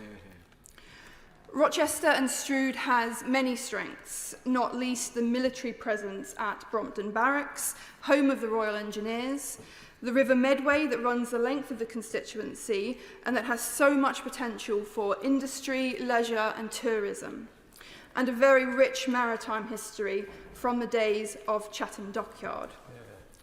We have a burgeoning creative community centred at Chatham Intra, developing green industries out on the Hoo Peninsula, and high-quality technical colleges and universities.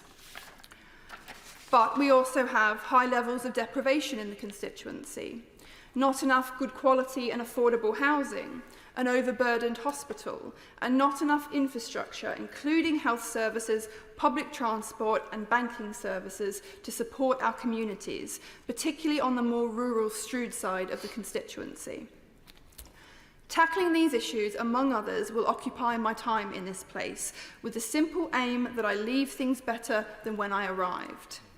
My commitment to public service will not waver, whatever the political weather, because that is what I have been sent here to do, and it is a responsibility that I take immensely seriously. Although I chose Rochester and Strood as my home in adulthood, I would like to pay tribute to my predecessor, Kelly Tolhurst, who was born and raised in the constituency and is quite rightly very proud of that fact. As she said in her own maiden speech, her successful journey is one that every young person growing up in our community should feel is possible for them.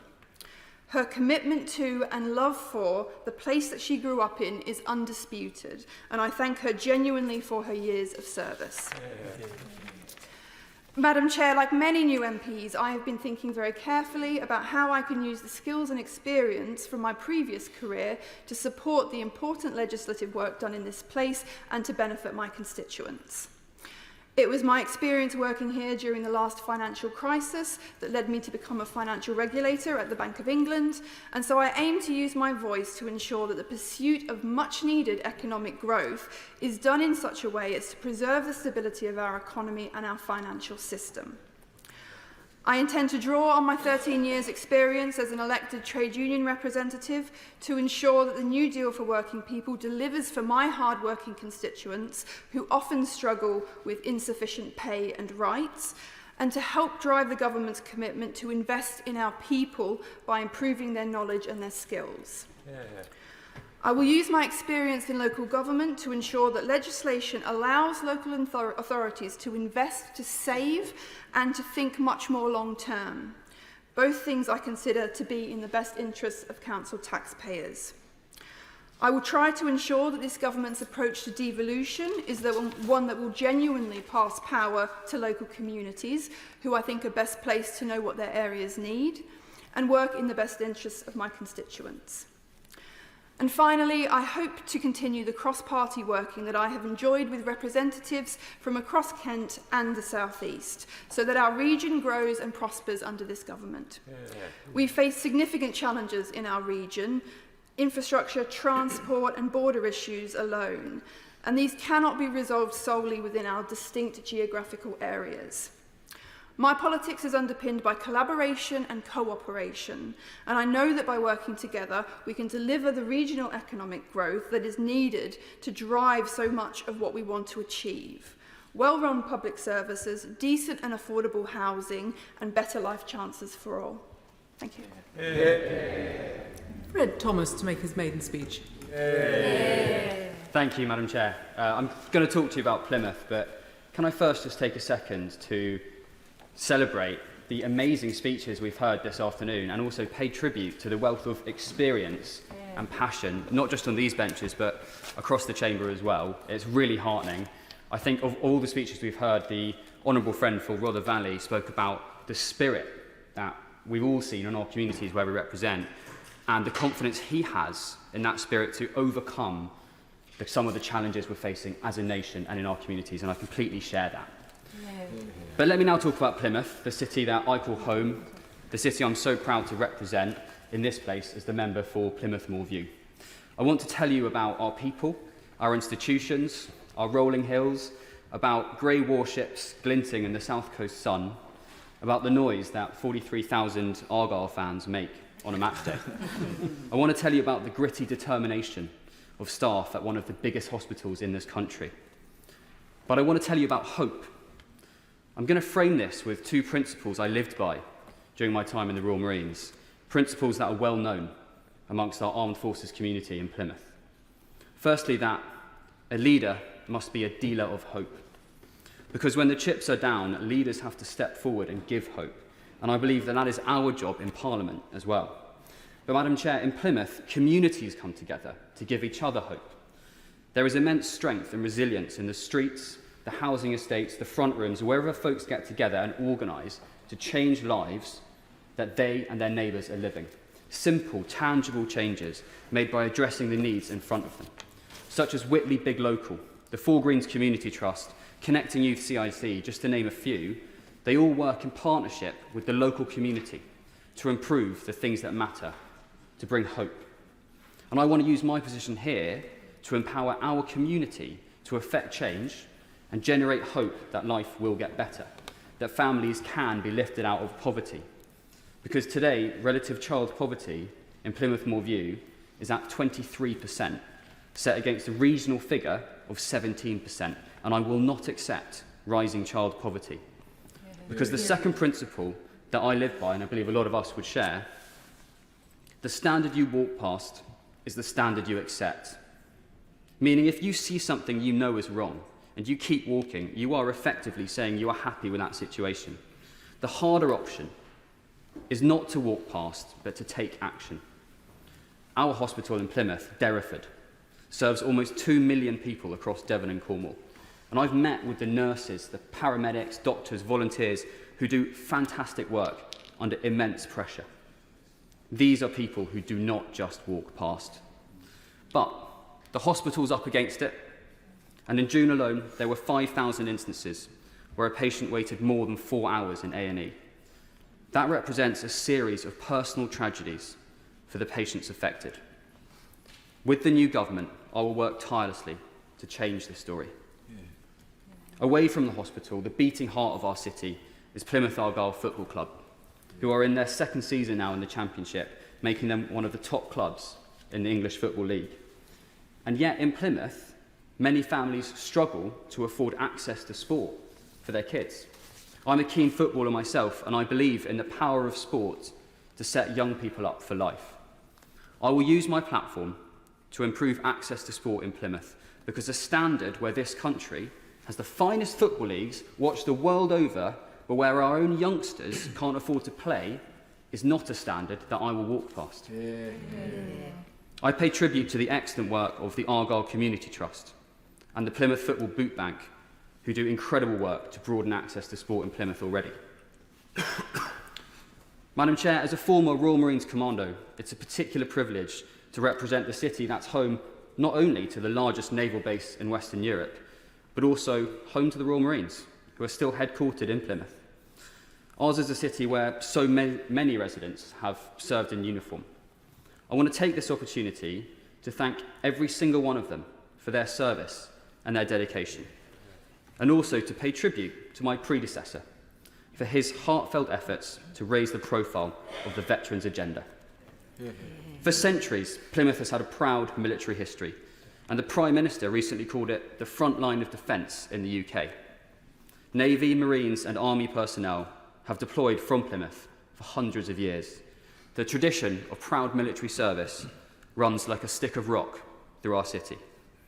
And now, as we find ourselves as a country in another moment of critical international instability, Plymouth is again a keystone in protecting our national security. Devonport Dockyard is the home port for the frigates, survey vessels and amphibious shipping that are crucial to our safety. It's also where the submarines that host our nuclear deterrent are maintained and will be for generations to come. We're also home to highly skilled SMEs, such as M-Subs, who make unmanned submersible craft used in the most special military projects, and Barden Ball Bearings, Collins Aerospace, whose cutting-edge engineering is integral to the UK's modern weapons systems. From our military institutions and our manufacturing base to our hospital, our football club and our dockyard, we stand up and we serve in Plymouth. We give a lot to this nation.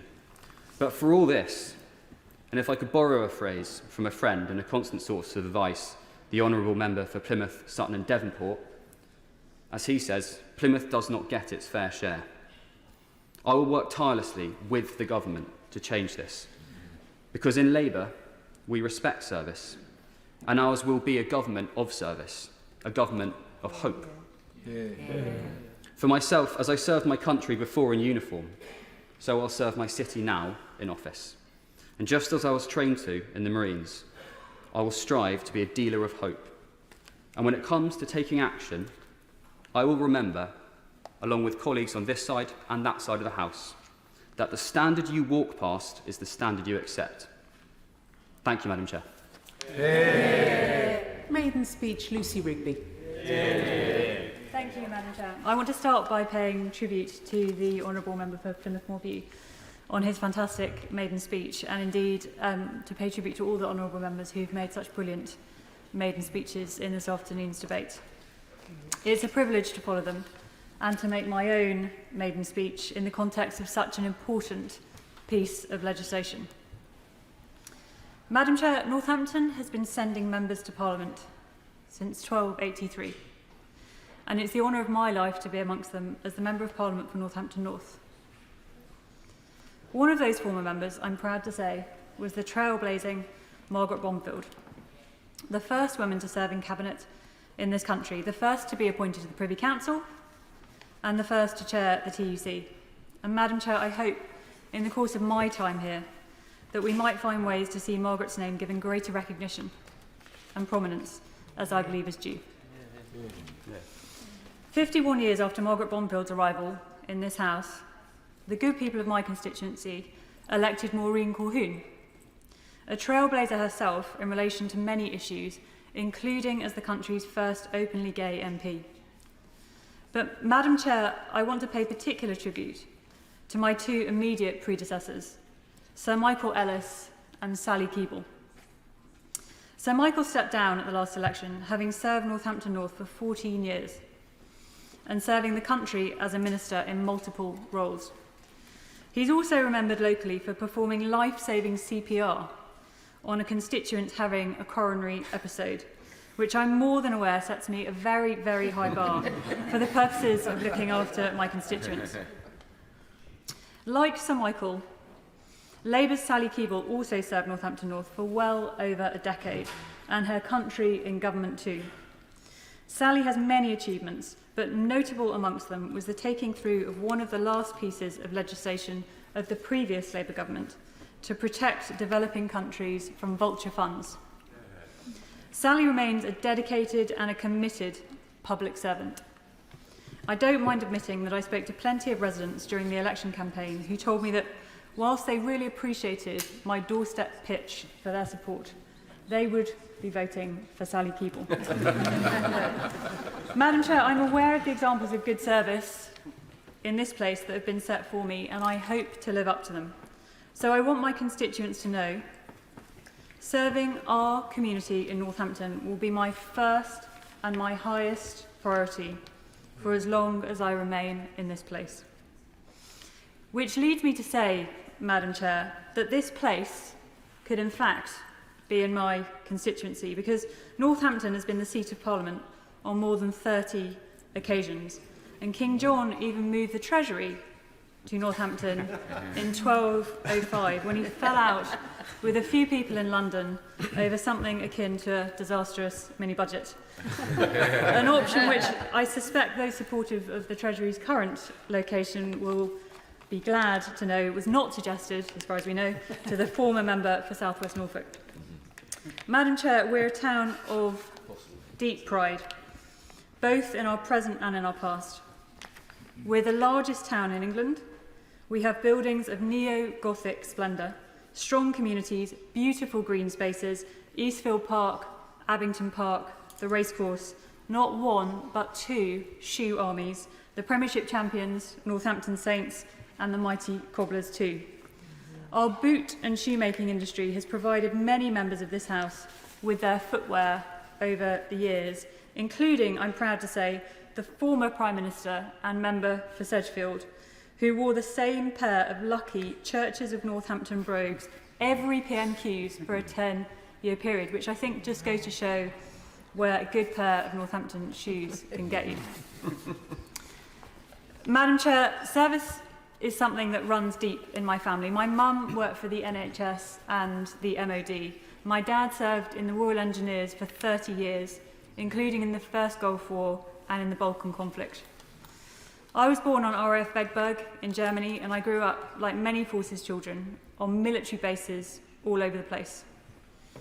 I learned the true value of service, acquired a continuing and personal respect for the dedication of our armed forces, and a deep patriotism, not for its own sake, but rather a commitment to our British values of the rule of law, democracy, tolerance, and liberty. That strong sense of fairness led me to train as a lawyer. And so 13 years after my dad served on the NATO deployment in Bosnia, I went out to The Hague to be part of the International Criminal Tribunal for the former Yugoslavia, the body established to bring some semblance of justice to bear following that conflict.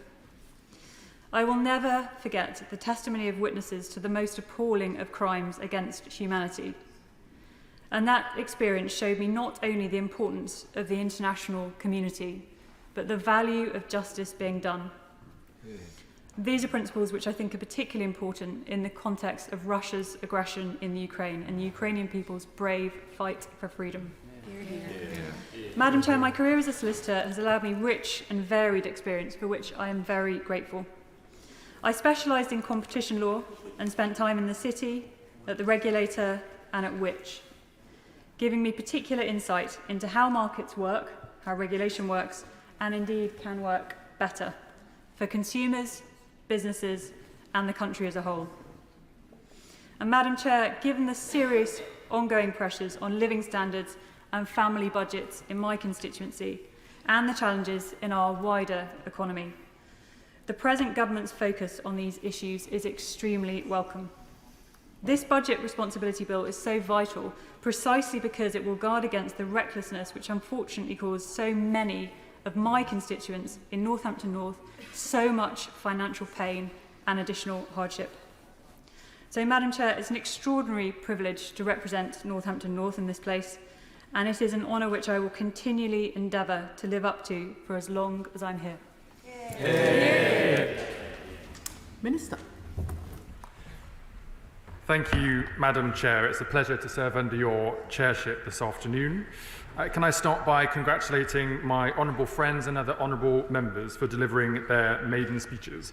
It's been a pleasure to be in the chamber this afternoon to hear them, and it's very clear that they will all be great champions for their constituencies.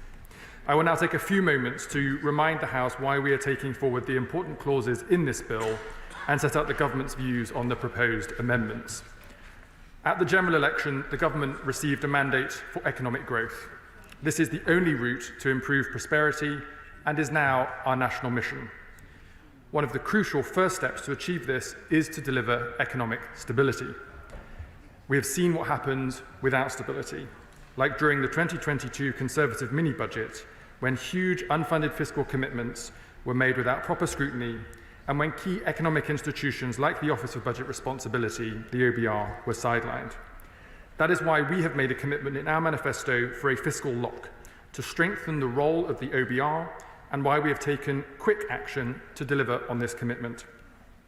This will reinforce credibility and trust by preventing large-scale unfunded commitments that are not subject to an independent fiscal assessment. It proves that this is a responsible government which will not play fast and loose with the public finances like the last did. The Budget Responsibility Bill, the detail of which we are debating today, sets out the legal framework for the operation of the fiscal lock and builds on the Budget Responsibility and National Audit Act of 2011.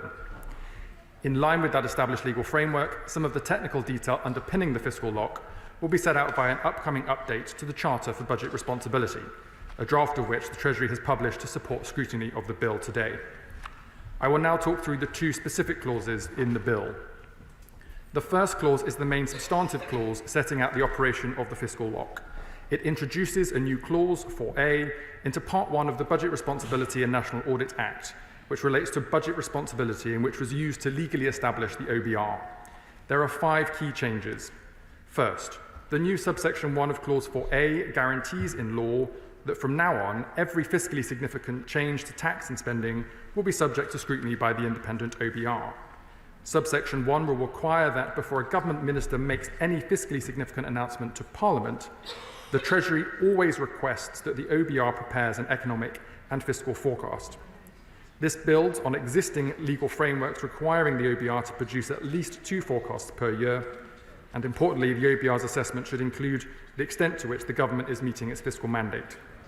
This requirement applies when 2 or more announcements are made where the combination of measures is fiscally significant, irrespective of whether the measures are announced at the same time. It will also apply separately to costs and savings so that those cannot be offset against each other. Second, the new subsection 2 strengthens the role of the OBR by requiring them to produce an independent assessment if they judge the fiscal lock has been triggered. If a fiscally significant announcement is made without the Treasury having previously requested a forecast, the OBR is required to inform the Treasury Committee of this House of its opinion, and to then prepare an assessment as soon as is practicable. Third, the new subsection 3 defines a measure or combination of measures as fiscally significant if they exceed a specified percentage of GDP. In line with the existing legal framework, the precise threshold will be set via an update to the Charter for Budget Responsibility, a draft of which will be published on gov.uk. The threshold level itself will be set out at announcement of at least 1% of nominal GDP in the latest forecast. As an example, this year, the 1% threshold would be £28 billion. Fourth, the new subsection 4 ensures proper scrutiny of the government's fiscal plans without preventing the government from responding to emergencies such as the COVID-19 pandemic. It sets out that the fiscal lock does not apply in respect of measures that are intended to have a temporary effect and which are in response to an emergency. The Charter will define temporary as any measure that is intended to end within 2 years. To safeguard against this subsection being used to avoid proper scrutiny, as set out in the updated Charter, the OBR will have the discretion to trigger the fiscal lock and to prepare a report if it reasonably disagrees.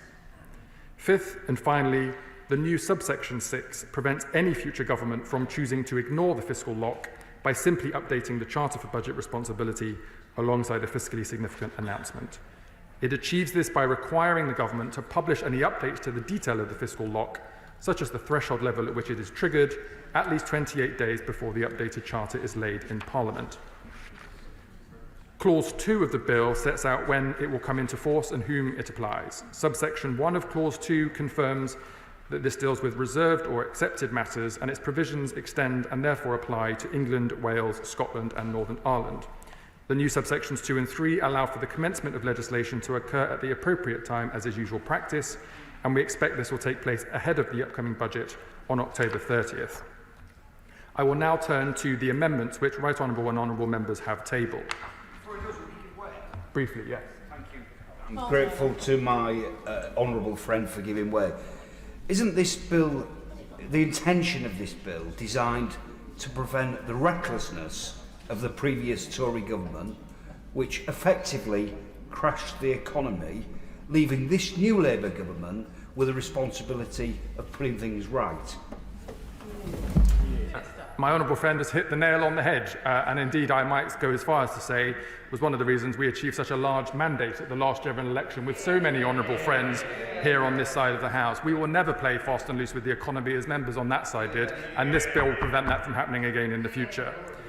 Moving to the amendments, starting with amendments 9 and 10 tabled by the Shadow Chancellor, this would require the OBR to publish a report whenever HMT announces new fiscal rules. The purpose of this bill is to ensure that no government can make large-scale announcements of tax and spending without being subject to the independent assessment. The government's robust fiscal rules will support economic stability, but do not change tax and spending. It is those decisions that matter, as we saw when the previous Conservative government decided to announce £45 billion of unfunded commitments in the 2022 mini-budget. Very briefly, yes. Thank you. Thank you for giving way. He can answer this very briefly as well, which is, could the honourable member confirm that he has no plans to change the fiscal rules? The honourable gentleman is enjoying himself but knows the answer. Wait for the budget. Those amendments, the amendments from the official opposition are therefore not necessary to the bill today. And to answer the Shadow Minister's question, as I've been invited to do so, the Chancellor has already confirmed that this government will set out the precise detail of its fiscal rules at the budget on the 30th of October, alongside an updated OBR forecast. Turning now to Amendments 6 and 7 tabled by my honourable friend, the member for Walthamstow. These focus on the definition of fiscally significant measures to which the fiscal lock will apply. Amendments 6 and 7 would extend the definition of fiscal significance to include measures which would have a cumulative impact on public sector net debt or contingent liabilities. I welcome my honourable friend for highlighting this issue, which I know she has worked on for many years. The draft charter text states measures trigger the lock when the combined costing is at least 1% of GDP in any year. Specifically that, and I quote, the costing of a measure is the direct impact of a policy decision on public finances. It is difficult to set and interpret a threshold consistently for contingent liabilities, as they can often be large in terms of maximum exposure, but low in terms of expected or reasonable worst-case losses. Effective management of contingent liabilities is important, and transparency is key to good fiscal management. The government plans to announce new significant contingent liabilities at fiscal events to make sure that there is transparency with Parliament. We will, of course, continue to notify Parliament of new contingent liabilities as set out in managing public money. The amendments also place a condition on policies with a cumulative impact on public sector net debt, where you have a noted public-private partnerships as an example, referring, of course, to PFI and PF2 models, which the previous government no longer proceeded with, and there has been no change to this policy. As the Chancellor said in her May's lecture earlier this year, we will also report on wider measures of public sector assets and liabilities at fiscal events to ensure transparency across the whole balance sheet, which includes non-debt liabilities. Reporting transparently on the government's stock of contingent liabilities is key to ensuring we do not take excessive risk, and I can therefore confirm today that the government will publish a report on its contingent liabilities. I expect the contingent liability central capability to do this in early 2025. Having said all of that, I recognise the issues my honourable friend raises, and I will arrange to meet with her to discuss them further. Moving to amendments from the Liberal Democrats. Moving to Amendment 2, tabled by the Honourable Member for Richmond Park. As she said, this would enable the OBR to notify the independent advisor on ministers' interests if the fiscal lock is triggered. I'd remind honourable members that the purpose of this legislation is to ensure that never again do we find ourselves in a situation like at the 2022 Liz Truss mini-budget, in which fiscally significant measures are announced without accompanying OBR analysis. If a future government were to act in this way, this legislation provides a clear remedy.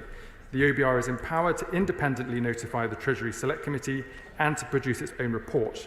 This would be available for full scrutiny by stakeholders and Parliament, who would be able to hold ministers to account in the normal way. We therefore do not consider this amendment to be necessary. Other amendments from honourable members from the front bench of the Liberal Democrats. Amendment 1 would broaden the definition of fiscally significant measures to cover anything which is likely to have an impact on the cost of government borrowing, interest rates or economic growth. The bill is focused on preventing irresponsible large-scale fiscal announcements that could undermine macroeconomic stability, such as the previous mini-budget. To support this, we need to have clear and robust legal frameworks which ensures that the provisions are only triggered when appropriate. This requires precise definitions that everyone, including in particular the OBR, can understand clearly and work with practically. It would therefore not be helpful in the government's view to have a broader, vaguer definition that might or might not repeatedly trigger the fiscal lock under many different circumstances. Amendments 3 and 4 require the Treasury to consult with the OBR and the Treasury Committee before the Charter can be updated for the purposes of the fiscal lock, and to publish a report on the outcome of any such consultations. It is of course important that the views of the OBR and of Parliament are taken into account when making changes to the Charter, but I hope the honourable member will accept that it will not be necessary to set this specific process out in primary legislation. That's because this bill already includes an important safeguard on the fiscal lock, the requirement that any changes to the Charter for Budget Responsibility are published in draft at least 28 days before they are laid in the Commons. That will ensure that the OBR, the Treasury Select Committee, this Parliament and all stakeholders will have a clear opportunity to make representations to the Treasury and to publish their views as they see fit. Lastly, moving to the amendment from the Green Party. Amendment 5, tabled by the Honourable Member for North Herefordshire, would require the OBR to take net zero targets into account when preparing a report on fiscally significant announcements. There are strong legal frameworks in place already through the Climate Change Act of 2008 to support the transition to net zero in 2050, which legislates for interim 5-year carbon budgets and requires the government to report on these periodically. Parliament and its select committees already scrutinised that in great detail. I would also point to the fact that the Green Book, the Treasury's guidance on how to appraise policies, projects and programmes, requires departments to assess the climate and environmental impacts of policy proposals, with major bids and proposals at fiscal events being assessed accordingly in this way. We therefore do not consider this amendment to be necessary. I shall. Thank you, Madam Chair. Would the Minister not agree with me that having committed to give a net zero mandate to all relevant regulators, that the OBR is indeed a highly relevant regulator? And equipped to do the job it's supposed to do alongside the other regulatory body that holds the government to account, the Committee on Climate Change. In conclusion, Madam Chair, I hope I've been able to provide some assurances such that honourable members will be content to retract their proposed amendments. If not, I urge the House to reject them. I should also say thank you to other members for their contributions to the debate today. In response to the Honourable Member for Arundel and South Downs, I would maybe gently invite him to reflect on his own party's record in crashing the economy through unfunded tax cuts, losing control of public spending and ruining family finances before offering advice to this government on fiscal responsibility. And may I say to the spokesperson from the SNP, who's not in his place, I was quite surprised to see so many discredited Conservative Party lines to take in his speech. Who knew the SNP and the Tory Party were one and the same thing? With this Labour government, Madam Chair, our commitment to fiscal discipline and sound money is the bedrock of all of our plans. To conclude, these clauses guarantee in law that from now on, every fiscally significant change to tax and spending will be subject to scrutiny by the independent OBR. They deliver on a key manifesto commitment to provide economic stability and sound public finances by strengthening the role of the independent OBR. This is a crucial first step to achieve sustained economic growth. I commend the clauses and the bill to the House. Shadow Minister Nigel Huddleston. Thank you, Chair. I won't detain the House too long by repeating the arguments I made in my opening comments. I would like to say, though, I am disappointed by the Minister's response, in particular his refusal to accept our amendment. It is quite alarming that he's refusing to do so because, as I outlined, I believe that they are very consistent with the goals of the overall bill. And I think that this bill will be seriously undermined, the credibility of this bill will be seriously undermined if it does not include the fiscal rules, and if they're not included. And I like the Minister a lot. We go back a way, we've always had civil conversations. But if the Minister does not believe or consider the level of debt, type of debt and the definition of debt to be quote-unquote fiscally significant, then with the greatest respect, perhaps the Treasury is not the right home for him. They are transparently fiscally significant and important part of the consideration that we're talking about today. I thank the honourable gentleman for giving way and for inviting me to suggest whether I should try to find a job in another department. I would just point out that having arrived at the Treasury, I did see the impact of fiscally significant levels of debt after 14 years of the Conservative government. Has he got anything to say to the House on that matter? I have indeed, because as I outlined in my original statement, the arguments the honourable member is making do not stack up with the facts. The economic circumstances they have inherited are better in many areas than we inherited from them back in 2010. The economy is the fastest growing in the G7. Unemployment, which, by the way, every Labour government since the Second World War has increased unemployment while they're in power for us to then clear it up and reduce unemployment when we take over. Inflation was lower when they took power than it was that we inherited on all of these measures, and debt, annual debt as well, was higher when we took over in 2010. So they keep saying all of these things. The challenging thing is it just doesn't stack up with the facts.